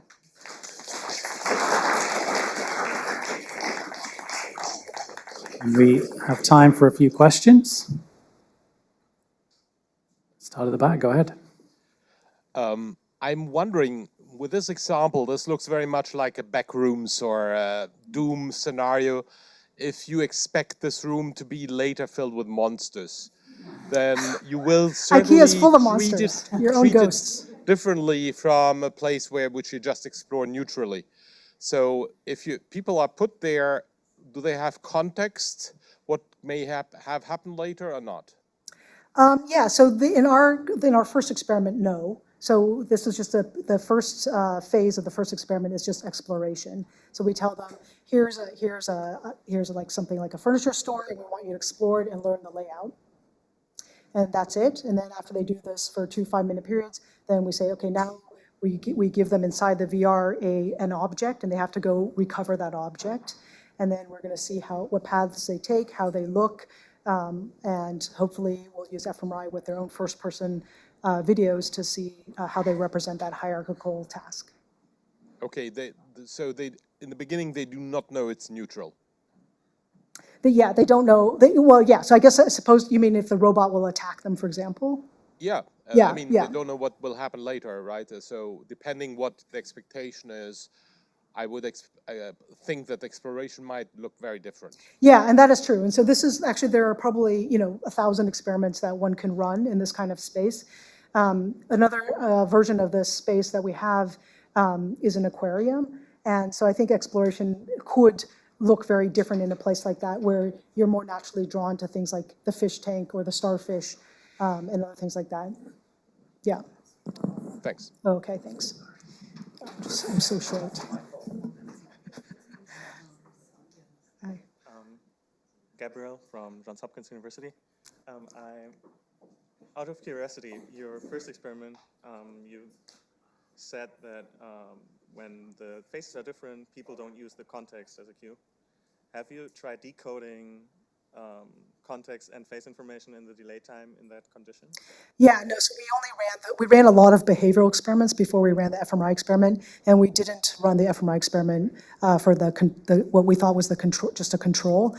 But it's true, it actually turns out to be a pretty interesting control.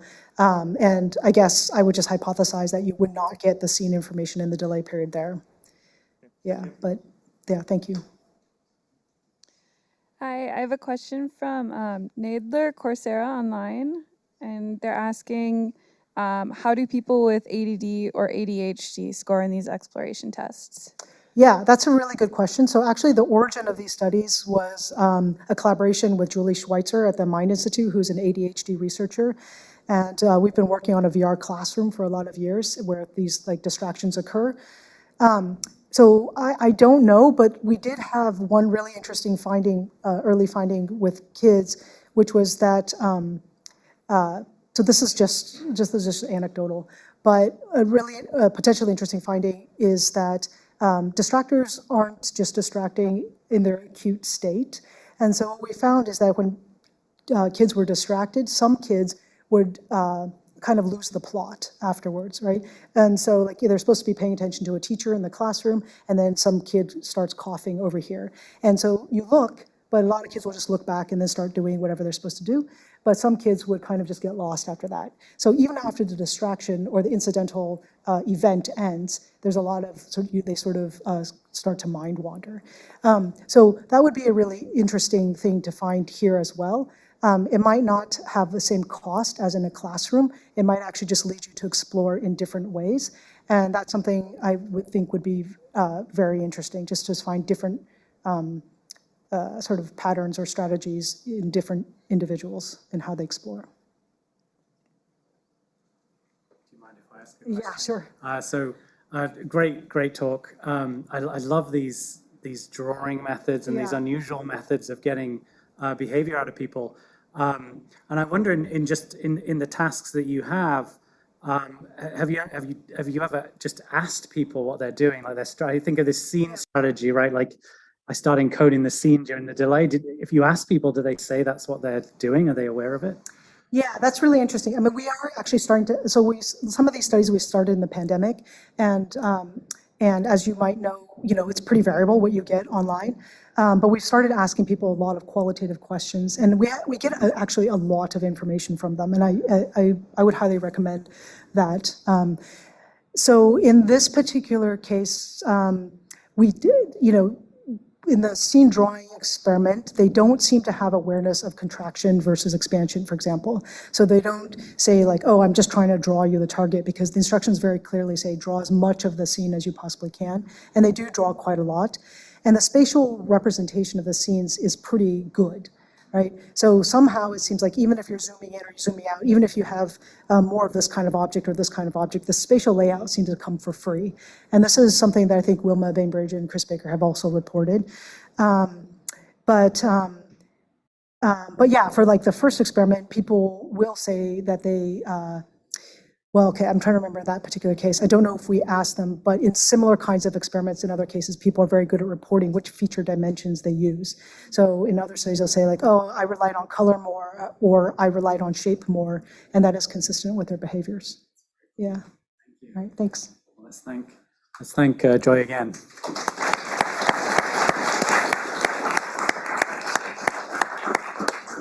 Do we have Floris? Are you okay. Our next speaker is Floris Delang, who is going to tell us more about some attention, maybe. Maybe it's the attention session, but yeah, I was surprised. No pressure. And just as a reminder, try to speak into the microphones. Okay, this one, yes. Yeah, and the time will appear up there. You see 20 minutes. Fantastic. Thanks, Bob, for that introduction and for already making me nervous that it's an attention session. So I didn't know that, and it's going to be a bit about curiosity. So I guess people will hopefully be interested. Nice one, yeah. Well, first of all, huge thanks to Jackie for organizing this conference. I really learned a lot already today. It's really been a wonderful conference, and I'm really excited to be part of this. So I'm PI of this lab over here, the Predictive Brain Lab, which is at the Donors Institute in Nijmegen, not in Amsterdam as was in the program, but it's close enough. It's like a 1.5-hour train ride from Amsterdam. And what our lab is studying is the idea that our brain is constantly generating predictions, all kind of different levels of complexity, and comparing those predictions with actual inputs to try to optimize both inference and learning. And today what I want to talk about is what happens when those predictions fail, so when our expectations are violated.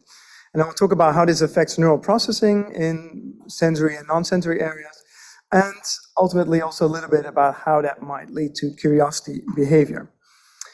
All right, so let's start with, let's have a look at this kind of like surprising cartoon. To know whether you share my sense of humor. Luckily, some people share my unsophisticated sense of humor. So this is funny, right? Or so why is this actually funny? Or why is it funny to some people anyways? So I think what happens is that upon inspecting this top image, it generates a very strong expectation. Perhaps this is a father who's telling his son about something potentially very sad. And then when you move on to the bottom part of the image, you realize that you got it all wrong. That the strong expectation that you were going into this part with is completely violated because it's actually the throat that is hurting. So that, as you all maybe experience now, that triggers a strong surprise reaction, and that can lead to humor, or it's a part of humor. So surprise can trigger a reaction, but it's also been sort of already since the time that that curiosity has been studied. Surprise was kind of seen as one sort of important element, something that can trigger curiosity.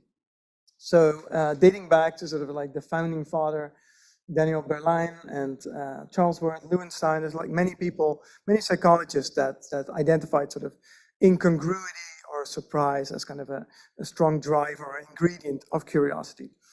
And just to give you one example, this is a study from the 60s, which I quite liked. It's like this is a complicated contraption where children were allowed to play with this, and they had to sort of put like a set of marbles in here, and then there would be some shuffling, and then some marbles would come out. And then what they found in this study, I mean, it's a bit of a crude study, but they can compare conditions where the outcome was surprising. So where these infants came in with sort of fairly precise expectations. They put like they knew which marbles would go in, for example, and then the outcome was surprising.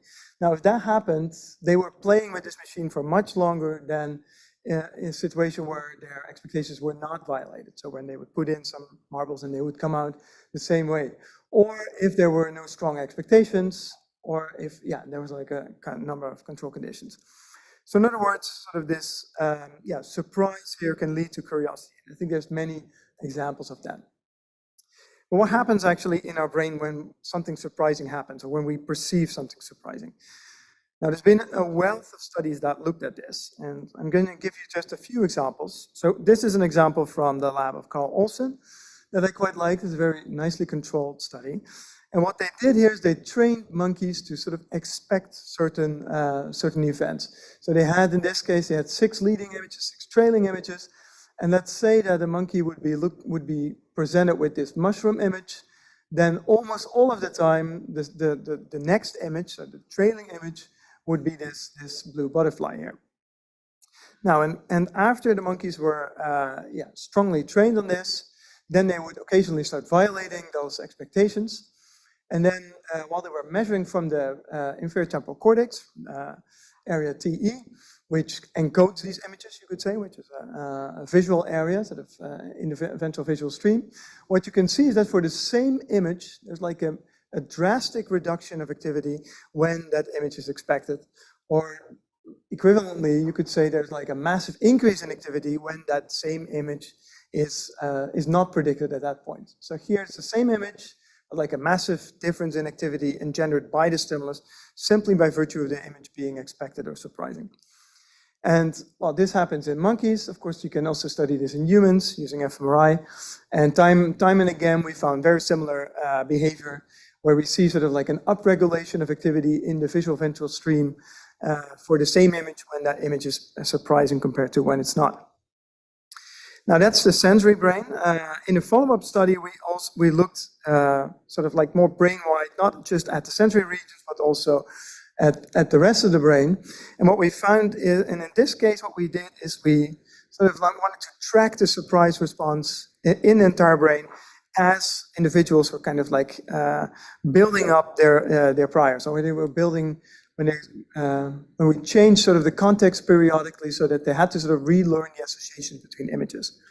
And what we found was that like not only our beloved sensory brain, but also like the parietal and several regions in the prefrontal cortex were strongly sensitive to that surprise. But more interestingly, perhaps, we also saw this kind of like cascade, such that sort of the earliest regions to sort of show a surprise response were actually in the front of the brain, like the insula and the inferior frontal gyrus, followed by the superior parietal, and sort of the sensory brain was sort of like the last regions to reflect the surprise response as people were kind of tuning into these kind of predictive stimulus relationships. All right, so what I've showed you so far is that the brain is sensitive to how surprising a stimulus is. So it devotes more neural resources, both in sensory and non-sensory areas, to surprising inputs. But does this frame, or does these findings, that have any kind of explanatory value for what we are surprised about and how we sample input in the real world, such as now when you are listening to my lecture. So to illustrate, like here on the left, we have a very sort of restricted world, one could say. We have 6 by 6 possibilities, whereas when you're just listening to my lecture again, the amount of possible words that I could now speak is nearly unlimited. So you might really wonder, so does the principle that you can uncover here, does it have any kind of mileage in the real world? Are you trying to predict upcoming words in this kind of like nearly unlimited sea of possibilities? And is the same process of surprise minimization going on? And that is something that we have become sort of more and more interested in our lab in the last 5 years or so. And I think for curiosity behavior, this is maybe also more interesting than this, right? Because here, it's almost like what Jackie said also at the beginning. So there, we are not living in this kind of like predefined world with like limited possibilities, limited actions. So, but we are obviously living in this world where the amount of sensory stimulation and the amount of actions are nearly infinite. Now, to try to get traction on this, on like to quantify surprise in more naturalistic settings, we capitalized on some of the sort of recent huge successes in AI, in particular sort of the generative modeling efforts in AI. And the logic that we use is as follows. So we presented the human brain, or in some studies also like the mouse brain actually, to some form of naturalistic input, such as listening to an audiobook or listening to music, or watching a naturalistic visual scene. And at the same time, obviously, we're measuring neural activity elicited by those stimuli. And then what we did is we feed that same input to different types of generative artificial neural networks, and we ask it to predict upcoming words, notes, or parts of the image. And then what we basically can see, so we can get sort of like a measure of the surprisal or the predictability of the input contingent on the neural network, and try to see whether there's a link between the predictability here and the activity that we measure in the brain. And this gives us such a much richer assay of surprise and predictability, given that we're not limited anymore by our experiments where we say like, well, stimulus A is not surprising, but stimulus B is surprising, but we really can, like for any kind of input as it's unfolding, we can kind of see or try to quantify in different dimensions how surprising it is. So that's how, that's what Misha Helbron, which should have been on here, okay, a former grad student in my lab has pioneered this approach, and I'll illustrate it to you in these two domains, in the domain of language and music listening. So in the first study, we analyzed EEG and MEG recordings while people were simply listening to audiobooks. So there was actually no task, people just had to listen to these audiobooks as the words were coming in. They were listening to The Old Man and the Sea. Now, as a generative model, we use GPT-2, which is a precursor of ChatGPT, which many people now are probably familiar with. And this is effectively a model that is trained to predict the next word. So it's a predictive, it's a network that is also sort of become so good simply by its ability to try to sort of fill in sort of missing upcoming words. Now, this is one of the sentences from that audiobook. So here we have the context, it made the boys sad too. And at this stage, if you ask GPT, okay, what's the next word? Of course, we give it a much longer context. So it's like a context of nearly 1,000 words. So this would then, at the level of the lexicon, would be sort of like the lexical prediction. So think would be very likely, see, know, hear, etc.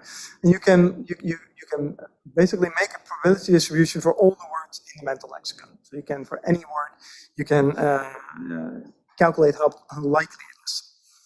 But more interestingly, you can also try to actually analyze this prediction and sort of create sort of more specific feature level predictions, such as you can analyze the syntactical structure of this lexical prediction. And you can see that, for example, all of these words are verbs, think, see, hear, know, etc. Or you can derive sort of like a prediction in terms of speech sounds, in terms of semantics. The sky is the limit anyway. You can just kind of define predictability any way you like. And then when we look at sort of like all of these different feature level predictions, what we find is that that the brain is actually sensitive to all of them.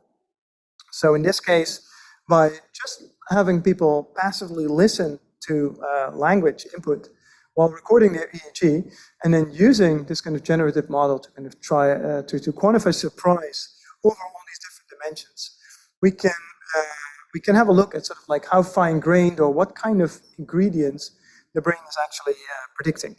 And yeah, somewhat to our surprise, we find that it's sensitive to all of them, but obviously with their own specific latencies and with their own specific topographies. And what we can also see is that these predictions are really sort of hierarchical, such that the lexical prediction sort of also informs speech sound predictability. So it's a hierarchical surprise signal. Now, with the master's student, we did a follow-up on this work in music perception. And this is a very similar setup. So people are listening now not to an audiobook, but now to a piece of music. And again, we can use a neural network, in this case a music transformer, to try to sort of provide predictions for like upcoming notes rather than upcoming words.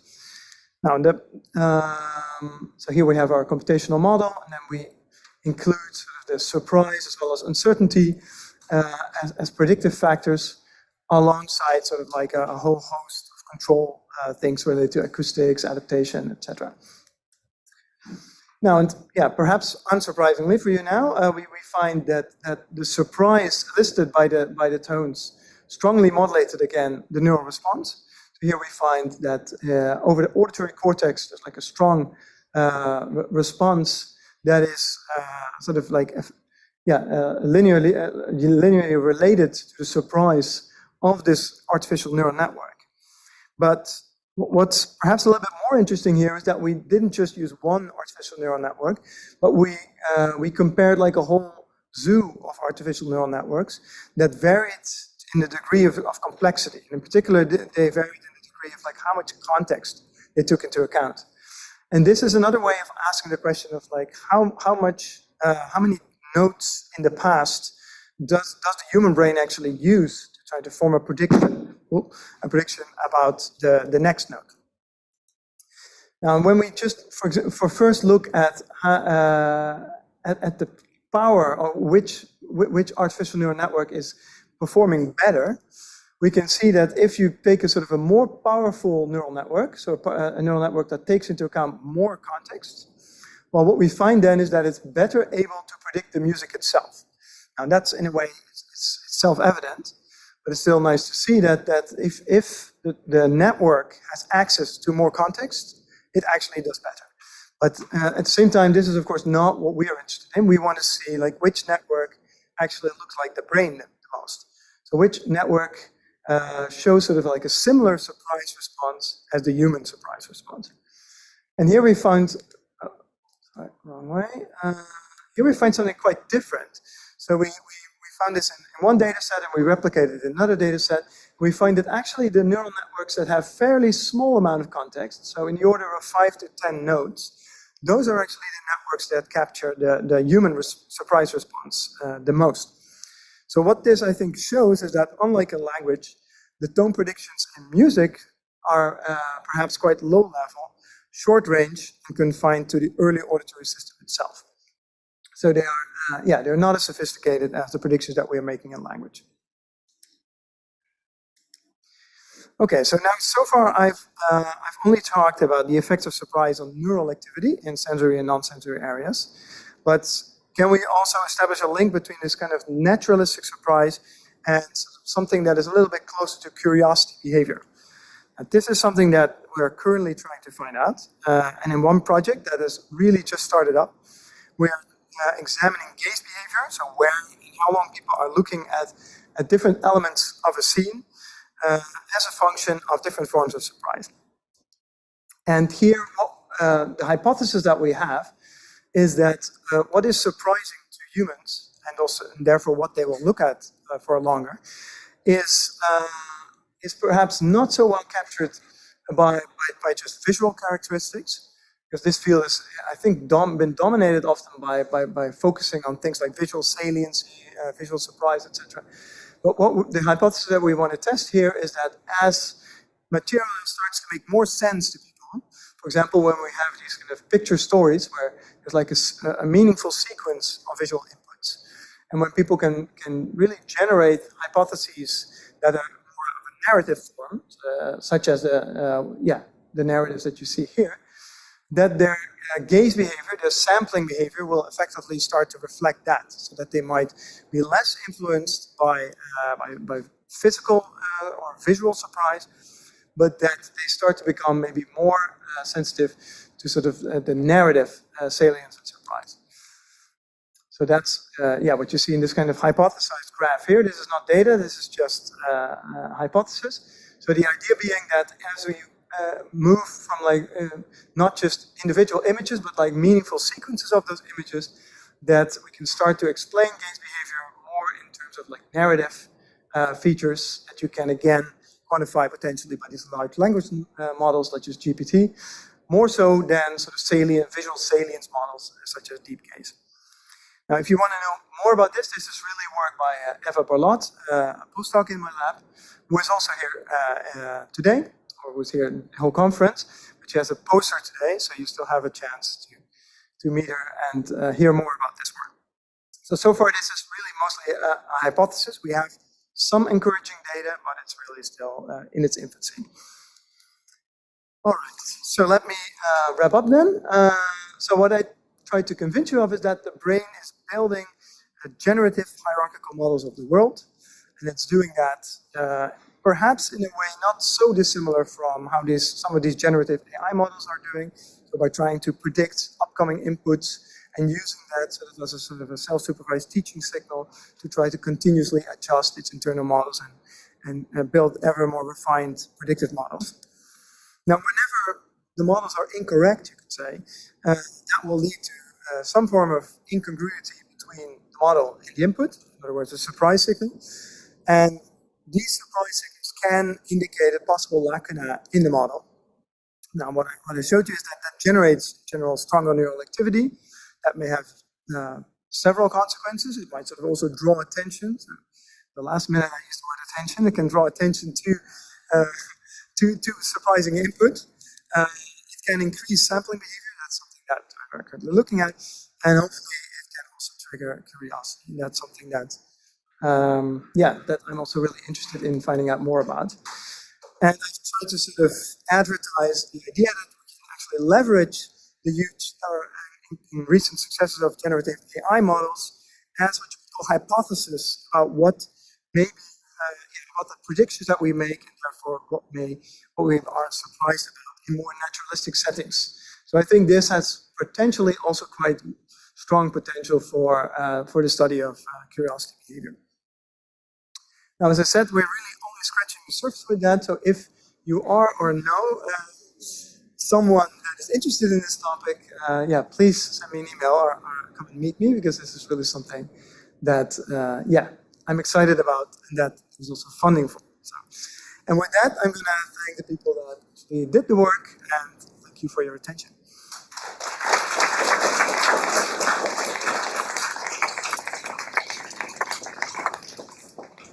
We have plenty of time for questions. Hi, Ilya Matasov, WashU. That was a very interesting talk. So I have a couple questions about the neural network parts. So one is sort of just a simple, you mentioned that you have uncertainty representation in these neural networks. Could you mention exactly how you're accomplishing that? Okay, yeah, so if we take, for example, the language as an example, so there, when you feed the network a context, so such as I showed you on the slide, it basically generates a probability distribution over all the possible words. So that, like let's imagine that the distribution is very flat, so that will be a lot of entropy. That would indicate, or you could effectively calculate the entropy associated with that state, and it will be a lot higher than if the network is extremely sure if it will, that there's like one possible word candidate, for example, that is likely. So that would be the one way to get at the uncertainty of the network. I see. Okay. And then the other question is this really cool hierarchical result. We've also seen that in the visual system, so I'm excited to see that. But my question is sort of, how are you comparing the neural network with the humans? Are you looking at particular, like, I didn't really get a sense for the architecture of what you're using, but are you looking at particular like layers in the neural network, particular units, and comparing them to particular layers in sensory processing? So Right, trying to right. understand that Great question. interaction space. Yeah, no, that's a great question. So I may have gone over all of that too quickly. So we do different things in different projects, but in the projects I showed today, we're actually sort of dumbing down the output to scalars in a way. So we feed the network's input. We ask it to predict the upcoming input, and then we compare the predictions to the actual input to create sort of a scalar of surprise in a particular feature dimension. So that's the only way that we've used it in the work I presented today. But obviously you couldn't do more sophisticated things, and there's other work that I didn't have time to show today where we can indeed also look at the actual embeddings in different layers of the network and try to sort of compare either the embeddings or also the updates in the embeddings, so the surprise in different layers with surprise responses in different parts of the brain. And that's working remarkably well as well. Yeah. Cool. Thank you so much. Thank you. Yeah. Yeah, thank you for that awesome talk. Just kind of piggybacking off the Ilya's first question. I'm wondering about if you thought, so typically when people study curiosity, they're interested in kind of confidence in its relation to curiosity, as well as uncertainty in its relation to curiosity. So that's kind of like where all the theoretical models are and empirical studies.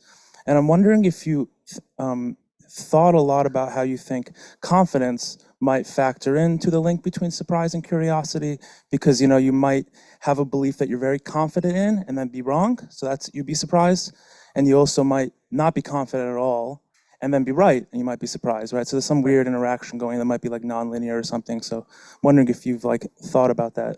Yeah, no, very interesting points. Yeah, so I think the only way that we've incorporated it in the work that I presented is that we not only looked at surprise, but we also look at entropy. And entropy, I guess, although correct me if I'm wrong, but I think one could liken entropy to, or it's probably going to be at least correlated with confidence, given that if you have like a state of high entropy, so basically you don't really know, what's going to happen, right? So that's, and what we've seen in earlier work as well is that that's actually also very much a curiosity-provoking state, right? So that's probably, perhaps even a stronger driver of curiosity when the situation is highly uncertain. So when you actually cannot form precise expectations, that itself can also generate curiosity. So in terms of the neural response, we don't find much link actually between entropy and the evoked response by a stimulus. So I think the post-stimulus response in the brain seems to be completely dominated by this surprise, sort of like the negative log probability of that stimulus, and not so much linked to the amount of entropy that was there preceding the stimulus. But so do you think that, so the surprise responses in fMRI, those were univariate responses? So do you think that the same regions that would show univariate activity for univariate activity relationships for surprise would also be ones that show univariate activity for confidence? Because there's a ton of work on like confidence representations in the brain. I'm wondering if you think those are share the same real estate or different. Yeah, I think it would. I think that I would be surprised if that would be the same network of regions. Actually, I mean, I didn't mention this, but many of this sort of, even though I sort of loosely refer to these things as surprisal, borrowing from information theory, in many of the cases here, people are not aware of actually those violations. So even in those kind of the studies, like where you have two stimuli, one stimulus leading the other, where you would think that it's that obvious whether something is expected or surprising, people are often really unable to say what the predictive relationships are, or there are sometimes even a chance, even though in the brain you can sort of strong modulation. So at the risk of sounding dualist here, you can really have like the sensory brain being very surprised, while you as an agent are actually not surprised. And I think the confidence probably reflects sort of really like this later aware stage, which is not, which does not have access potentially to these kind of surprise computations that happen in upstream in the sensory areas. Thank you very much. Thank you. Hi, thank you. That was super interesting. I was wondering whether you found any evidence of directly revising your mental model to neutralize the surprise, like revising the mental model for which under which there was a surprise to neutralize the surprise, and whether that persisted, anything like this? Yeah, great question. So I think in the case of language, let's say, right, like if you hear sort of surprising input, it would be probably a mistake to kind of revise your language model based on that, right? So even though you will be more surprised in some moments than in other moments, that surprises, yeah, I mean, surprises just happen. And sometimes the world is more predictable, sometimes it's less predictable. But those surprises should probably not lead you to update your model. Whereas in a sort of a more of a learning environment, there obviously, such as indeed like this kind of arbitrary stimuli that are sort of changing contextually over time, there obviously you would need to update your model. So I think it really depends on the situation whether or not you have to sort of like revise your model in order to try to avoid future surprises, or just accept that surprisal is part of life. Thank you. Yeah. You were using the generative AI models. They seem like to not have a dimension of time associated with them, really, where all the brain measurements obviously do. But also, like just in normal discourse, like your example of the joke, you guys deliver the joke with the right timing. And right. So how do you treat time? Yeah. Okay. Yeah. So the question is, the ANN, so the artificial neural networks, don't seem to have a notion of time, whereas we obviously do. So how does this temporal dimension get into play? And I think the transformer models, such as the GPT-2 model, they have positional encoding. So in that sense, they are actually, they have a sense of time in that sense, I would say, because they, each token basically has its positional encoding, and that's also necessary for it to make sort of accurate predictions. I think that's one of the key innovations of the transformers that made it so much more successful than the LSTMs or any kind of like predecessor neural network. So I think in that sense, there is a notion of time, I would say. Yeah. Okay. One last question, if I can ask.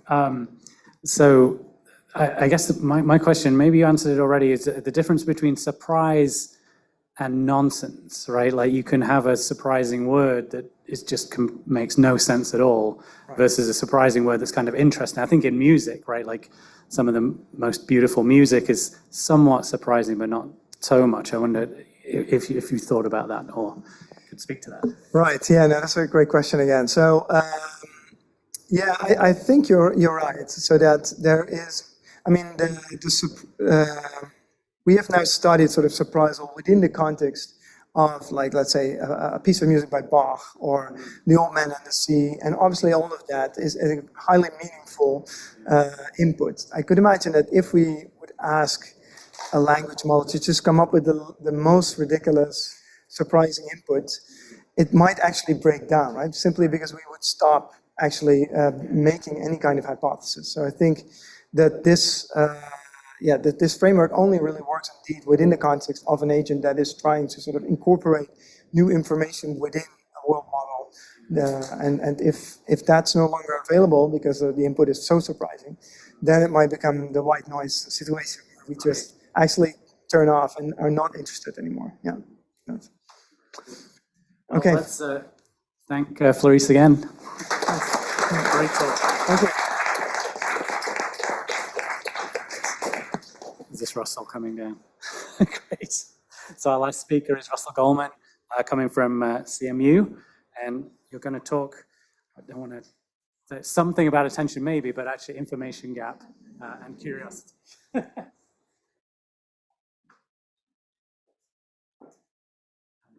sure to speak in here. Yep. The time is up. Oh, there it will flash up to 20 minutes. Can you help me? They should bring it up. Can you bring up the next talk, please? Oh, there it is. There it is. Okay, Sorry, yeah. okay. And if you click on the bottom of that, underneath, I think that should advance the slides. Okay, I got it. Press that. Yeah, so this will talk about attention. So perfect. So I'll talk about the information gap theory of curiosity. George Lowenstein had a landmark paper in 1994 that introduced the information gap theory. It started with a number of stylized facts that he observed about curiosity, that people voluntarily expose themselves to stimuli that will make them curious. Curiosity varies with situational determinants. So there's greater curiosity pertaining to questions about oneself, but There's still curiosity about things like trivia questions where it doesn't really seem like you care what the answer is, you just want to know what the answer is. There's greater curiosity after violated expectations, just as we just heard about, when something is surprising that can trigger curiosity. And so when you get some information, some clue that doesn't totally resolve the uncertainty, that can make you more curious. And curiosity can be both intense and transient. And so this theory recognized these stylized facts about curiosity and proposed this information gap account. It said curiosity arises when we become aware of this gap in our knowledge, we become aware of something we don't know, and that motivates us to try to fill the gap. And in that 1994 paper, he modeled this with the reference-dependent value function for reducing entropy, for reducing uncertainty. And so what we're going to do now is just try to substitute out, instead of a reference-dependent value function, an attention-weighted value function. Earlier this morning, Ben talked about that you can have these entropy traps. You could just be staring at a white noise screen. And if you have a reference-dependent value function, it's not going to distinguish what are the kinds of information that are that you really want from what are other pieces of information that are reducing entropy, but you don't really care about. And we think that this attention-weighted value function is a way to distinguish the pieces of information you're really curious about from other equally informative pieces of information that you just don't care about. And so in my 2018 paper with George, we kind of reformulated this theory of information gaps with this attention-weighted utility function. The idea being there's lots of uncertainties out there that don't bother us at all, lots of things we don't know that we're not curious about, but there's these specific uncertainties that we kind of capture our attention. We're going to now think about an information gap as a specific question that we don't quite know the answer to, but that we're paying attention to. And it's these pieces of uncertainty that we then become curious about. In the model of information gaps, we're going to recognize that our beliefs have some valence, so it's going to account for certain beliefs feeling good or feeling bad. And it's going to impose this assumption that all else equal, we prefer to have less uncertainty. That's going to be the source of curiosity here. But it depends on how much attention we're paying to our beliefs. So if there's a piece of uncertainty that we're not paying much attention to it, we're not going to care much about resolving that uncertainty. And if there's a different piece of uncertainty that we're paying a lot of attention to, we're going to care a lot about resolving that uncertainty. And so that's going to tell us now that curiosity is going to depend on how much attention we're paying to various uncertainties or information gaps. And we're going to need to make some assumptions about how attention works. So we're going to assume that attention to a question depends on how important that question is, which we make very precise in the sense of thinking about the different answers you could have to that question and how would you feel with those different answers. And if you have more at stake depending on the answer, you might feel better or worse depending on what you find out, then you're going to be paying more attention to that question. So if it's a question about oneself, you might feel better or worse depending on the answer. It's really important to you. And if it's a question that's a trivia question, it might not be so important. But of course, you might still be curious anyway. That question might still be salient. So the salience of a question affects how much attention you pay to it. We're not going to be very precise about what makes a question salient. We're viewing this as a bit of a catch-all term, for there's lots of things that can just attract your attention. It's how much the context highlights a question. It can include things like contrast or priming, anything that just grabs your attention, we're going to put in this category of salience. And then one other determinant of attention that we just heard a lot about is surprise. If you get some piece of information that does not fully resolve uncertainty, but it changes your beliefs, to the extent that it changes your beliefs, it's surprising and that's going to attract attention. And if it doesn't fully resolve uncertainty, it can then make you more curious. And we're going to formalize surprise with the information theoretic notion of KL divergence. So then in our 2022 paper with George, also with Andres Molnar in the back and Silvia Sicardo, we now come up with this theory of how getting information affects us and what the motives are for getting information.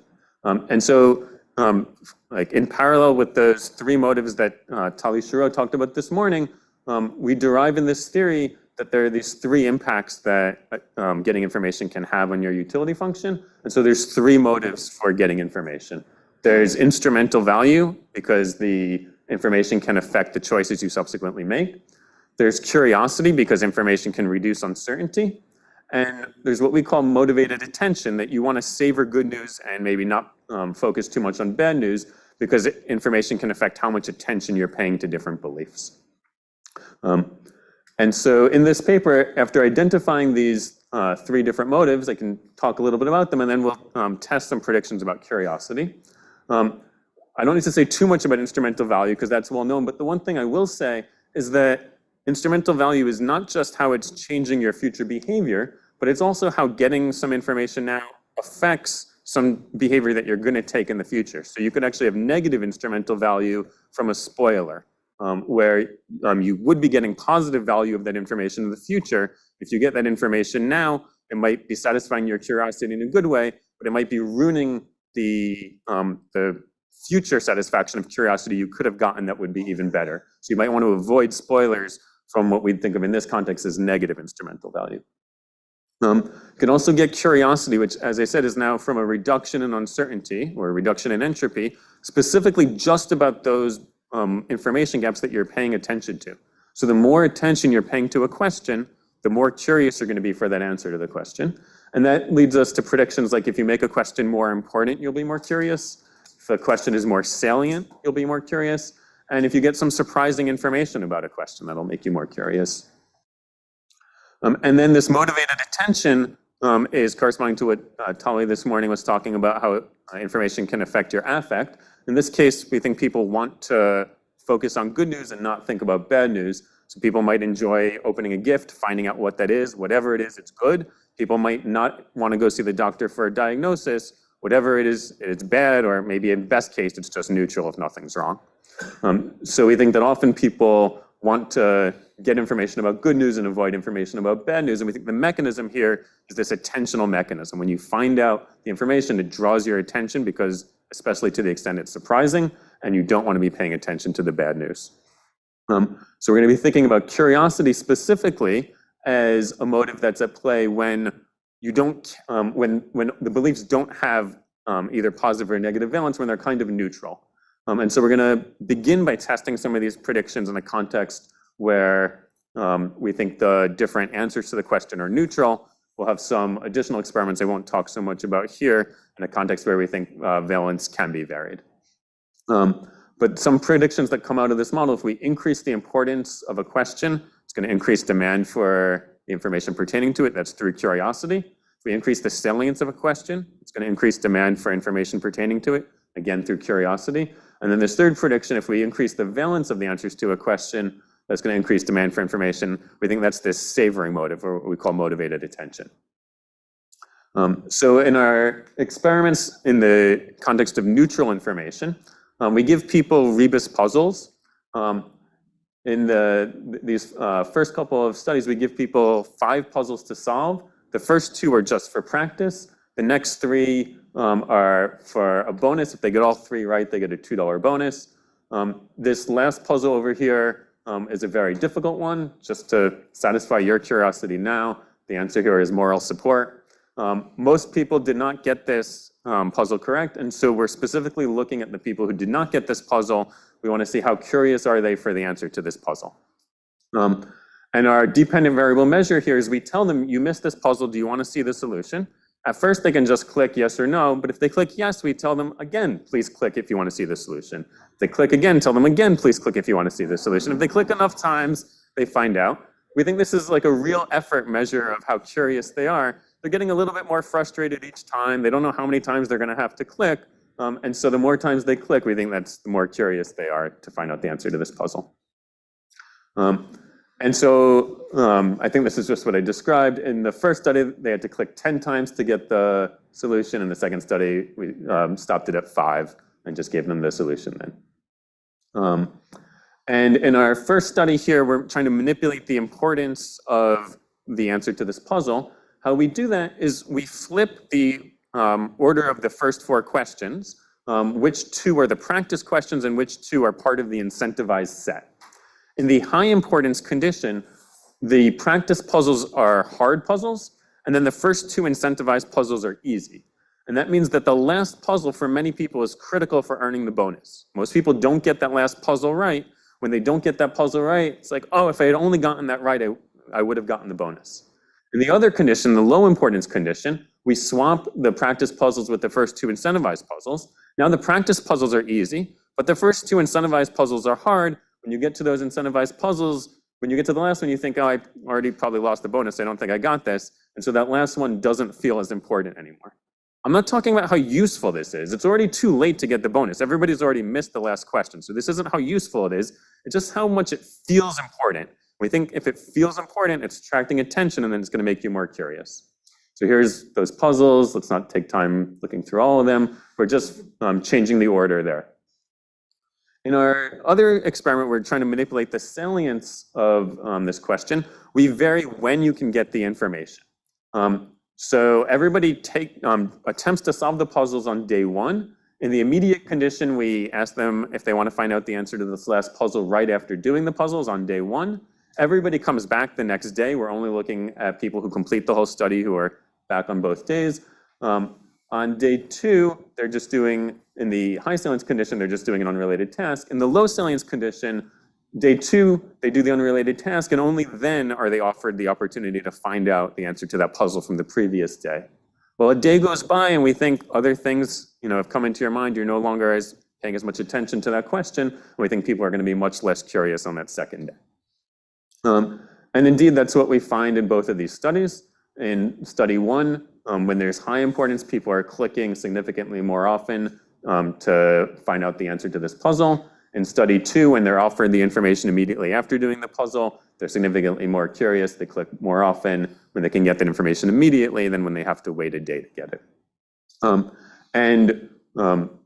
This is our first paradigm with these kind of neutral valence information being offered, just the answer to these puzzles. We have another paradigm I won't tell you about now, but just briefly, people take a test where they're trying to recognize emotions from facial expressions. They can get information about their score on the test. We again have different studies where we manipulate importance or salience and we get similar results. Then we have a third study where we manipulate the valence based on manipulating the difficulty of that test.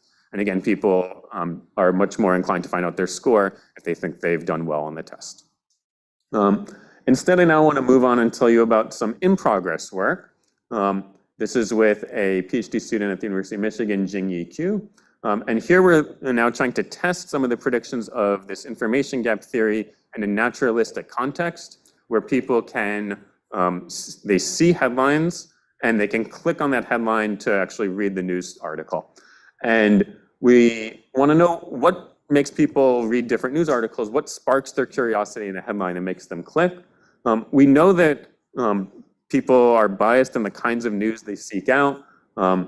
We know in some cases that they don't want to read news that conflicts with their pre-existing opinions. In some cases, they don't want to think about controversial issues. But here we're just thinking, are there things that just make people curious? So that maybe this is why they might be, say, reading celebrity news that they're curious about rather than news that might be more useful to them. And what we do here is we get data from WeChat, a social media platform in China, because they just make their data publicly available. So we can look at 120,000 original articles over just 3 days. So it's all the articles posted on that platform over a short period of time, so there's no selection effects. We do some data cleaning. We're looking just at headlines in Mandarin, which is the most prevalent language because this is in China. We're just looking at the text of the headlines. We're ignoring any images that are presented with them. We're not looking at reposts, just articles posted by the original publisher. We are only looking at articles where that publisher had at least one of their articles clicked on by somebody in the course of those 3 days to avoid cases where this is just like somebody on their own personal account publishing something that nobody's ever going to read. We have a little bit of missing data. The articles that are really, really popular, we don't have exactly how many clicks they got. It just is reported as more than 100,000. It's a very small number of articles that are clicked that often. So we do two things. First, we just round it down to 100,001. Second, we fit a log normal distribution and impute the expected value conditional on being above that threshold. Both ways of dealing with this missing data give us pretty similar results overall, because it's just a small amount of missing data. And what we try to do now is operationalize these constructs from information gap theory, but how could we identify headlines that that create a salient information gap, or that seem like they're more important, or that seem like they're more surprising, or that vary in balance. So to identify a headline that raises a salient information gap, we're going to look at a couple things. The one I'll focus on is there a question mark in the headline that's suggesting that the headline might be raising an explicit question that might be creating an information gap for the reader? For importance, is there an exclamation mark highlighting that this might be important to the reader? We also look at the position of the article. Is it posted at the top of the set of headlines from this publisher, or somewhere in the middle, or at the bottom? We use natural language processing to try to construct a measure of how surprising is a headline. First, we do some topic modeling, and then we come up with the KL divergence of the distribution of topics referenced in that headline relative to the distribution of topics that typically appear in the news. So when I talk about this KL divergence measure of surprisingness of a headline, it's really saying how unusual is this topic for the kind of topics we typically encounter in the news. And then we just look at the valence of the headlines just using sentiment analysis. We fit a log linear function. We have a whole bunch of controls for publisher. So if it's a more popular publisher, we're just identifying based on variation within that, that particular publisher. The results are indeed confirming the predictions of information gap theory. So a salient information gap is stimulating more curiosity. For example, if it has a question mark, it's got 3.4% more clicks. The more important headlines are stimulating curiosity. The position of the headline is the most influential factor on how often an article gets clicked on. The articles in the top position are read about twice as often as articles in the lowest position. Articles in the very lowest position are actually clicked on slightly more than articles in the middle, slightly above it. We think maybe there's a kind of like distractor effect where if you're in the middle, the headlines right below it are kind of distracting you from it. But that's not something we would have predicted ex ante. For surprisingness, we do find that this measure of the surprisingness of a headline significantly predicts curiosity. One standard deviation in this KL divergence measure is associated with being clicked on 3.6% more often. We actually find a negativity bias here. In a lot of other cases, we expect that when valence is higher, people want more information. In this case, this is information in the news. This isn't information about oneself. And we think that information in the news that's like a more negative headline isn't necessarily making you feel worse. It's maybe just negativity is grabbing some attention, we think. So in this case, it's when there's lower sentiment in the headline, that's actually read more often. And we can look at the different topics and see that indeed there's a correlation where more useful topics that we think of as more useful, that are subjectively rated as more useful, do indeed get more clicks, but it's a fairly weak correlation. And topic tags like celebrity also have a significantly positive coefficient in the regression. So in conclusion, we're seeing lots of support for the predictions of information gap theory. We're seeing this first in carefully controlled lab experiments, and then now more recently in this field data in the kinds of headlines that people click on. I'll wrap up there.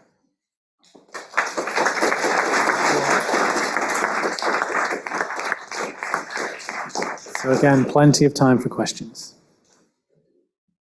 Hi. This is really cool work. I'm just curious if you think like your 3 factors that drive attention that you listed, do you think this is an exhaustive list, and maybe a couple others that come to mind are like, I'm thinking of like, if you're writing the intro to a paper, how do you make your question interesting and make people want to know like the results of your experiment? So like setting up 2 competing possibilities and like which is right. So setting up a puzzle, I think is one way to do it. Sometimes like Tara's work, like bringing different ideas together and connecting things, or if the answer has the potential to like impact a lot of your other beliefs, so a more central belief perhaps, that could be, it doesn't quite fit into any of the things you've said. Maybe there's others too. What do you think? Oh, excellent question. I think that the salience construct is intentionally very broad to include a lot of different factors. So that construct, we don't mean to be exhaustive in identifying everything that affects salience. We just want to recognize that there are many things in that category that can affect attention. One of the things that you specifically touched on, we talk about in the paper, I didn't have time to put in the presentation, is this idea that a piece of information could be relevant to a lot of different questions you're asking about, or related to some other work out there on sense making. If it kind of helps you make sense of the world rather than just be like another fact, we think that that's going to be relevant. What we think is going on is that people are asking themselves lots of questions. It's not just that there's one information gap, one uncertainty that people are curious about. It's that there's lots of information gaps, and sometimes a question can kind of reduce uncertainty about a particular piece of information can reduce uncertainty about lots of questions at the same time. So in the paper, we talk about this as the potential to give us an epiphany. It's like this one piece of information answers a lot of questions at once, and we think that's going to make you very curious. So we think that the model has a way of capturing this idea that you are particularly curious about information that addresses lots of questions or that helps with sense making. Cool. I like that. Maybe follow-up question. It's occurring to me that with pointing out how salience is intentionally broad, that your theory is possibly a little bit circular. If you're like, why are some questions why are some information gaps more interesting than others? Well, it's the ones we pay attention to. What makes us pay attention to them? They're salient, which is just we pay attention to them. What do you do with that? Yeah, I think we've identified some of the things that drive salience. If you were to think about inferring salience just on this like revealed curiosity, then it would be circular. But what we think we can do is identify like externally some things that we think should cause salience. Like if you wait a day, it's just less salient. And now that's like a testable prediction on what should make you more curious. We think there's lots of other things that we think we could identify would make something more or less salient. But I wouldn't suggest that we've been exhaustive about all the things that can affect That salience. helps clarify a lot. Thank you. Yep. Thanks. That was really great. Really clever use of data. I was particularly interested in one of the last things you're talking about, which is this negativity bias. And I've been trying to, like, for the past 5 minutes, like, think of explanations for it. And I think actually in your answer to the previous question, you might have touched upon something that like makes sense to me. And that is like information that is like more like changes your view on the world more, like would be more interesting, and maybe like negative information somehow is more informative in a way. But I'm just curious if you could like expand a bit more on that section, if you thought about it at all. And I'm also curious, like as a fun thing, like what topics people really weren't interested in, like, I don't know, science, for example, compared to like celebrities. A celebrity definitely was more curiosity inducing than science. I think politics and celebrity were up there. There may have been a couple others, but those are the two that I remember. I don't think that negative valence information is necessarily like more informative or more useful. Possibly, our other measure of surprise, I didn't really talk about it, was negation. So I think information that violates your expectations and that kind of generates surprise in that way, I think can be more informative. But if it's the negativity effect on valence, I don't think that's going to be more informative. We've thought a lot about it. I don't know that we have a great answer, but I think we're thinking something about like Schadenfreude, or like there's just an element of like it's just like I really notice the negative things. Like I don't have a great answer, but yeah. Oh, hi, Ethan Bromberg Martin from WashU. Yeah, so that's there are many super interesting things in there that I'd love to ask, but I'll restrict myself to one. But first, I'll make the comment. I thought it's interesting, given your results, that in your title you didn't have any exclamation points or question marks. You can have an information gap theory question mark. What I'm wondering is, so I definitely believe a lot of our information seeking is driven by something like these information gaps. I think I've heard, like, for a long time in advertising, they say when you have you have just one sentence to grab people and you need to create a need in them. And also I've noticed on platforms like, YouTube, when people are picking their clickbait titles for their videos, they have this whole meta of what are the right ways to make people intrigued without actually telling them anything. So they have to click on it to look at it. But one thing I've always been surprised by is the sort of unreasonable effectiveness of that. Like you'd think there'd be some kind of internal, because there's so many things in the world that you don't know. So there should be some kind of adaptation where your brain says, look, you can't just keep creating these information gaps for me to be intrigued by. At some point, I'm like, you know what, there's a lot of things I don't know. I'm not going to keep being intrigued by each next one. So do you think there's some kind of like adaptation process like that, where maybe in the modern world, we're exposed to so many advertisements that we gradually get better at rejecting them? Or So I do think that people are becoming aware of clickbait as a phenomenon, and these kinds of clickbait headlines that rely on creating information gaps, or that rely on creating surprise. You won't believe what we just found, and they're trying to make you surprised without telling you anything. And I think people are becoming somewhat sophisticated about that, and that's why I don't think it would be a good idea to just throw up a random question mark or exclamation mark in the headline. In fact, one of the things we find is that even though it makes people more likely to click, they're no more likely to then click that they like the article with the like function afterwards. So it may be a sense that you can make people curious, but then when you resolve that clickbait information, it's particularly unsatisfying. So I think that people can learn that as they get cognitively sophisticated about it, but I think it's always going to be a kind of system 2 process that's correcting it. I think there's always a system 1, just instinctively, it just grabs you without any kind of conscious thought about it. So I think I don't think there's a system 1 adaptation that happens. I think people need to kind of consciously recognize that they're being manipulated and that maybe they don't want to be. So maybe there's at least some level of clickbait will be with us forever as a society. I think so. I was quite intrigued about one particular form of what you talked about, namely basically context depending gaps. And it's essentially, my question is a specialization of something asked earlier. I'm interested in the question of, you have, say, a knowledge landscape, and there you want to fill it up, or basically, how do you learn this knowledge landscape? How you get an understanding of how to get from one spot to another, for example, a navigation problem, think of the video game.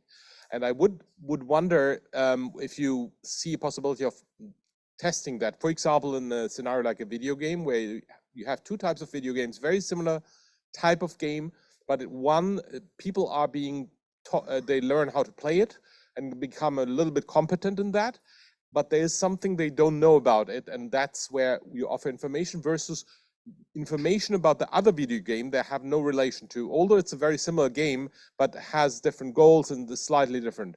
So my prediction would be, they would want the information about the first rather than the second one. Would you agree, or am I wrong here? Let me try to talk with you after offline to try to get a better sense of the difference between the 2 situations. I definitely think that in things like game design, there's room for creating information gaps to stimulate curiosity and to spark engagement. I also think that in many situations, people have their own sense of the questions they want to answer. And if you try to create an information gap to get them interested in something else, they may be fixated on the question that they wanted to answer in the first place. So I don't think it's always as simple as you can just use a stimulus to create the information gap you want them to pursue. I think it's an internal representation for them. So let's talk more offline, and I'll try to better understand what would vary between the 2 games and how that would work. It was not about design, it was just about the question, would fixing a hole in existing context be something more attractive than trying to fix a hole in a context they have not been exposed to? So certainly, if it's like a context that they're familiar with, and you're creating a question in that context versus giving information in a context they're unfamiliar with where they can't contextualize it, I'd certainly expect more curiosity in the first case. But if it was if they're both contexts that they're familiar with, and the comparison is the hole that you create versus the hole that they were already aware of, that's where I think it gets more subtle. Thank you. Hi, I was just thinking about your negativity bias result and the things multiple people, including you, pointed out about how it might differ depending on like if it's self-relevant or whatever. I was just curious if you thought about different types of positive and negative emotions, because I have a vague memory of some work on like people share stuff on Twitter that like causes moral outrage, especially in like a political domain. And so that could be a case where you'd like be like, oh, this politician did this terrible thing. Let's all like read about it and tell everyone. Versus like if it just like makes you sad, you might not share it or want to read it or whatever. There might be other differences in emotions. Have you thought about that at all, or do you want to think about it? It's an excellent question, and I've thought a little bit about it, but I haven't handled it in any kind of sophisticated way in the paper.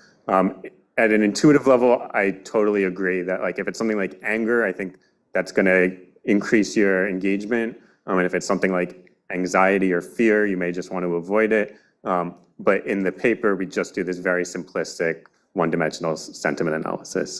So maybe in future work we can do better, but that's all we've done so far.